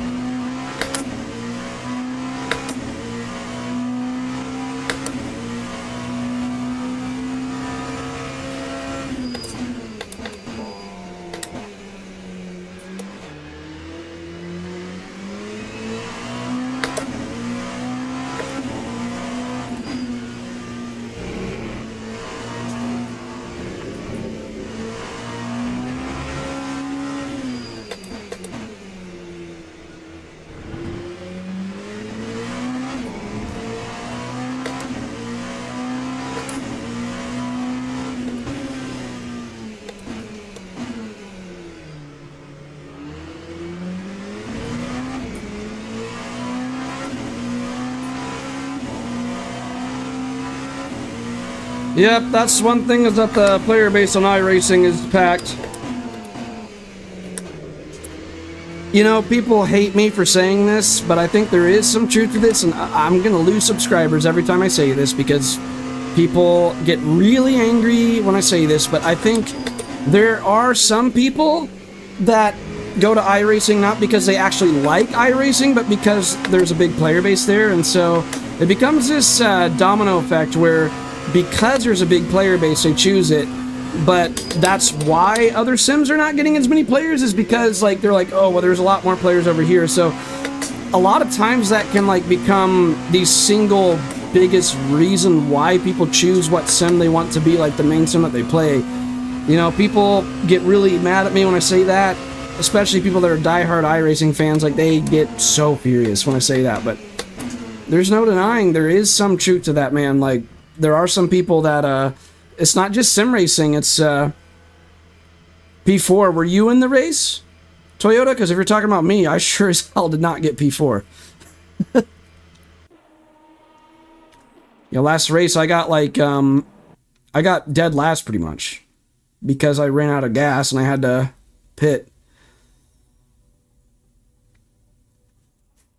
Yeah, I'm not saying that the majority of people play iRacing for that. I'm just saying there are some people that is like the sole reason why they pick iRacing.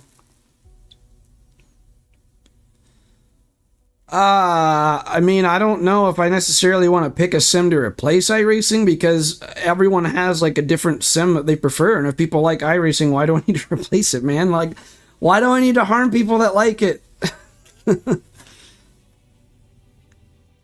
Yeah, Van Drake, I'm not saying like that's the majority of why people, like, I'm not, when I say that, I'm not saying like this is why people go to iRacing. Like, I'm saying there's just some people, for some people, that's why they go to it. I'm not saying like that's the majority of why people go to it.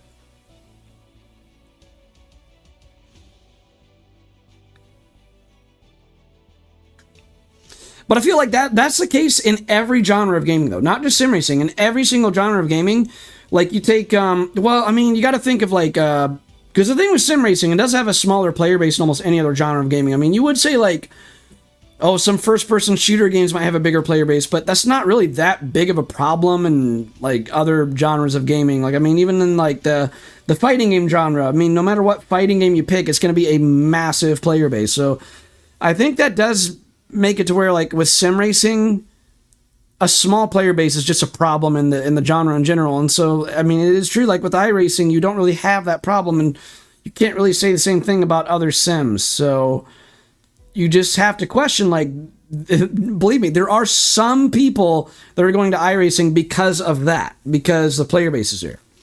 But it makes me wonder, you know, like, if the player base was bigger in some other sims, would people pick that sim then? You know, like, are they just migrating to whatever has the biggest player base is what I'm, you know, theorizing. And again, disclaimer, I'm not saying, like, that's the majority of why. This is why I'm saying, like, every time I say this, I'm going to lose subscribers because people do misinterpret it. Yeah. All right, I think the official server has gone up. Yep, it has. So let's join that before. Oh, for a second I said I was unable to join the server. I was like, what? Like, you saw me freeze up. I was like, what? I was about to be like Norman Osborn. You can't do this to me. You know how much I sacrificed? When he's at the dinner table in Spider-Man. No, that's not the dinner table scene. That's when he's at the like the corporate office with Oscorp. He's in like a board meeting. Yeah, that's when he gets fired from his job. And he's like, you can't do this to me.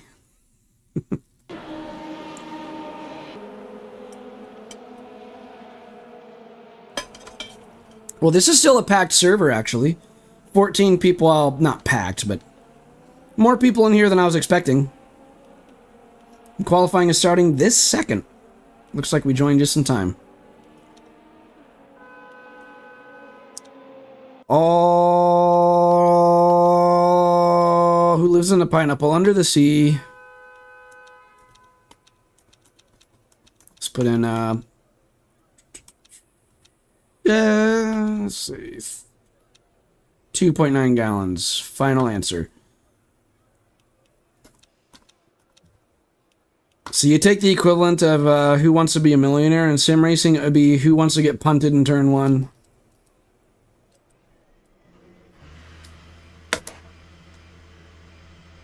Toyota, it just doesn't interest me. And there's like so many people that will just tell me like, oh, you can't know until you try it. But it's like, I mean, okay, but like, you take like genres of like, I'm trying to think of like an analogy, but do I really even owe people an explanation? Like, I mean, I don't think I even need to make like an analogy or anything. It's just the fact that it just doesn't appeal to me. Plus, I already have so many sims that I enjoy a lot. So like, if it ain't broke, don't fix it. Is it really that small? Wow, that is a tiny play base. I mean, to be fair, though, it is still in early access. Alright, headphones are coming on here in a second once I get to a straight. So I do have to focus, it is qualifying.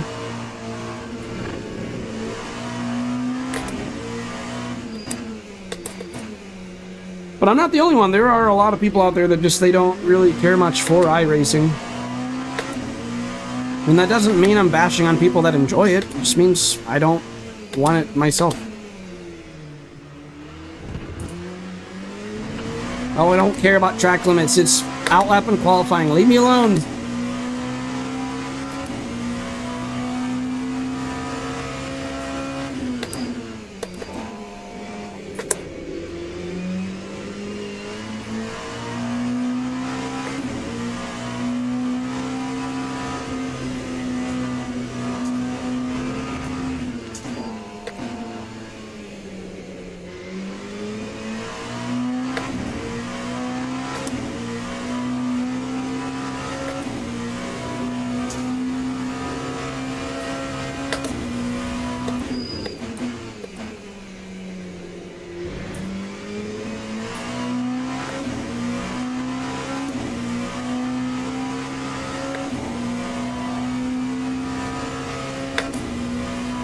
The game was telling me track limits. That was referring to the game, Toyota, when I said leave me alone. It was race control telling me that I was exceeding track limits in my outlaps. That's why I'm like, I don't care.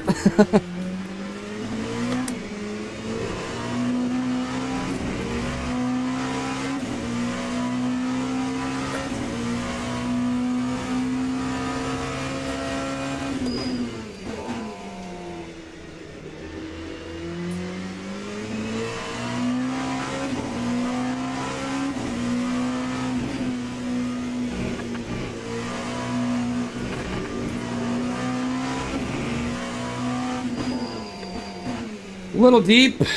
Missed the apex so well. I have enough time for another lap after this one anyways.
This isn't really a good lap so far.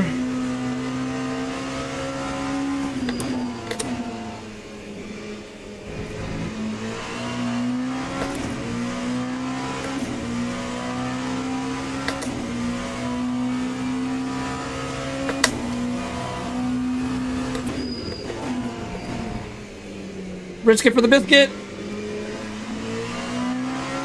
Hey, it actually worked. I just wanted to really push it there to see, but we only gained like a, yeah, we didn't even gain a tenth, but I mean that's still a tiny bit faster than the last lap we did.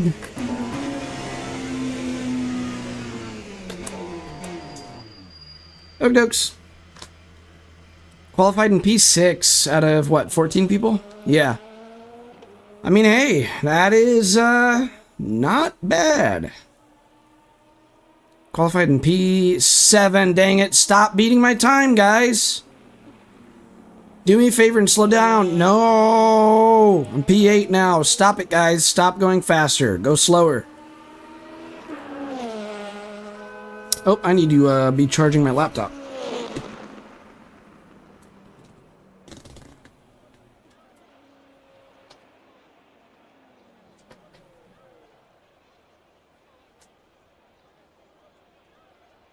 Oh, come on.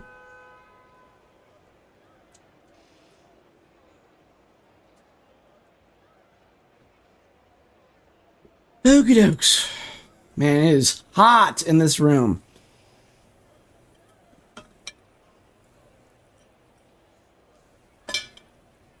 See, I'm just trying to simulate Bahrain, because Bahrain's always scorching hot over there. Oh no, I don't play on a laptop. I just have the chat on my laptop in front of me.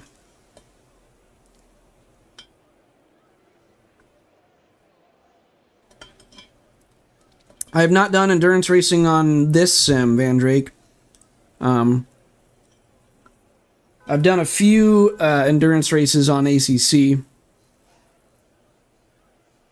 I did a 3-hour teams race at Brands Hatch on ACC. That went decent. We were in a split 2 out of, I think, 3 splits, and the people there were really quick. Indy 500 would be insane. I wish I could do that.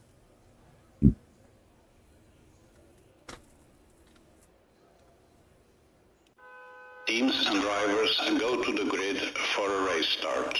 Man. Oh, people gotta stop associating me with Mr. Beast after he's under so much controversy. I really should have done this ahead of time, but okay, we're gonna put in 12 laps for this track. 12 laps does work here, so we'll put in 10 gallons of fuel. Van Drake with the positivity, you can do it. iRacing has the Indy 500. Hey, shh.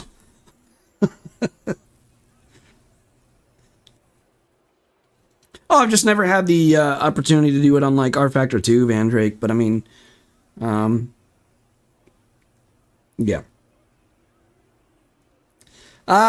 You can search that, Toyota. I don't want to get into it.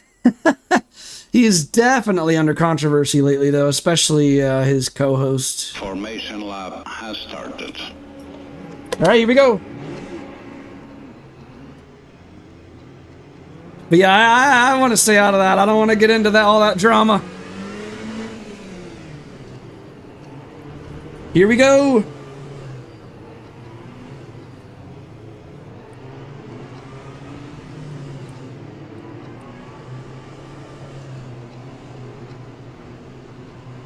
Let's do this.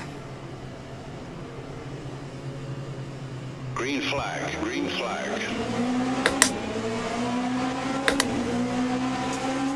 Josh is fast. Who, Josh Hart?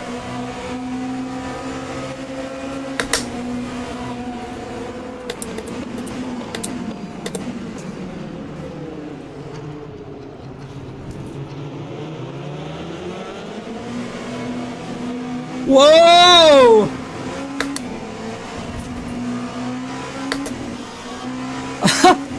Well, that just gained us a few freebies, didn't it?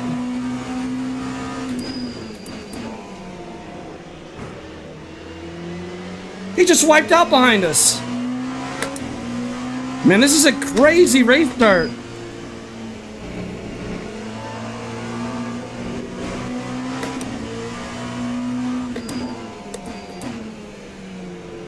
Sorry that I'm missing out on chat, guys. I'll get to it in a second.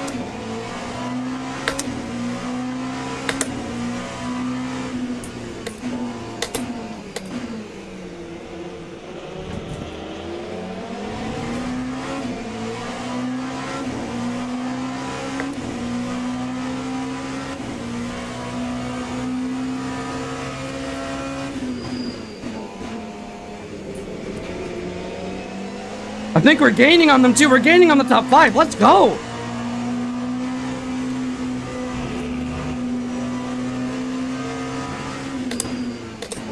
He locked up.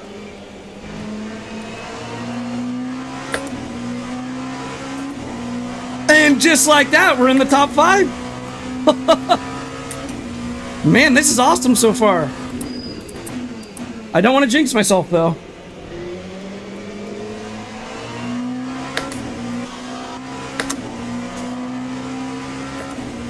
I've become a drama channel. Time 2:02.42. Come on, we gotta have a good race. Come on.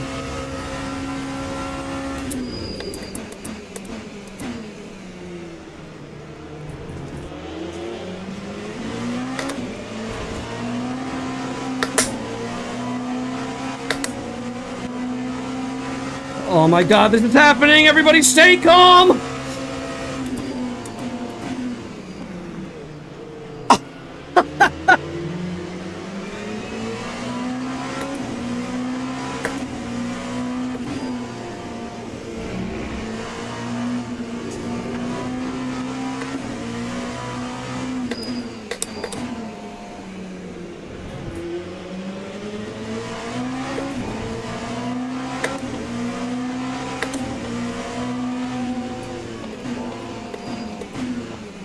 He just locked up?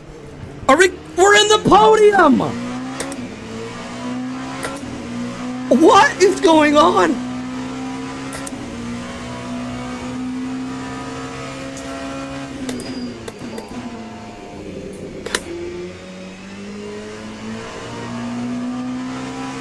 Go, go, go, go, go!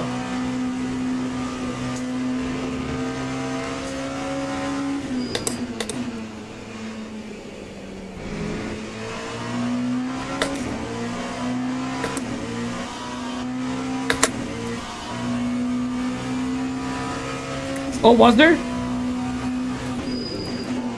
I have my eyes forward, so I didn't even notice.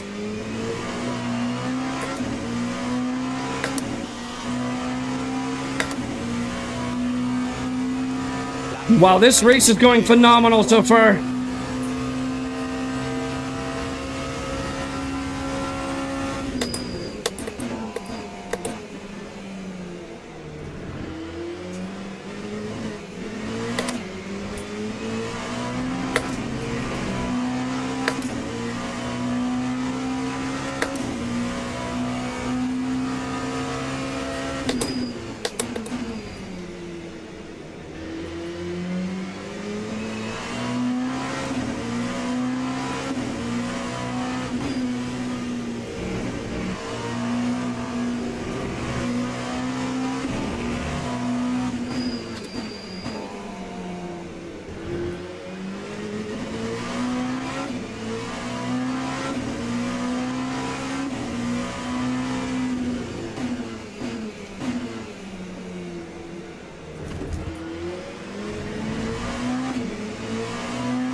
Okay, that was a warning for track cuts.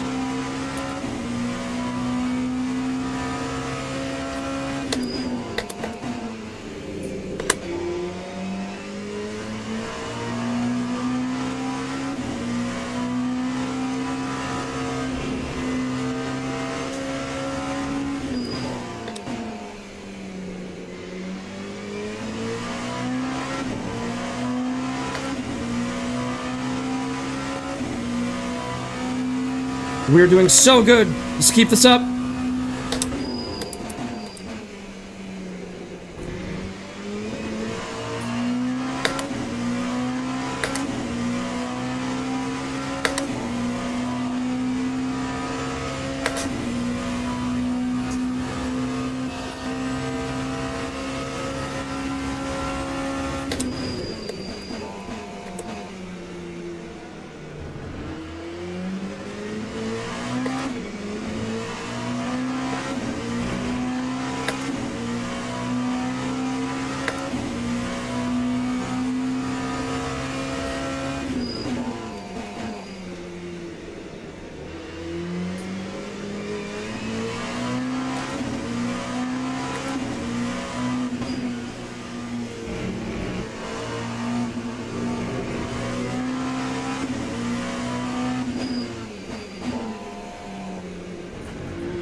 He's gaining on us. Come on.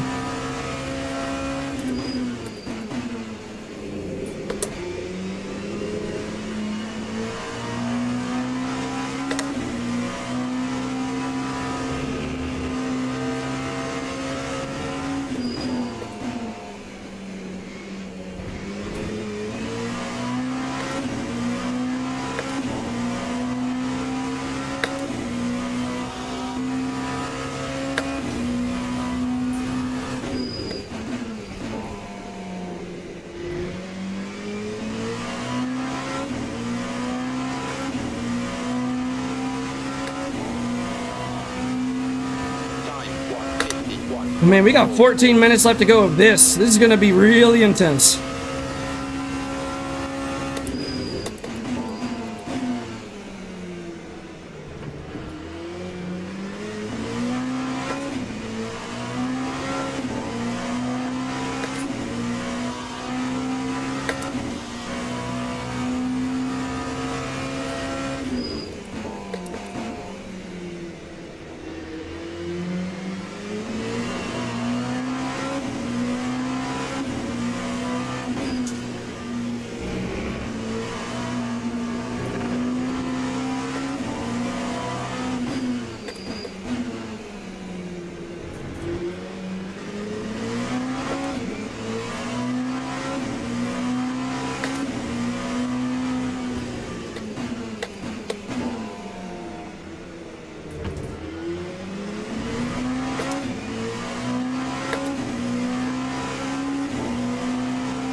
This guy means business. He's not messing around.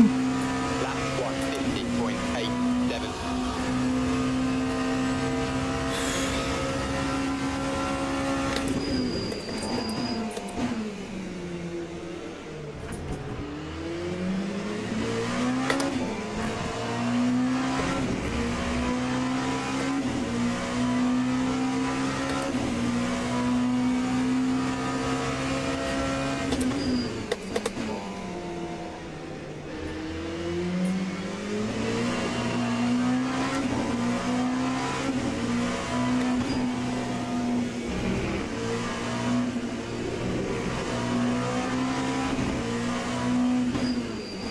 What's up there now?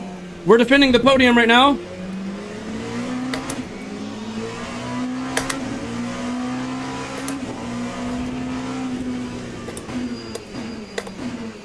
I locked up. Ugh.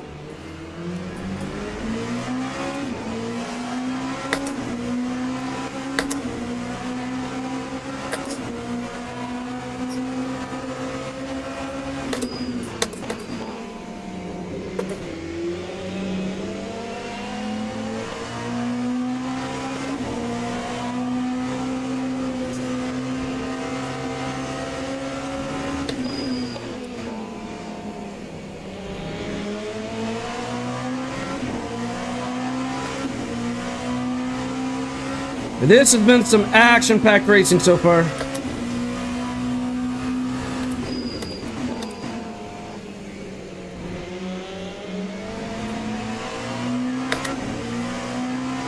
I went out really wide there. Let's check on the tires. That time was a Not as much wear as I was expecting, actually. 0.1.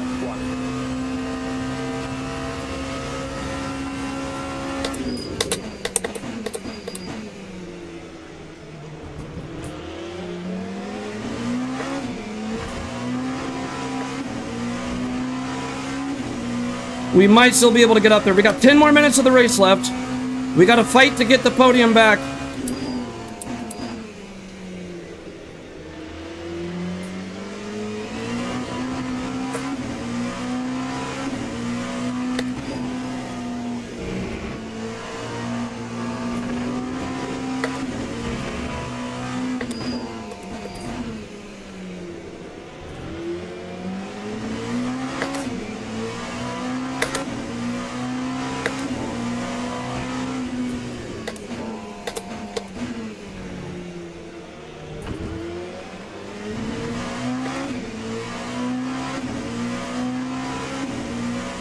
Oh, sorry, Toyota. I didn't see what's my favorite TV show.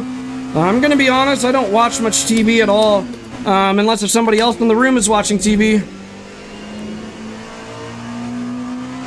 So in that case, my parents really like The Big Bang Theory, so I guess I'll say that.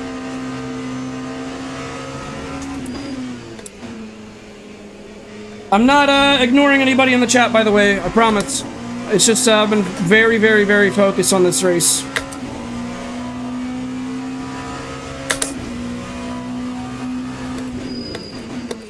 They're fighting up ahead. That's going to slow them both down. Come on, let me catch up, please. He's squeezing them out. They might have contact. He's defending really hard. They're racing pretty hard for P3 up there.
About 7 minutes left.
Come on, we gotta get that podium back.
Come on, 4 minutes.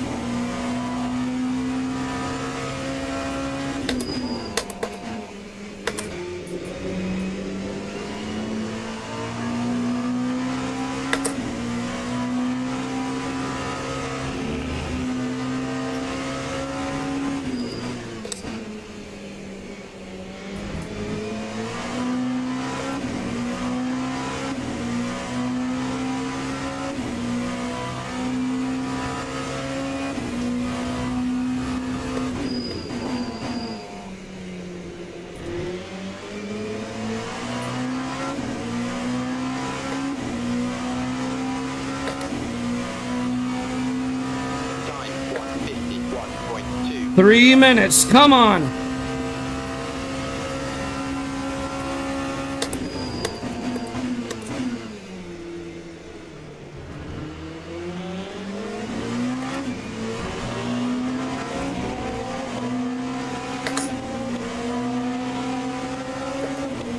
You gotta give me room.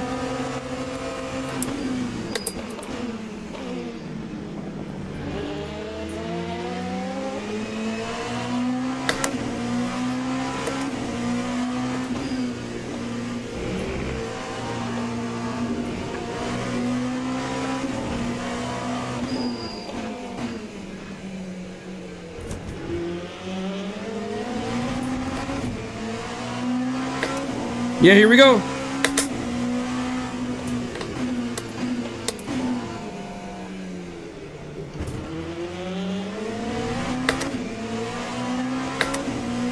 Come on.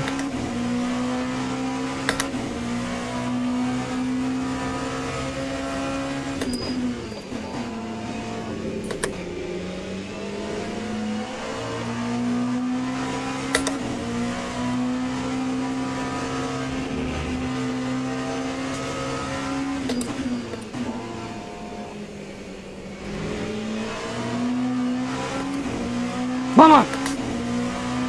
Come on.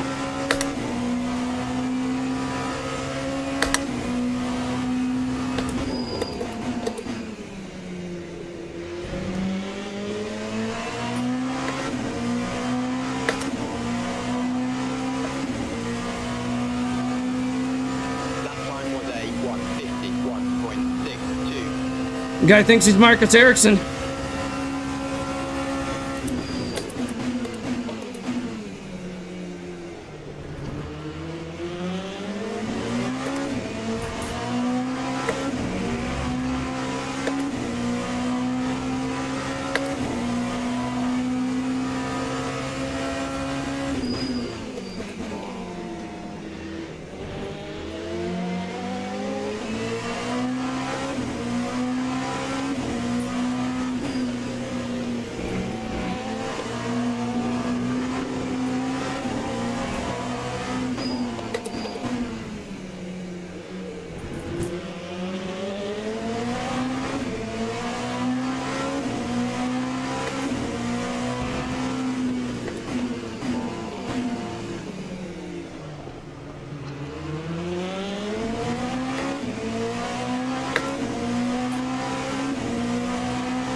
Is this it? I think that's it.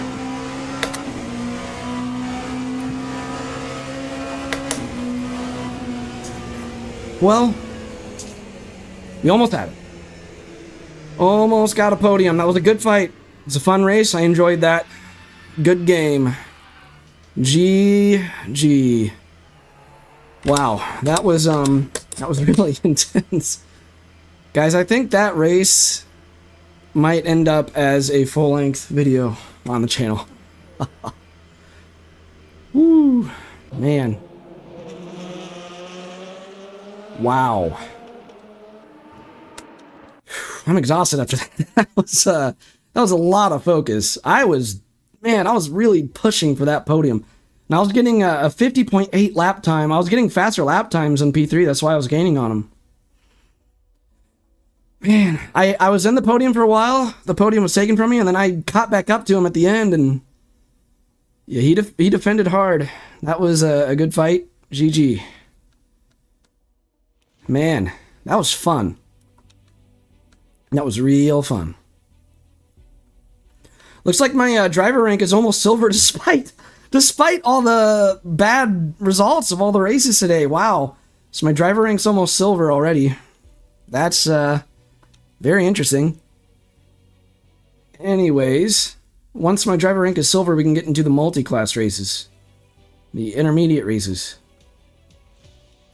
Okay, so GTE fixed at Fuji. We're going to do another one of these. It's beginning in how many minutes from now?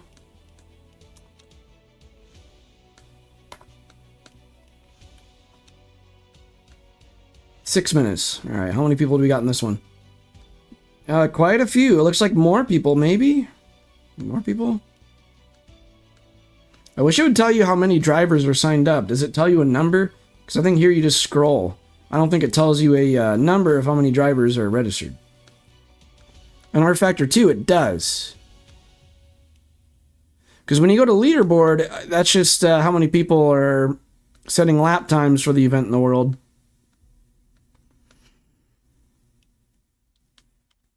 Alright, I'll go ahead and load my force feedback settings on the Moza Pit House. Here we go.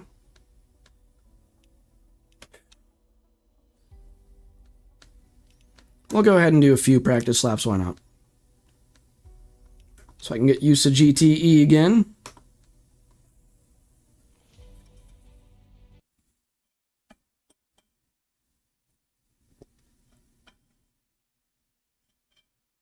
What do you guys think of that race? I almost got a podium. That was really close.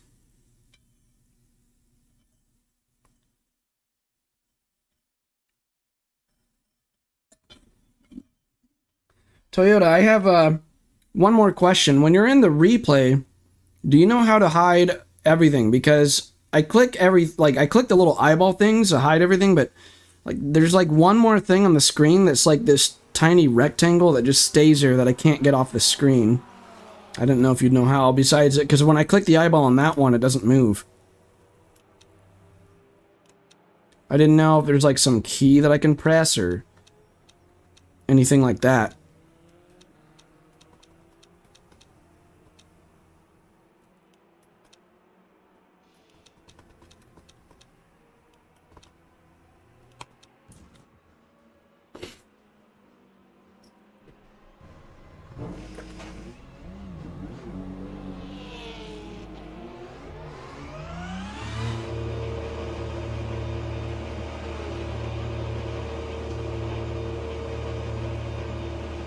Man, I have so much mucus drainage.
You know what? I feel like having some fun, so I'm going to show you guys what we're going to do at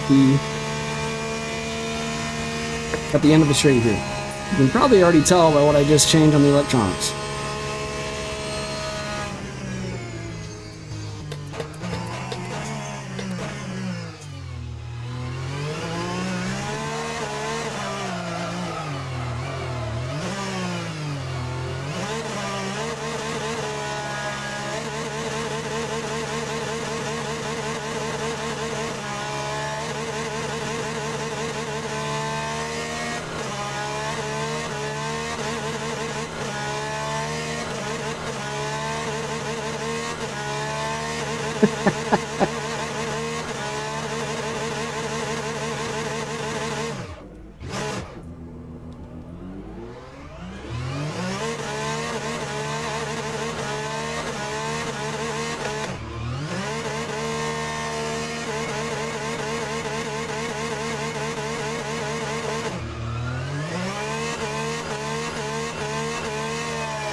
Well, that was fun. Those tires are dead now. R.I.P. tires.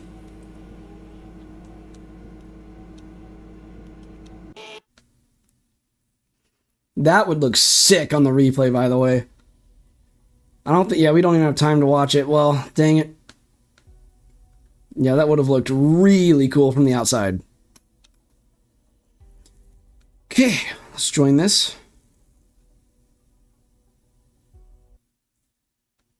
And this time I'll remember to put in 15 laps of fuel instead of 12. You know what? To be safe, I might even put in 16 laps of fuel. Because I do not want to have another race where I run out of gas.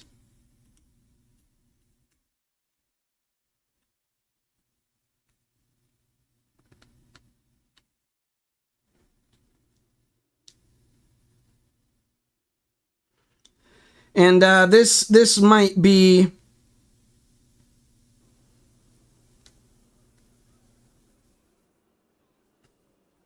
This might be the last race of the stream, guys.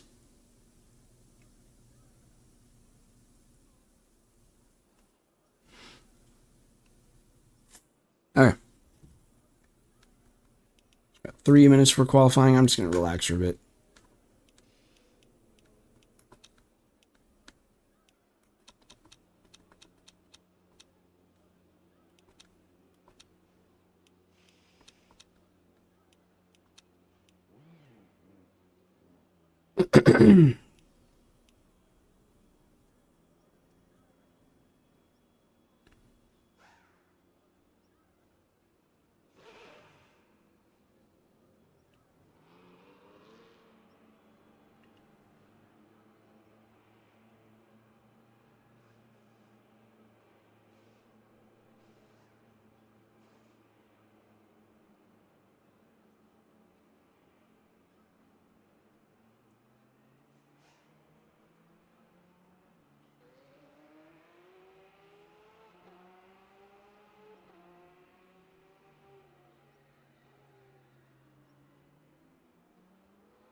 Alright, I'm gonna type in Graham Games' stream, telling him that it's my last race of the stream. Let me see how he reacts.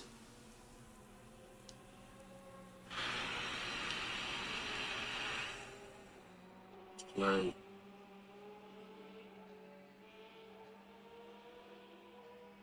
Almost at half-time. It's going You can hear his stream on my mic, by the way. And I'll go ahead and tell him how last race went, too. But they now need to keep their focus as we approach half-time.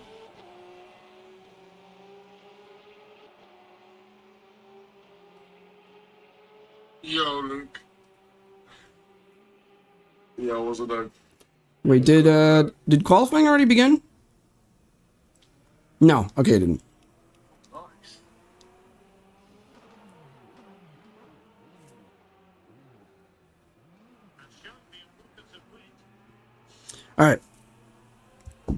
Qualifying is beginning in 1 minute. We only got 11 people in this lobby, so yeah, it's becoming less populated as the day goes on, but I am going to say right now this is the last race of the stream, no matter how it goes. Because I've been racing for a while.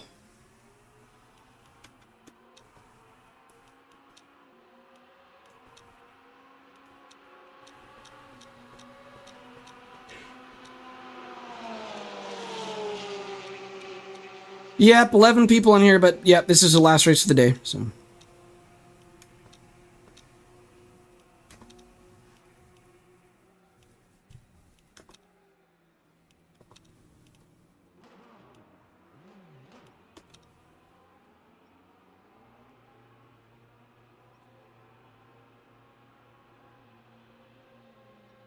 I'm just patiently waiting for qualifying to start.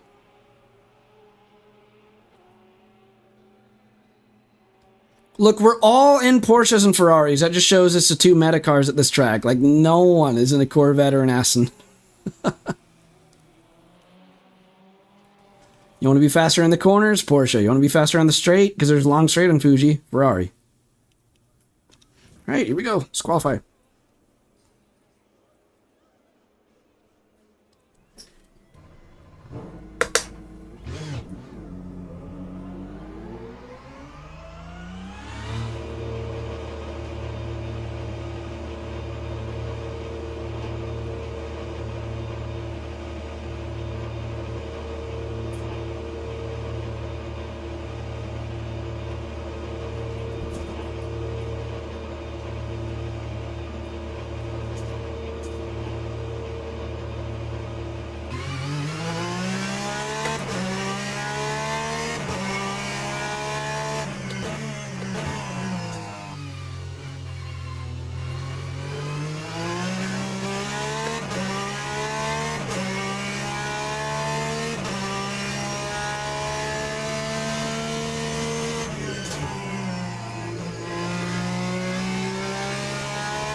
This is going to be a mega lap. Lap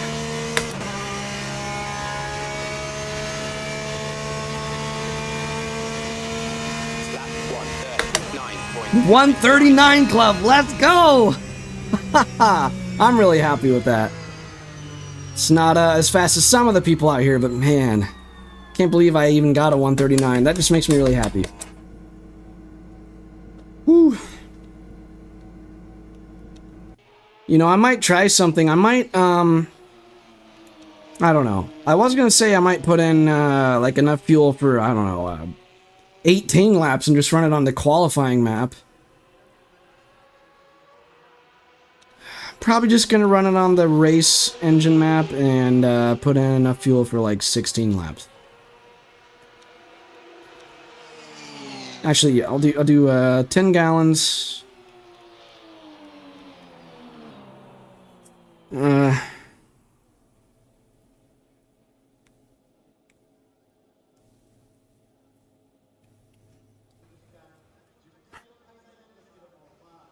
Yeah, I think I'm still gonna run it on the race engine mixture,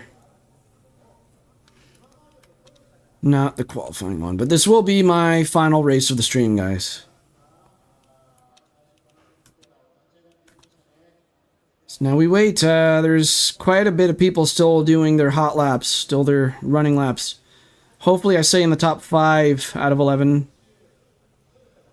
Because I'm very proud of that lap time I put in. Oh, somebody beat it. I got P6 now. Somebody just catapulted, I think, the P2 or P3, one of those. Oh, Jason just took P2.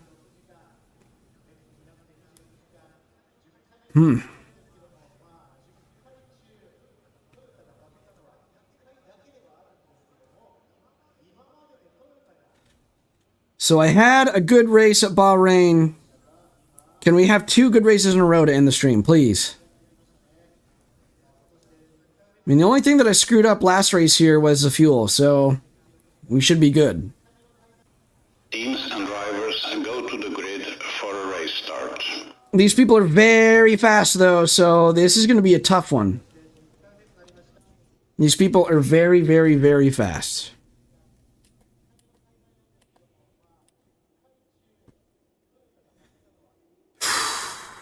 This is going to be tough.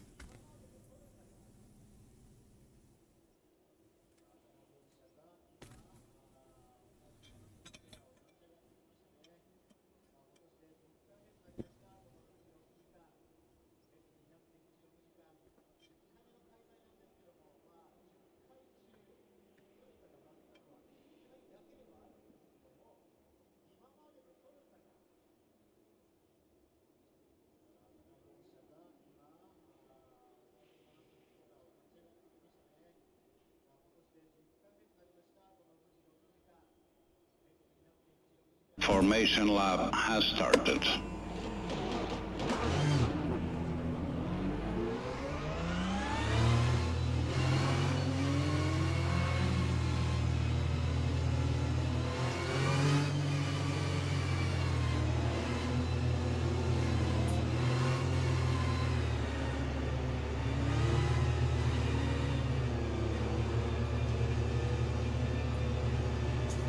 All right, here we go.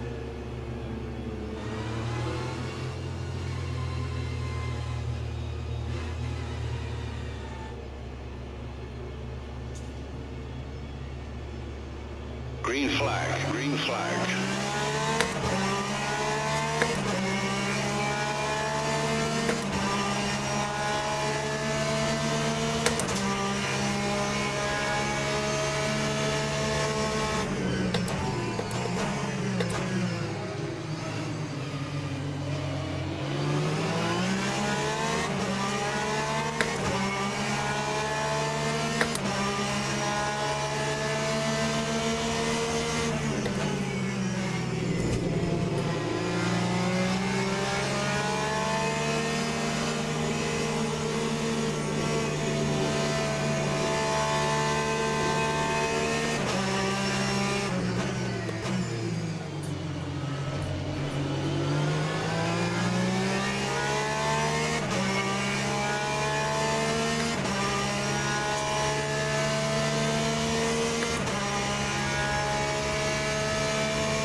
Oh, Ferrari locked up.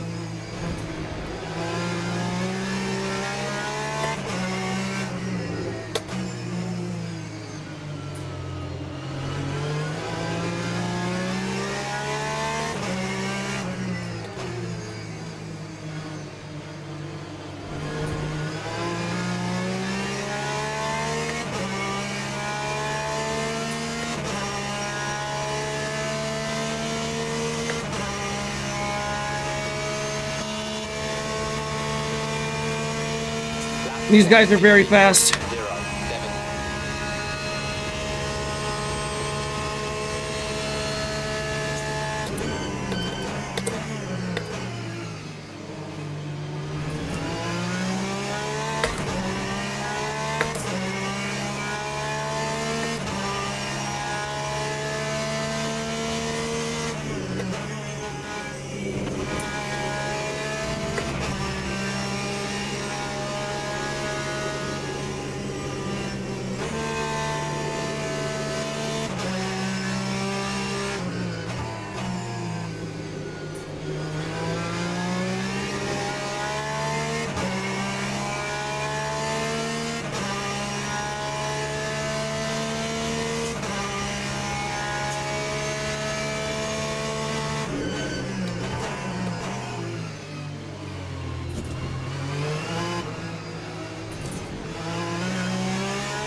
Time 1:40.46.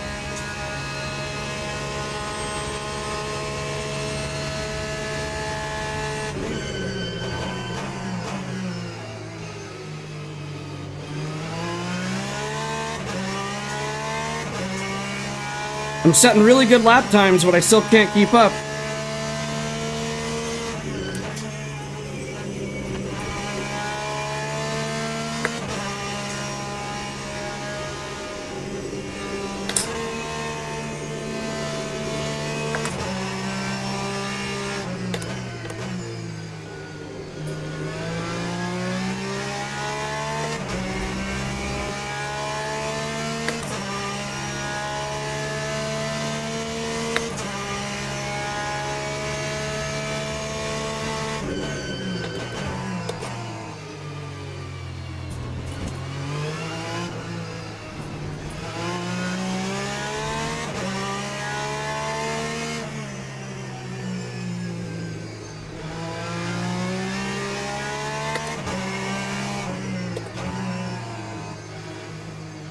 Ah.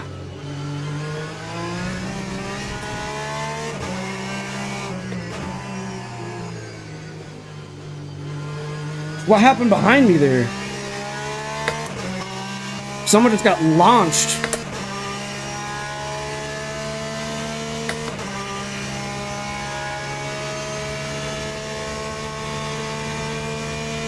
That time was a 1:40.34.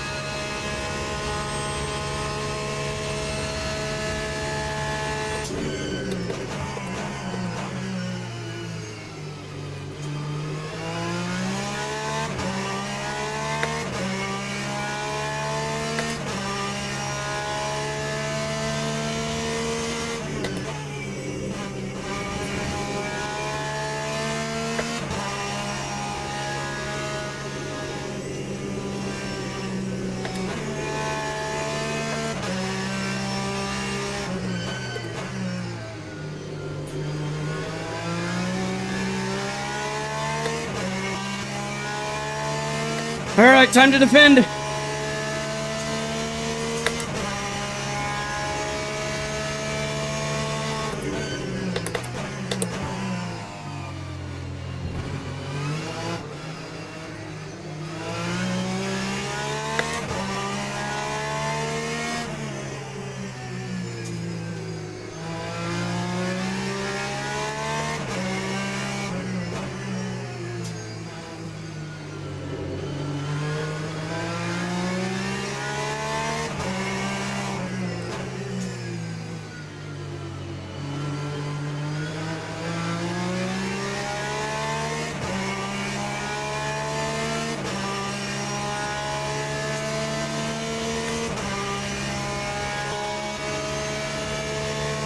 Here he goes.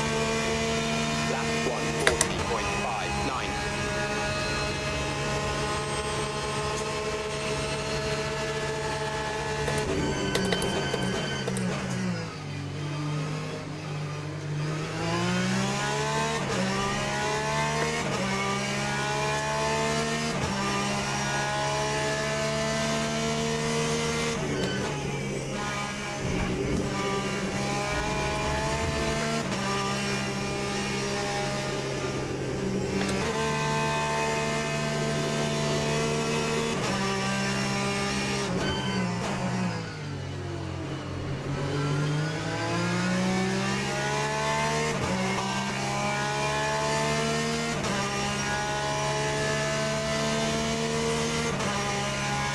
Sorry about not talking much, guys. I am pretty focused right now.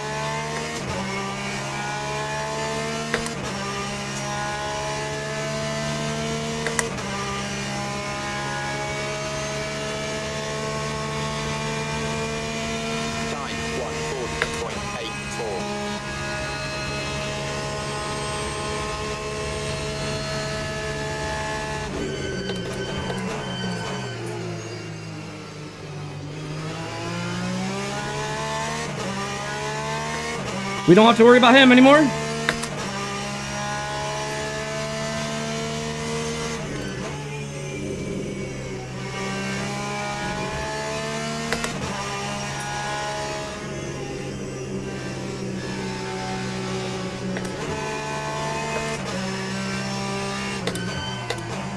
No, he just locked up.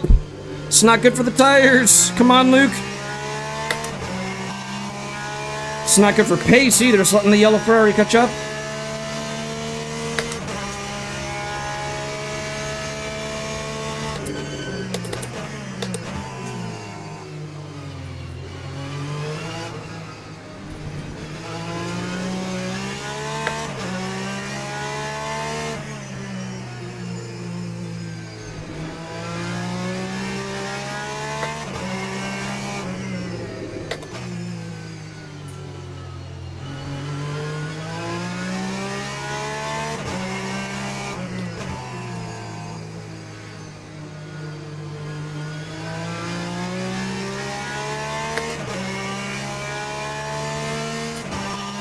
Oh, he's coming back.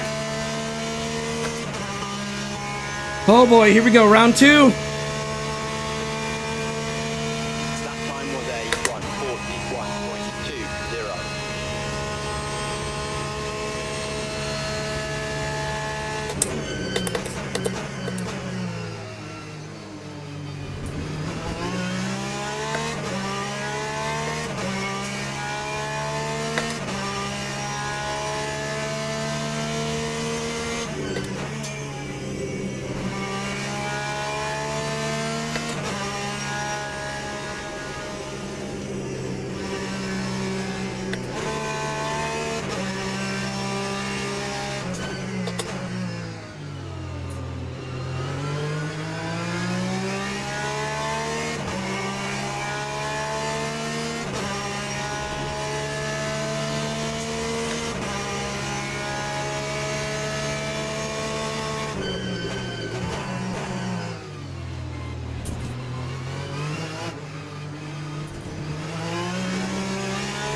right, here we go.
Lap 155.02.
Lap 141.64.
141.38.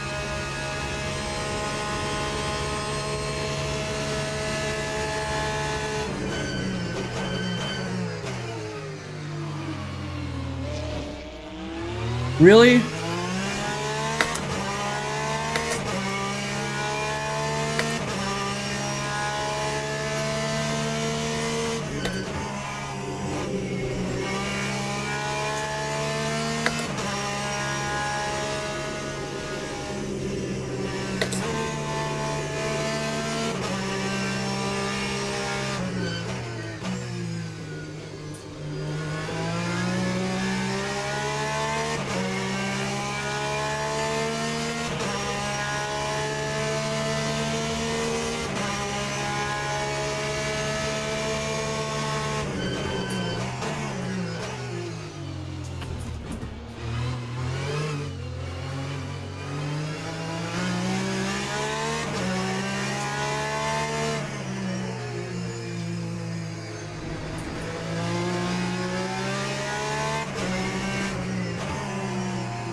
So you gonna shove my car wide again at turn 1 again, buddy? Just like you did last time? That time was a 142.80. That time was a 141.66. What is with this guy?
Nice.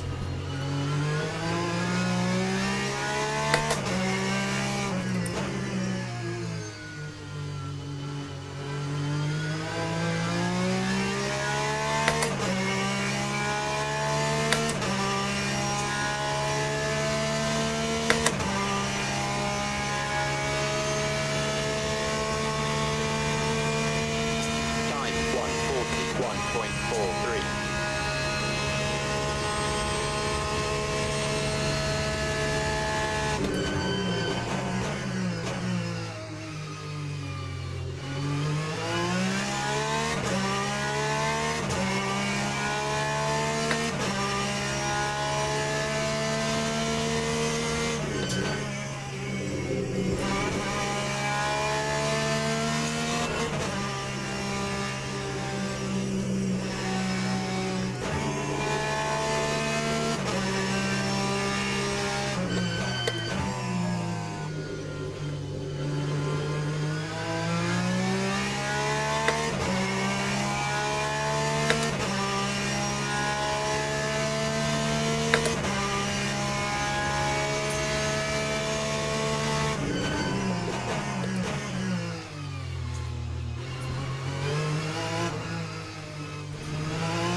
All right, just gonna go ahead and wrap this up because this has been a pretty terrible day. So, oh, and great, the game crashes.